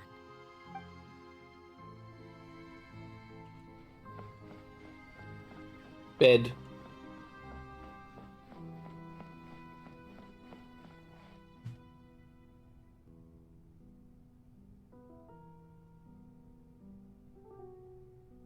Lady Farina, here are the latest hydrological reports. As for the specific parameters you asked to take note of, I'm afraid things still don't look good. I see. It's as I thought, then. As your god, I did already expect this, but I wanted to see how far your human wisdom would allow you to analyze it. All manner of signs indicate that the prophecy will still come to pass. Forget it. That's not something you need to worry about right now. Well, as I understand it, the Fontaine Research Institute is also trying to find a way to counter the rising water levels. It exploded. Have they found anything? I'm afraid that they haven't found any effective solution thus far. And it blew up. Oh, is that so? Well, no wonder. This issue has reached the realm of the gods, after all. Still, their spirit is praiseworthy.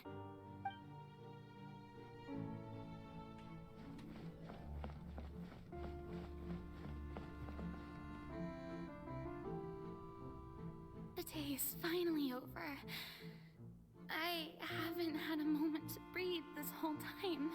But it's good to see that everything's getting on track. There are no longer any voices of suspicion. Maybe this is fine. I just need to keep going. And every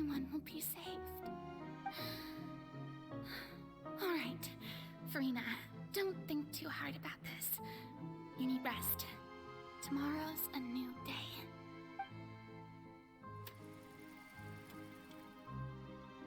We went to scene 3. Lady Farina, here are the new trial reports for the latest cases, as well as a summary of the follow-up. There'll be no need for that. I've seen them already. There's no need to go back over scenes I've witnessed in person before. Lady Farina, I've waited so long for this chance to see you in this manner. Indeed, my dear, loyal citizen. This joyous moment is an honor for us both. Lady Farina, we're detecting significant hydrological anomalies near Poisson. Understood. Keep monitoring. Keep me informed should anything come up at the Institute.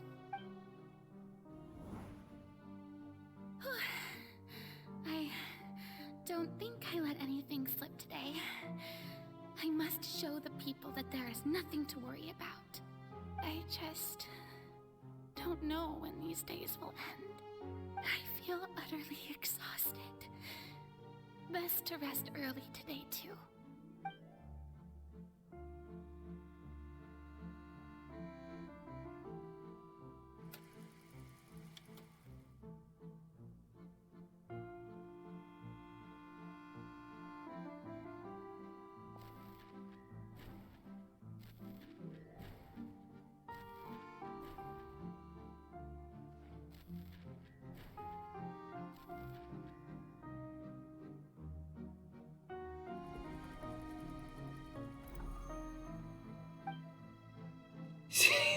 Scene 182,375. It's like a dream being able to speak with you up close like this. I've heard that the first member of our family who was honored to receive an audience with you was Madame Deoteria, almost 20 generations ago. And what a fine family yours is indeed. It brings me great joy to meet such a faithful believer. A descendant of a line most ardent. She's struggling to hold it in. Surely you exaggerate, Lady Farina.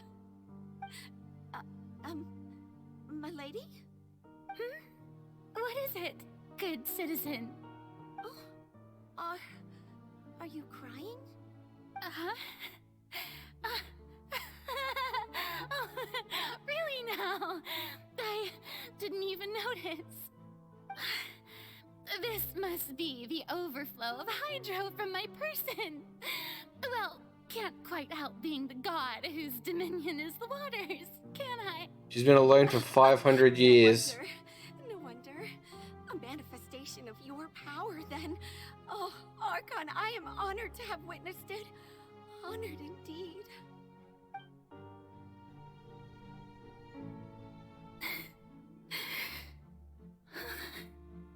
So interminable. So lonely. Just how much longer? Hundreds of years must have passed by now. Perhaps the show must go on for hundreds more. I never imagined that it would hurt so much. Have I reached my limit? No. Perhaps I reached it long ago. Today I didn't even notice my own tears. I want to tell someone, anyone, about this. But would that not destroy all I've done so far? I've conducted so many investigations across the centuries, but there's not even a sliver of hope that we might break the prophecy. All I can do is keep heart. I must maintain this act. It is the only way to save Fontaine. Please, mirror me. You have to succeed. Oh god, what's the number gonna be? Oh, only a little bit further.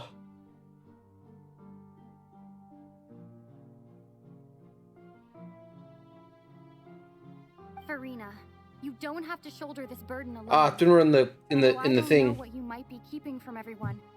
Your people are more than willing to share your burden with you. My voice. Please move back around the giant magic box. This is great. We're playing in a world. Try to find out what you want to tell me that time. Share my burden. That's impossible. It was fated right from the start that this would be my duty alone. But even if your burden doesn't need to be shared, you can still choose to confide in someone. Just share it with me. I'm what you'd call a witness.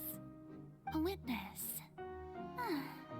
Yes, I've heard that you came to Tevat from beyond the stars, yes. In other words, you never belonged here. And if Tevat is, in its entirety, a show on a stage, then you're just a spectator, aren't you? If that's the case... She's right.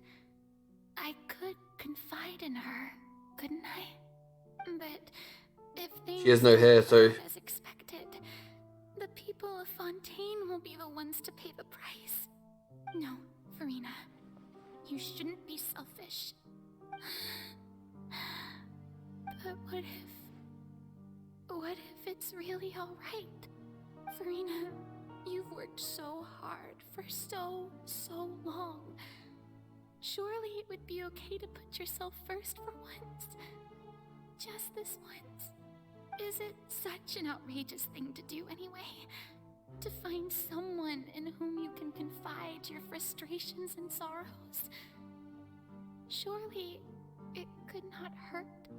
If you let this opportunity slip through your fingers, it might never come by again. Think about it long and hard.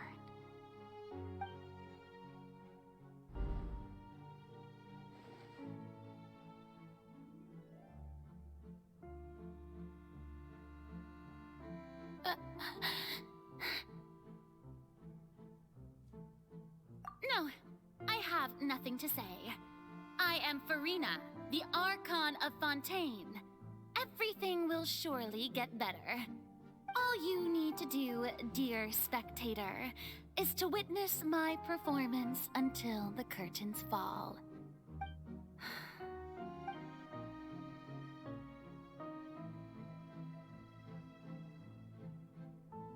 Fine.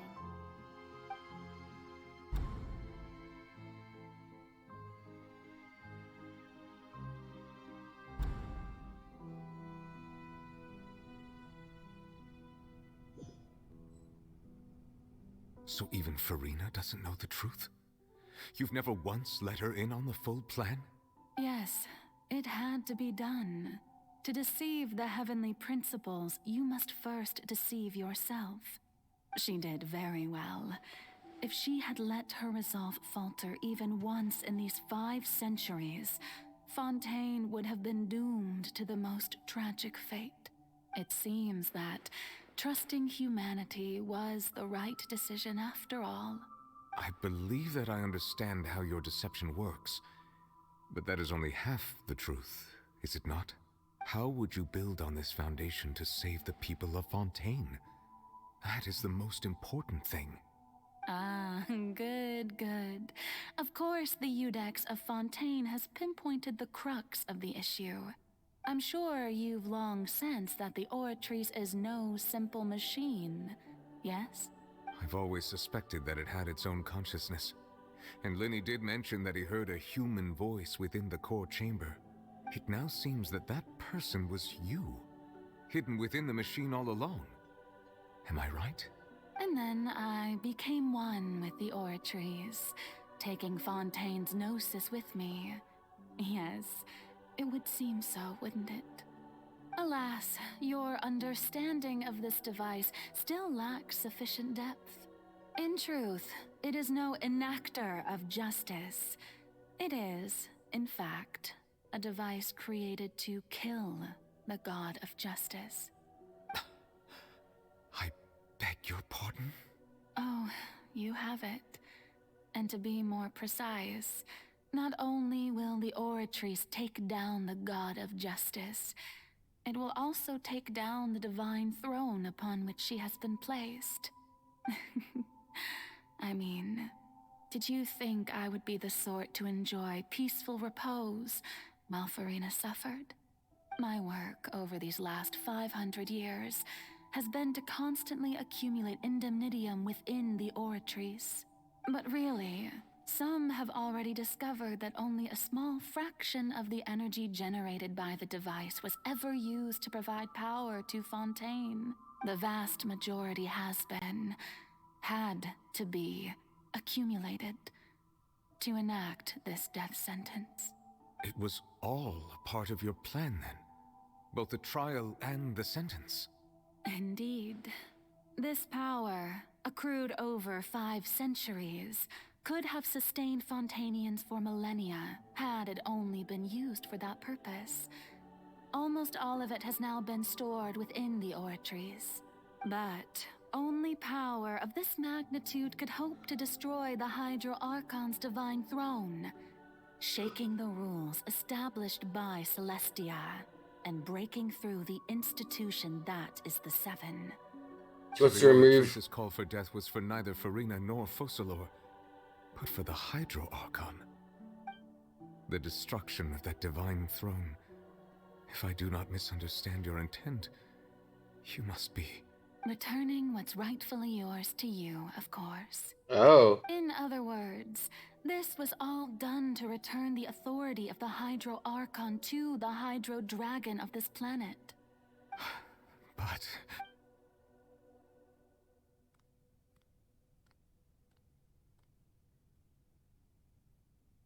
Oh, what? Getting sad again, are we? The authority of the ancient dragons shall soon be yours once more, O Hydro Dragon Sovereign. And this is the face you make. All you've done throughout the years is just so you can sacrifice yourself at the very end. I've never quite seen it that way, you know.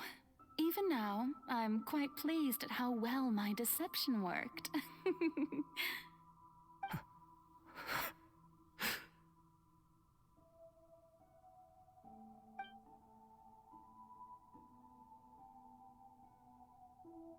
Hydro Dragon, don't cry. I must say, had it been within my rights, I would have loved to judge the heavenly principles themselves. Were they not guilty of essentially the same crime? Egeria stole the power of the primordial sea, and the heavenly principles stole the power you ancient dragons possessed. I, for my part, am the god of justice. And is it not just that your original powers should be returned to you? Speaking of justice, I have always believed that justice lies in the process of pursuing human existence itself. So, if the theft of the primordial sea's might was Fontaine's original sin, then, leaving matters of procedural right and wrong aside, the descent of the Fontainians as humans and their right to exist in this world would be Fontaine's original justice. In other words, existence was Egeria's justice, and to me, justice is the continuation of that existence. Defying the prophecy and ensuring that Fontaine's people shall live on, that should be the justice enthroned over all others. At this point, we, whether it be myself or all other Fontainians, have shouldered the burden of this sin for far too long. Iudex Nervilette, the highest judge in our land, when you regain your full power as an elemental sovereign, what verdict shall you pass upon us? So when I was invited to the court of Fontaine to serve as Iudex, I see now that that was your idea too. At last, I now understand the true purpose behind this position. In the beginning, I was uninterested in human existence. But these 5 centuries of living alongside them have gradually brought about mutual understanding between us. And I have even attempted to feel as they feel. You are a devious one, Focalors. Things being as they are, surely you know that I could never declare them to be guilty.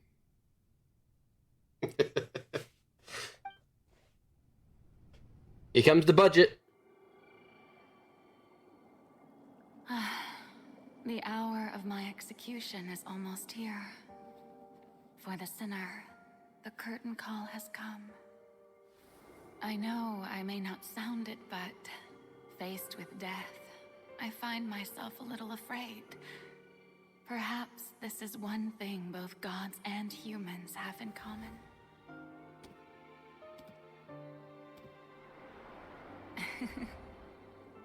Farewell, Nervalette. I hope you've enjoyed the part you played these 500 years.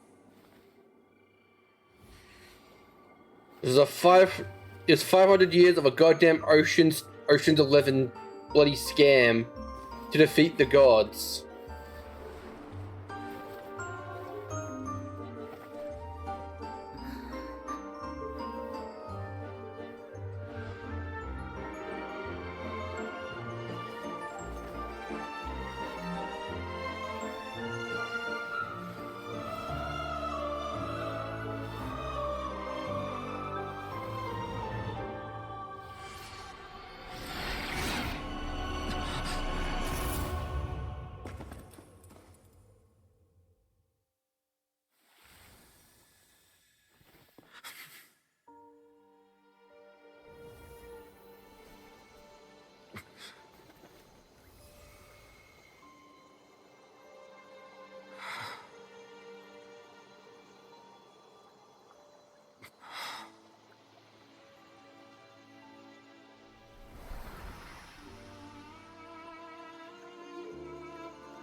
Thank you, Farina, for all you've done.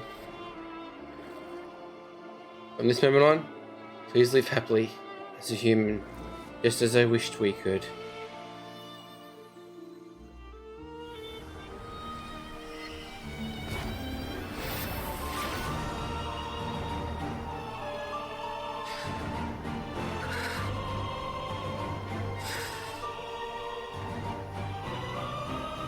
I, Iudex Nervalette, hereby declare,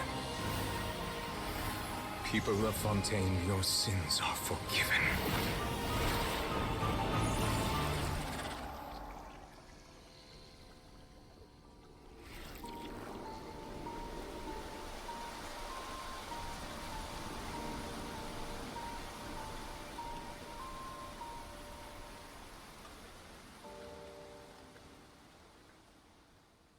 We still have a whale problem, don't we?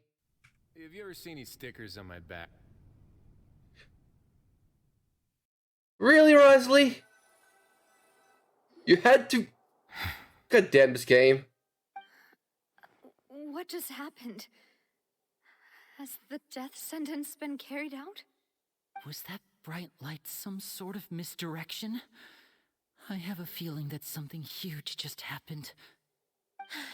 But since we're all still alive and haven't been dissolved, I assume whatever happened was good for us.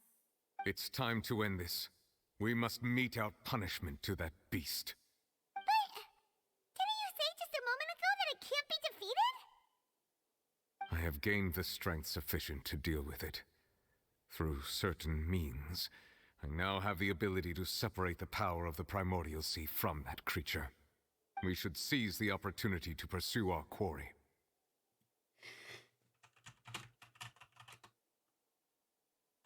It's time to punch the whale. Traveler, now that the oratories can no longer function, I require an executor to help me mete out justice. The root of the calamities befalling Fontaine. The beast that enacts the prophecy. Its name is the all-devouring narwhal. Narwhals living in the ocean, causing a commotion, because they are so awesome.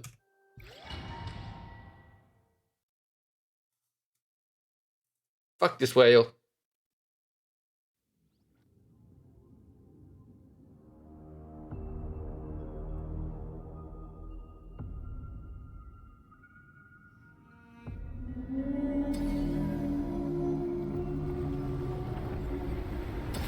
So it's not a whale, it's a narwhal.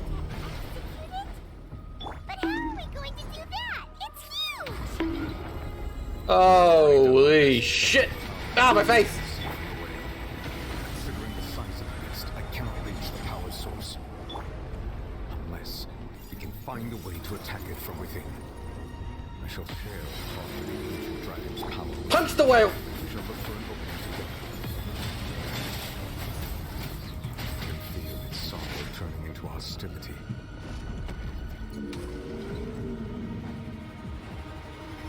Fuck you, whale! Let's get it on! Commit it to memory. The all-devouring narwhal cannot resist its instinct to devour. Continue to trigger its hostility. The chance will present itself.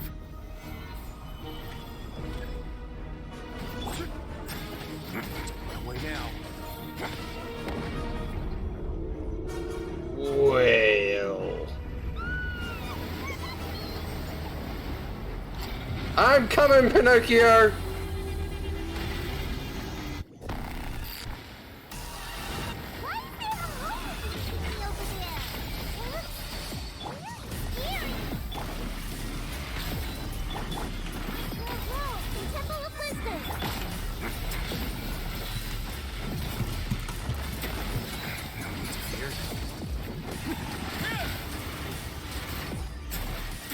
I have granted you my protection.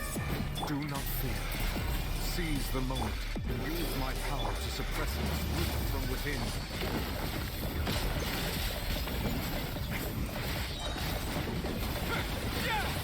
Stay cool and face your guilt.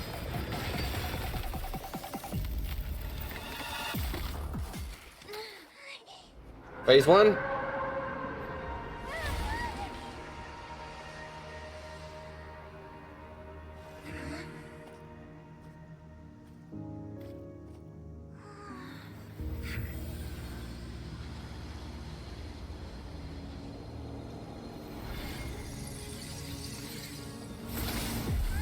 Oh no, we're going to the database!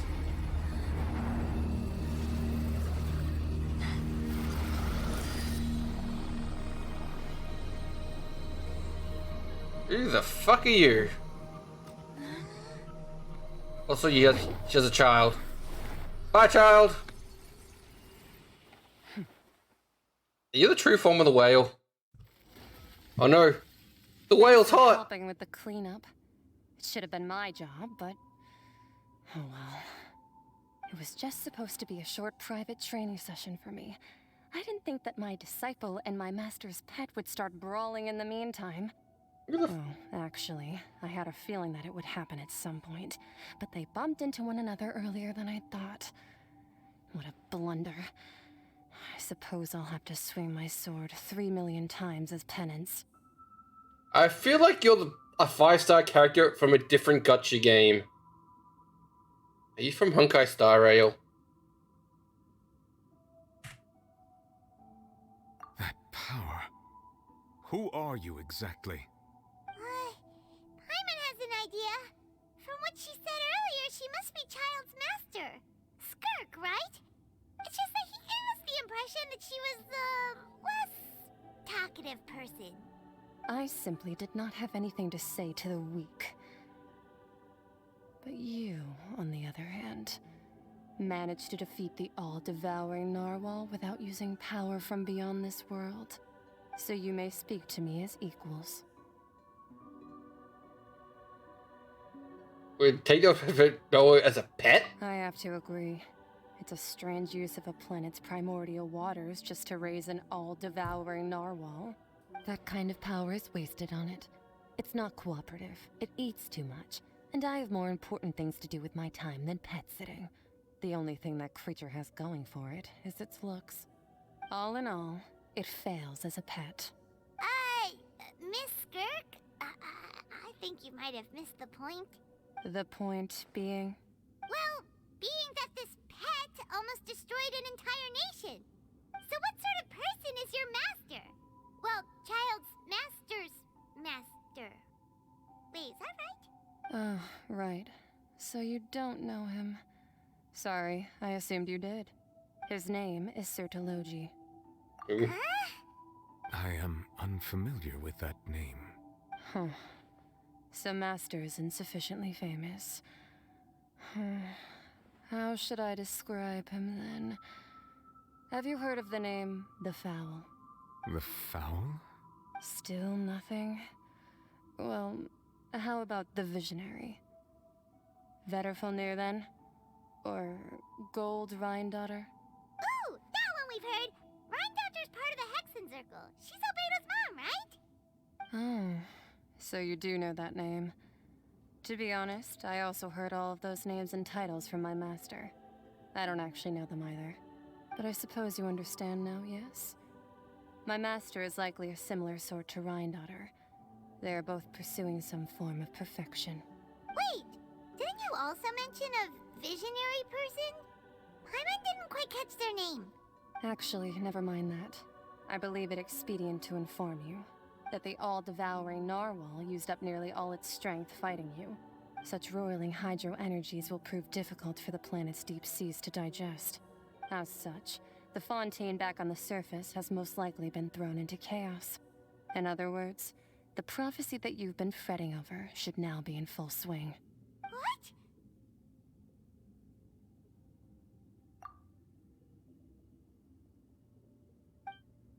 Not to worry. Focalor has already managed to deceive the heavenly principles.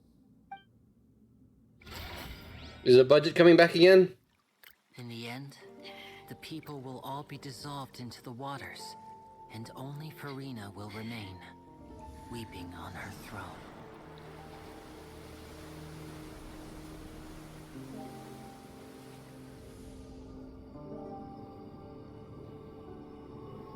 Only then will the sins of the people of Fontaine be washed away.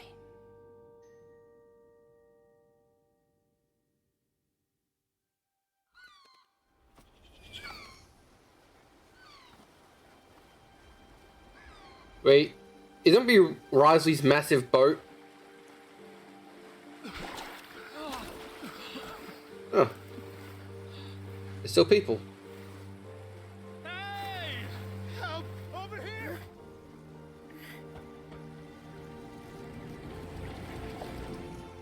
Wait, you're coming too far!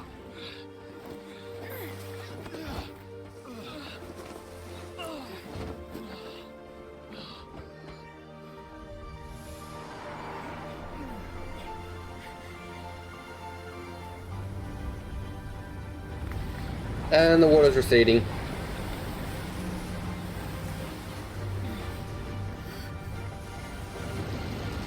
No, it's Riley's boat. Riley finished his big old boat. All hands initiate emergency rescue.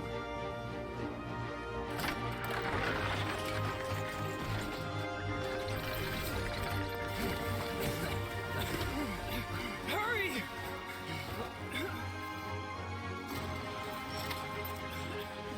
Hey, lend a hand.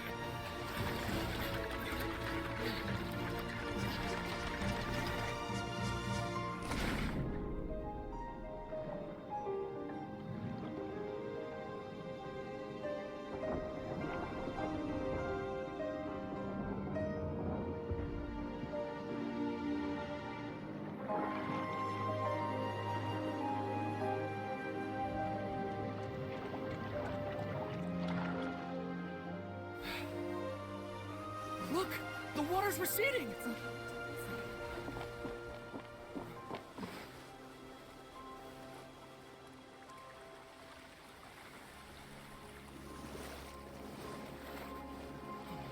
It's a miracle! Water's receding.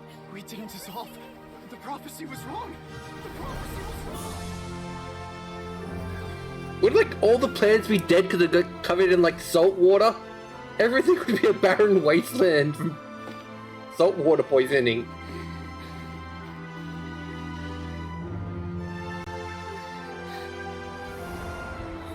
Are you alright? We're safe. The prophecy was wrong.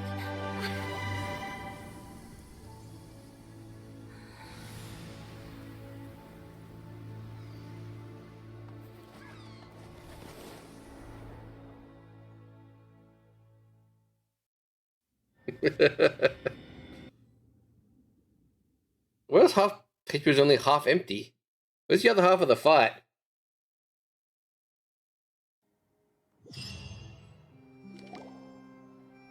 The Solo renewed. The Suite de Rasula talks post-disaster rebuilding. I recently visited Poisson to meet with Miss Navia, spokesperson of the Suite de Rasula, and we spoke about Poisson's present and future. Old soil can still give birth to new bloom, Miss Navia stated. Hope is like seeing a small cookie when you're starving late at night. You just need a little of it. Skyship Winglet, boon or bane of the Fontaine Research Institute. The various disputes that have arisen on account of Mr. Edwin have suddenly become a shield over the Institute, with Jurier turning out to be a once overlooked hidden gem. People always call the first researcher mad, but few know what to call the second. And should that latter person achieve a miracle, they would find it all the harder to find a word with which to classify him and his team. Wow! Paimon barely recognizes the people in the reports. Are those really Jurier and Navia? They sound like real big shots. What do you think? Pretty enthralling, huh? The Steambird's idea was pretty simple. With the disaster just having passed, we would print a free edition packed to the margins with good news to calm people down. The value for these big scoops lies in their inevitable follow-ups. We'll publish further reports and go into the stories behind those people. And make money and rich. Edwin's assistant, Jurier, created a true flying ship, while Navia is leading people in the reconstruction of their home. I'm sure that these stories could draw even your well-traveled eye. Paimon's curious too! Wait a minute. Didn't we watch everything happen from start to finish? What's there to be curious about? And that's exactly why I'd like you to come conduct interviews with me. You're the best incubators of news, if you haven't noticed. And also, with you around, I'm sure I'll get to see that Duke. Are you sure? Hasn't he turned you down several times already? Oh, this time will be different. Come on, let's head to Poisson first, and then make a trip to the fortress.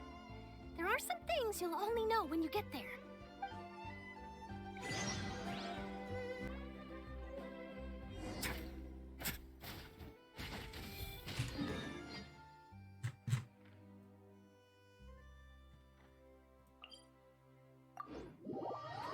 This is like another 2 hours of the story, isn't there? I know the game likes to drag on. I couldn't say ended and made this like a separate epilogue. I need the big banner to say it's finished, so I can go to bed. Shazam!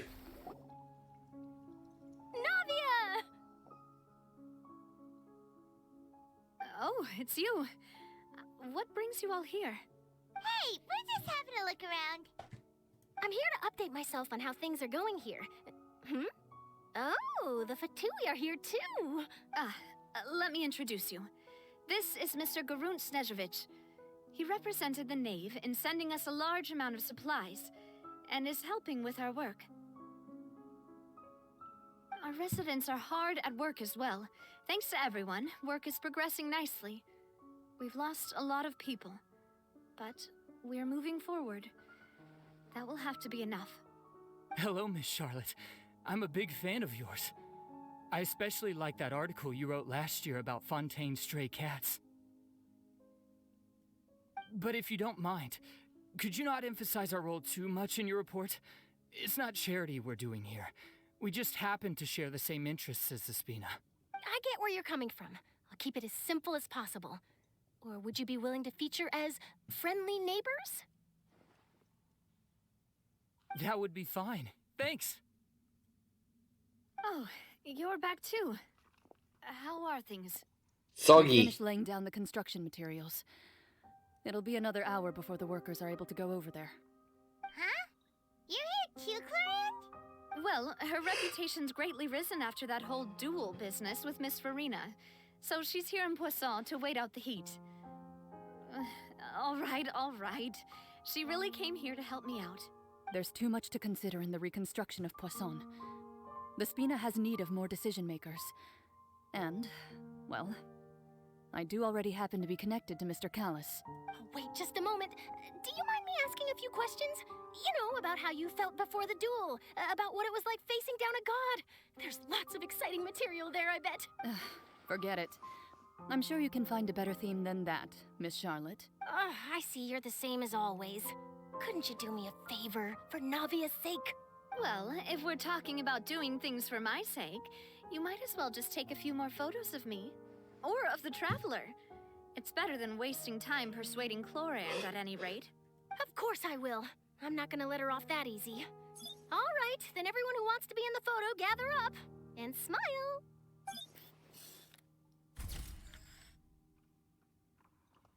How did it go? Was it a good shot? Did Paimon look cute in it? Not bad. Your addition really helped the composition of the picture.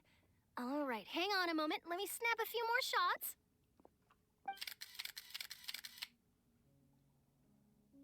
All right, that should do it. I'll be back here later anyway, so let's call it a day. And she's gone. You're very quick. Speed is of the essence when it comes to the news, and freshness is the key. Also, not to brag, but I'm pretty good at building connections. Who knows? I might eventually get that interview with you after all, Miss Chlorand. Wow, you really do have that never say die spirit. I'm impressed. I'll hazard a guess that this is how you got that interview at the Fortress of Maripede. Whoa, you're well informed. Let me make a guess too. I asked Sijuin, who told Monsieur Nervillette, and he told you, right? That's a very complete information chain. In truth, all Monsieur Nervillette asked me was, when did the fortress become so friendly towards the media? I told him that it was best not to speak too soon. There's no guarantee that Ridsley will make a personal appearance. You're right. I've got to treasure every moment I have with them. In which case, I'll be making a move first. Stay safe now. And tell me if you hear anything interesting. I'll treat you to afternoon tea in exchange. You seem curious about the fortress. Of course. That Risley. I still remember going down to the fortress to grill him for information on my father's case. Boy, did he take me for a ride. But he did invite you to tea, didn't he?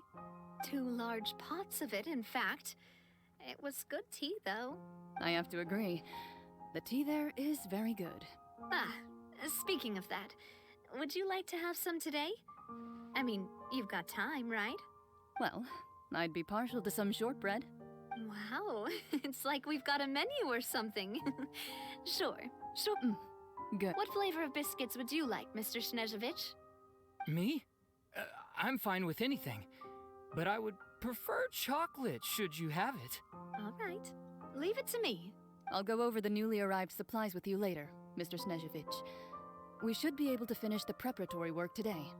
That works great for me. Huh. Is it just me, or did you get a new lipstick? I did. It was a gift from Sijuin. Want to give it a try? I think the color would suit you, too.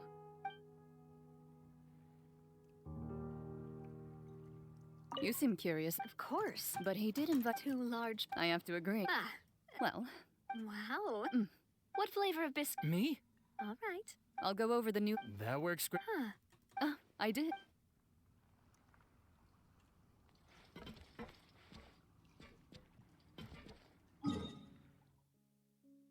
Is that it?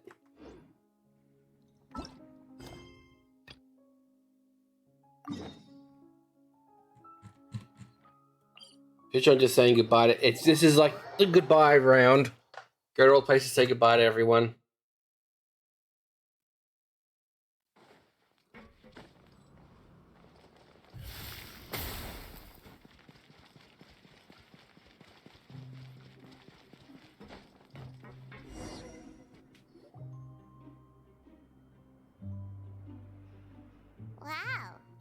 again, huh? There's a real nostalgic feeling to this place. Looks like you've been missing us. Duke! Did you come all the way to the entrance to greet us? Of course. I'm here to welcome you and our dear Miss Charlotte, whom our good head nurse recommended to me. It's an honor to finally meet the much-rumored Duke. Thank you for consenting to my visit to the fortress, sir. No need to thank me. But that said, I shouldn't be the focus of your interview. I trust you recall our agreement? Of course, of course. All right then, this way.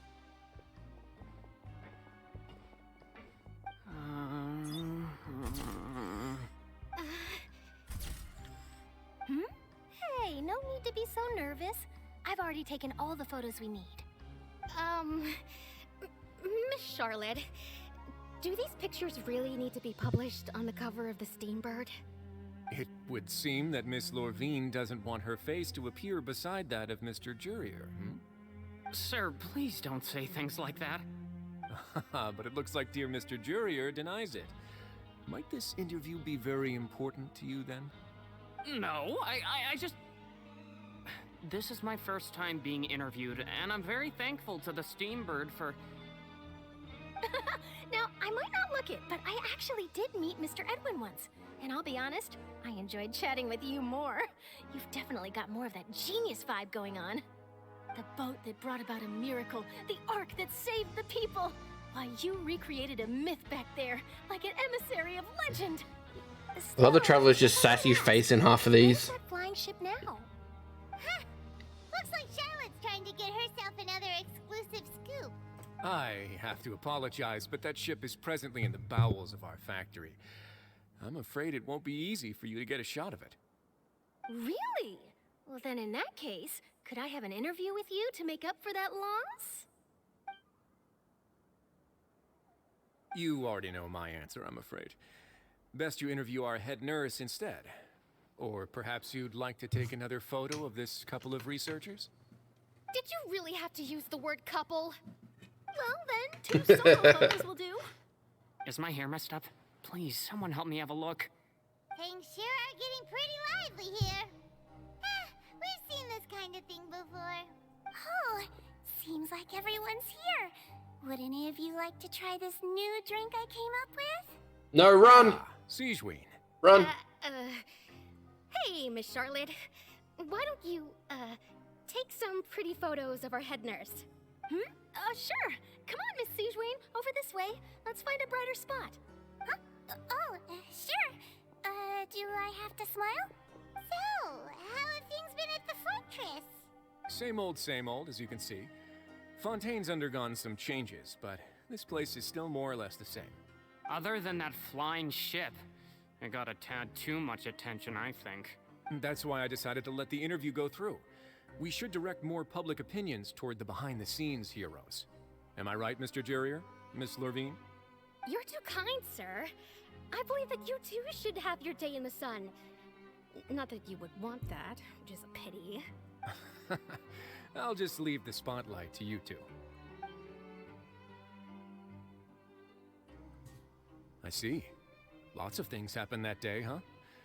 Anyway, regarding that Harbinger, I'm not sure you remember, but his 3 young followers are still waiting for his return. He sure did win them over, huh? I'll tell them that there's good news and bad news. The good being that their boss seems fine, and the bad being that they must face extended sentences for abetting his escape. Oh, actually, what about you? Are things gonna change for you too? What change can there be? The fortress will keep chugging along, and so will my duties.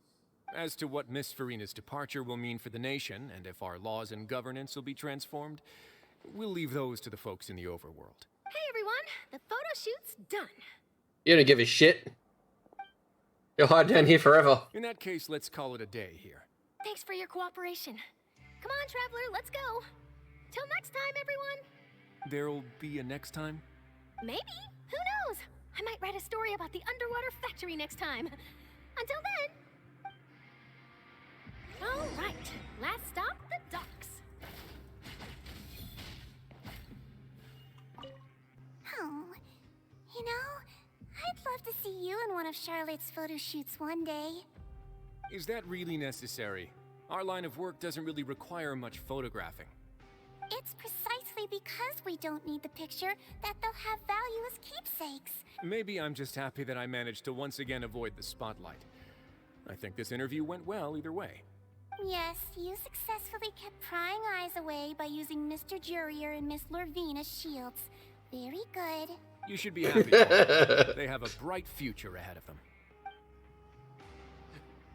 Use them as shields. There they are.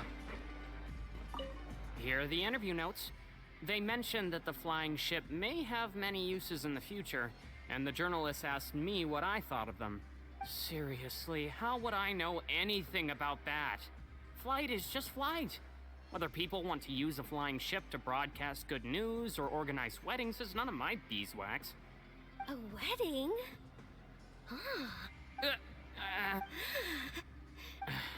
Why are you looking at me like that? Get a room already. Flying ship can be used for weddings?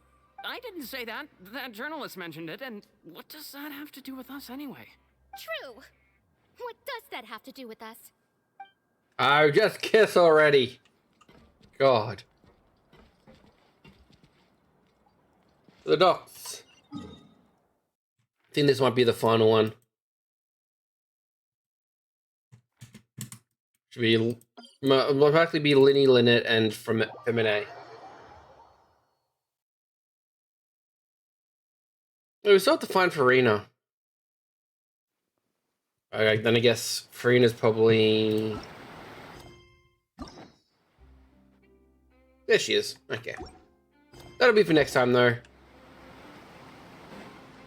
Is it up or down? It's down.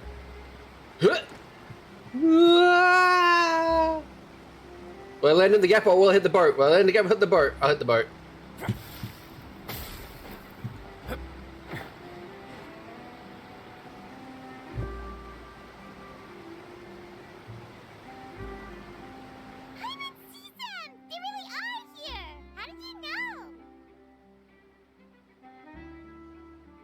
Navia mentioned that she stayed in touch with Linny and the others after working together. Apparently, they've been at the docks distributing these strange pockets the whole time since. Traveler, Paimon. Ah, and Miss Charlotte, too. Would you like a magic pocket? What sort of gadget is it? It's a wondrous bag that can be used to carry many things. The water level has returned to normal, but if you see any of your things floating around, you can use this to carry them. Or you could trick a friend into doing it for you. Trick a friend? I wonder which of my friends would fall for that. Take a look at me. Suplex now. You could just make a friend Suplex. with Fremine here. Isn't that right, Fremine? Is this what you meant by, I'll help you make some more friends? To be honest, that sounds pretty sweet. Could I have your contact, please? Sure. Please, write down my address. You sure are working hard to help Fremine socialize. He was the one who proposed doing this. He even wants to assist in our magic shows. Yes, I was planning to first introduce Pear as an assistant, and later Fremine himself. In the future, I think we can leave underwater escape magic to him too. That said, would anyone want to see a diver escape underwater? Oh, it'll work out. Every journey begins with the first step. He'll become a part of our show eventually. Lynette, could you come over? Miss Charlotte says she wants to take a picture of us. Got it.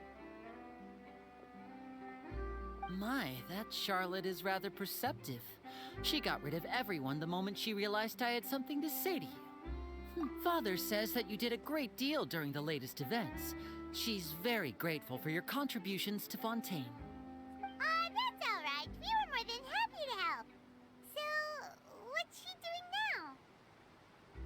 Killing everyone. Oh, I guess you haven't heard. Well, After Lady Farina left, Father and Monsieur Nervilette opened negotiations, during which he gave Fontaine's gnosis to her as a Oh, God gift. damn it. A diplomatic gift? A gnosis? Stop giving him the gnosis. I was quite surprised at first myself. But when I thought it over, there were actually a number of things going for it. It could have been done as an apology for the incident with Lord Child, or as thanks for his help in tying the all-devouring narwhal down. Furthermore, Father did also lend significant aid to Fontaine and Poisson. Well, that's true, but this is a gnosis we're talking about. Doesn't this seem a bit irresponsible? I would agree, but I've also heard that it seems that Monsieur Nervilette has had a significant change of heart regarding the matter. So there's some reason for this that only Nervilette knows about? I suspect you'll have to ask him about that yourself. Ah, yes, speaking of which, I did see him strolling around the entrance to the Fortress of Meripede a while back. Isn't he real busy and stuff? Paimon didn't think he'd have the time for that. But back to the topic. The gnosis was given to the knave, right? What about Child? They say that he's returned to Snezhnaya to recover from his wounds. I hear that the recent disaster really did a number on his health. That's true. When you think about it, we've had loads of run-ins with the Fatui. To think we'd be allied with them this time. So shocked by such a simple switching of sides?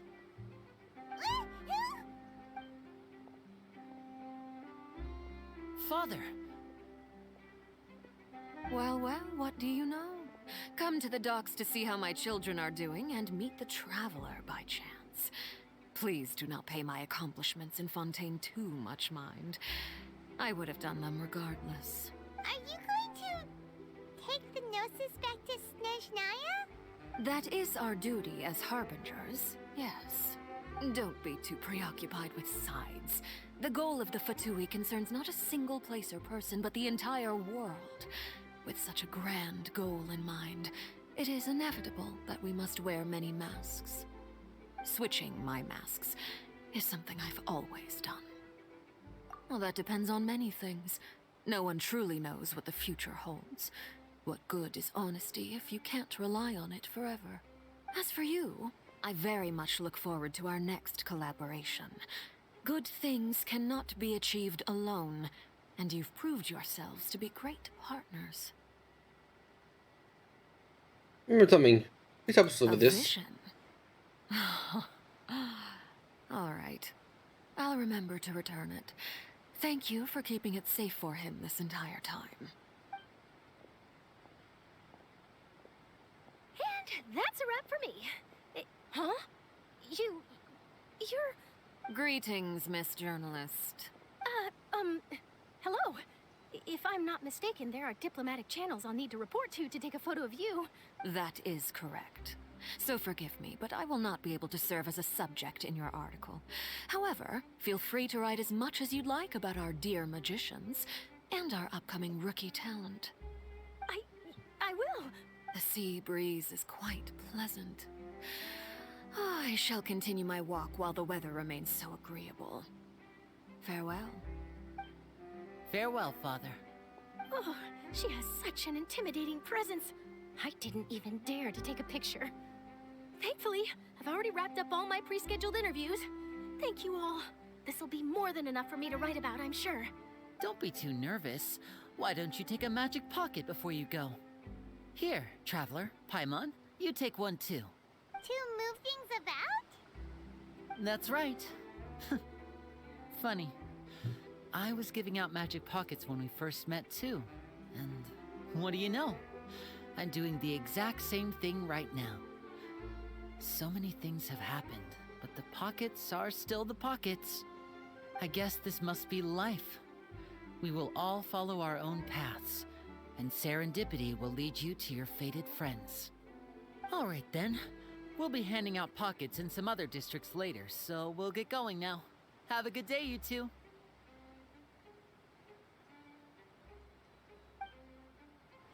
Well, guess we sent Charlotte off. Shall we go see what Nervilette's doing?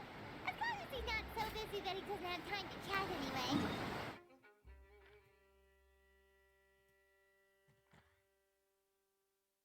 anyway. Oh, you had to be the one place where there's no goddamn teleporters. Gosh, you're over that. Make me run over there. I want to go to bed. Let this story end. It's been over 5 hours to do this story quest.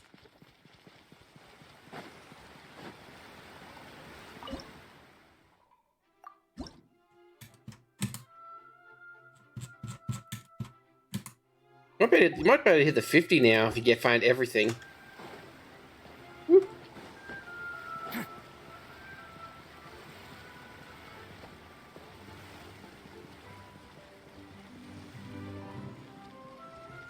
I shall never sleep. I thought the bong didn't work for some reason. I'm gonna punch him.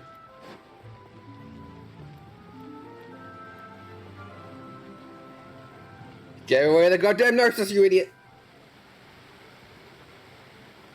Oh, this be a budget? Do I sense a budget? So, you really are here, Neverland. No budget. I didn't think you were going to have free time this hour of the day. Really? Oh, I suppose you must have met Mr. Linney. He took the time to greet me earlier when he passed this way. In any case, you came at a good time. I was just considering reaching out to you to set up a meeting, so I may explain some things that I haven't had the time to before. Aw, Paimon's glad that you remembered. Thank you for keeping us on your mind, what with you being busy and all. Alright, let's have it then. How was Fontaine actually saved? The whole business is still quite the mystery to us. It is strange how words can often leave a bitter taste in the mouth when it finally comes time to say them out loud.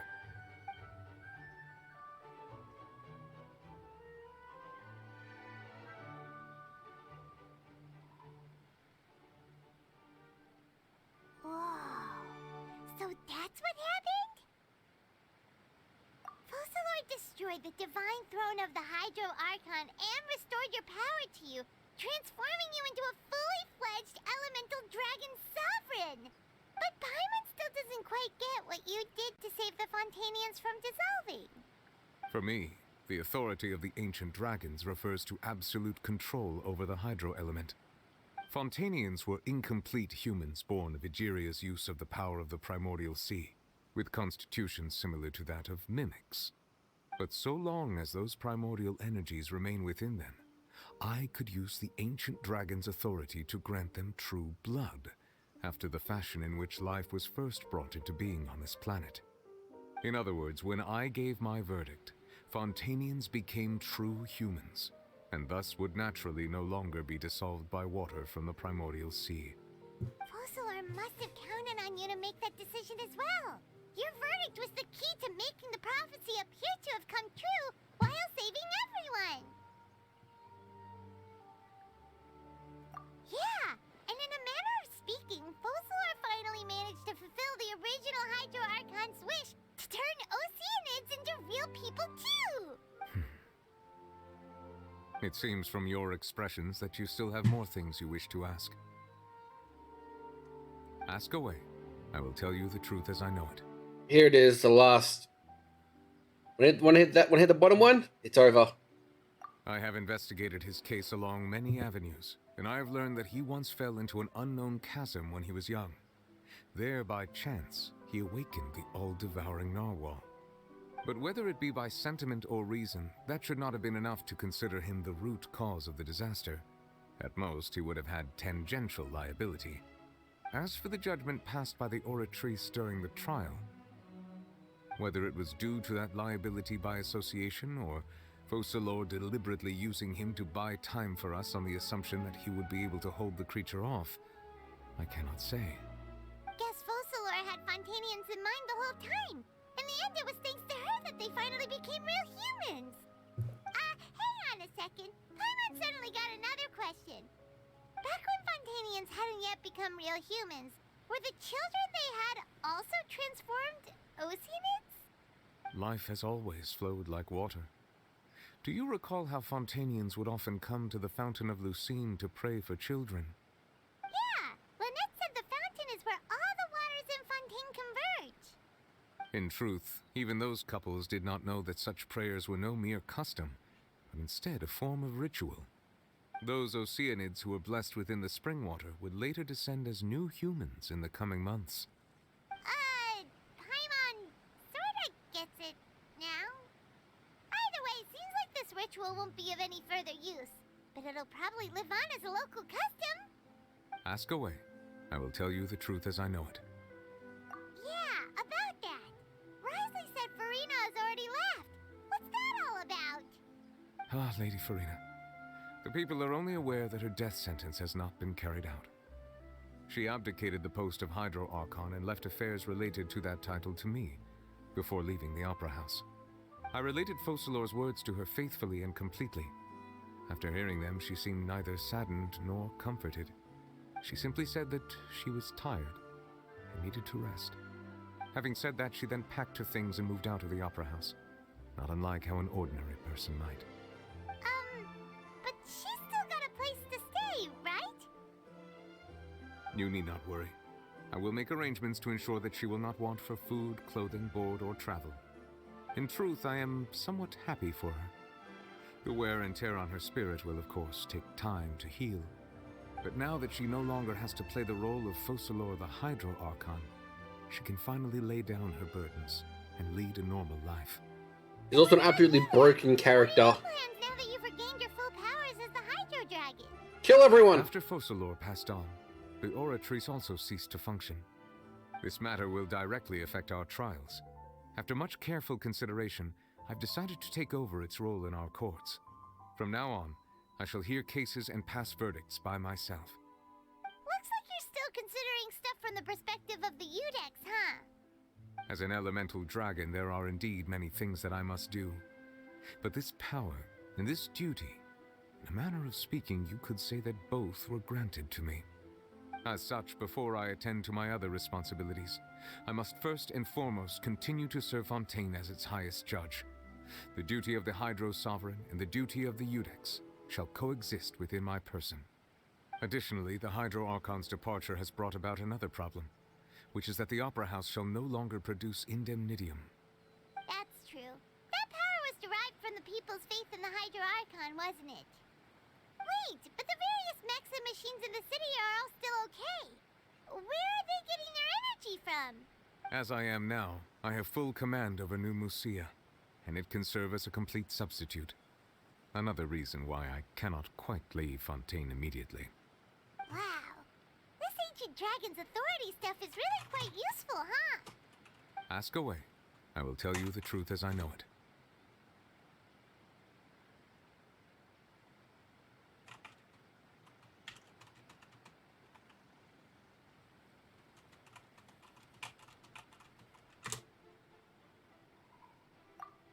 Oh, that's right! They say you've given it to the knave as a diplomatic gift or something! Leaving aside their intentionality, the two Fatui Harbingers have indeed done much for us during this crisis. Their sole remaining goal in Fontaine, at least at this point, would seem to be the Gnosis. The Oratrice has ceased to function. The Hydro Archon's divine throne is now no more, and I do not need the Gnosis's power. As such, it has lost all meaning for Fontaine. If the Fatui have impure designs, then we might as well accede to their request now, and avoid unnecessary conflict. What complicated considerations? Paimon thought you were just giving it to them out of gratitude to the knave and as an apology to Child. Ask away. I will tell you the truth as I know it. You will soon be heading to Natlan, I presume? I'm afraid that I have little talent as a travel guide, so all I can do is tell you what I know about that land. As far as I'm aware, Natlan can be said to be a nation of dragons. A nation of dragons? You mean like you? No, I suspect that I would not find myself welcome there. Unlike ancient dragons such as myself, the dragons of Natlan have undergone long years of development and evolution. Large numbers of them have entered a form of coexistence with humanity. Natlan is also the nation of war. War ravages those lands like an undying flame. There is one other piece of information I got incidentally from my negotiations with the Knave that I believe may be useful to you. The Harbinger known as the Captain has thrown his hat into the endless ring of war. The captain. Sounds like a real tough customer. Seriously, everywhere you look, there's a Fatui Harbinger doing their thing. I suggest that you fully prepare yourself before going to Natlan. In the meantime, Fontaine's doors will always be open to you. Ask away. I will tell you the truth as I know it. Hang on a sec. Paimon's still got a question about the Gnosis. When we spoke to Linny earlier, he mentioned that your attitude towards giving away the Gnosis, we guessed that there might be some reason for it that only you were aware of. No wonder the House of the Hearth is the Fatui's intelligence division. They are certainly sharp. So regarding this specific issue, I was just getting ready to share something with you. What is it? In truth, I exchanged some further words with that lady named Skirk after sending you two back to the surface. It went something like this. Natlan's all about dragons. I get to ride a dragon.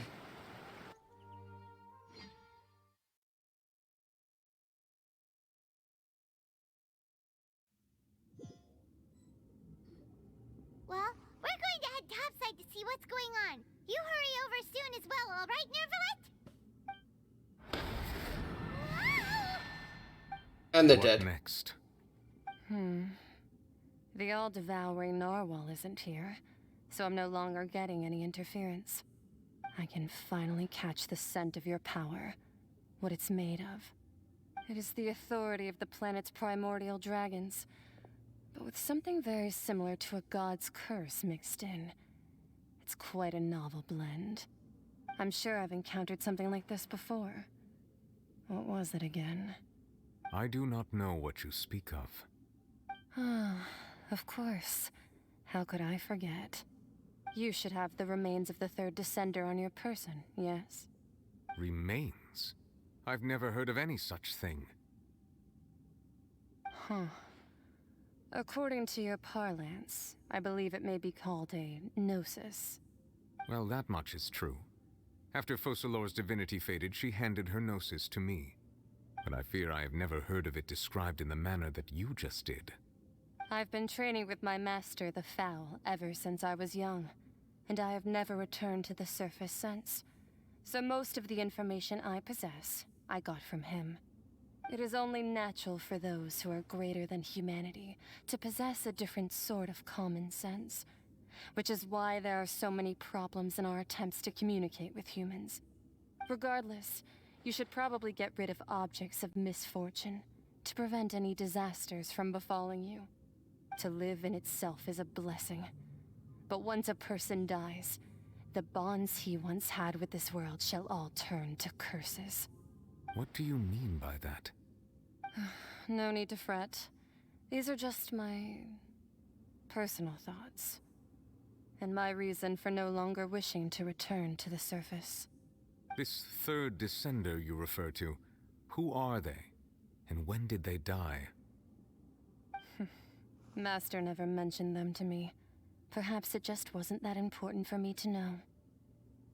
If you're interested, though, I could ask him. I'll be sure to pass the answer on to you next time. Next time? You believe we will meet again? I do. Wait. I have a disciple of my own, don't I? He can be the messenger then.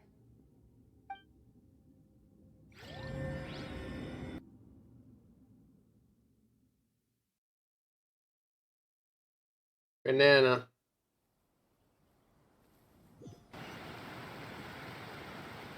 That's what she told me. Whether it would prove useful or not, I wanted to pass that information on to you. The remains of the third Descender? So that's what the Gnosis actually are. Paimon just thought they looked like chess pieces. How could they be a person's remains? All the same, assuming that there was no misunderstanding or special metaphor at play, that is what she meant to say. And she said that it would bring misfortune and that you should check it, which is why you gave it to the Fatui. If she speaks the truth, then I would simply be putting Fontaine at unnecessary risk by keeping it here.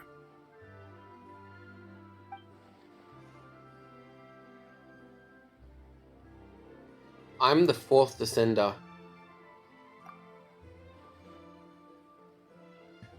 When the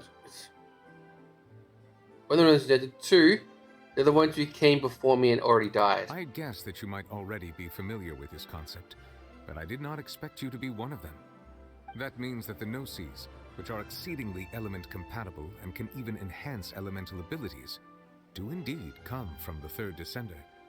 I wonder, does your body also possess similar properties? Like being able to use elemental powers without a vision. That does sort of count as special compatibility, right? No, let's not think about this stuff right now. It just feels creepy. Traveler becomes Genova. Traveler to the dead third descender and all? That's what you say, but this topic still feels like bad luck. Once Child recovers, let's get some more answers out of him. Or go look for his master and get the answers that way. I too believe it unwise to make too many blind guesses when information is lacking. The same is true of being at court. Alright. Whatever the case, it seems like the crisis here in Fontaine's over for now. Yes. All of Focalor's efforts were for this moment as well. But she sacrificed herself in the end as a god, and she suffered through all those years as a human. Was that really what she wanted? I suppose that would be the mystery of a god's Chest piece with a gun. I suspect not. But once in a while, I too would guess that if wishes were like the clouds in the sky, they will one day return to the earth as raindrops. Life flows like water, and rain is the final answer. The water levels may sometimes tilt one way or another, but the rain falls fairly upon all. And what, ultimately, is the difference between the rains that fall upon all of us? It's over!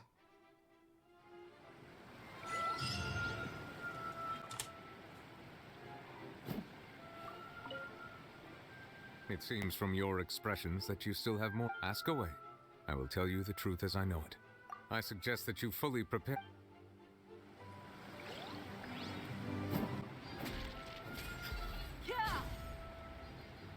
Those are very punchable beam! I told you look into the torch. Let's begin. God, the game's running terribly out since the last update.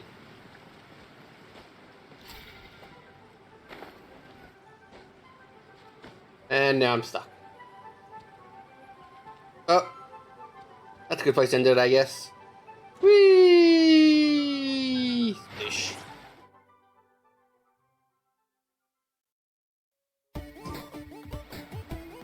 Thank you all so much for coming. I'll be back in tomorrow night, but until then, have a great night. I'll see you all next time.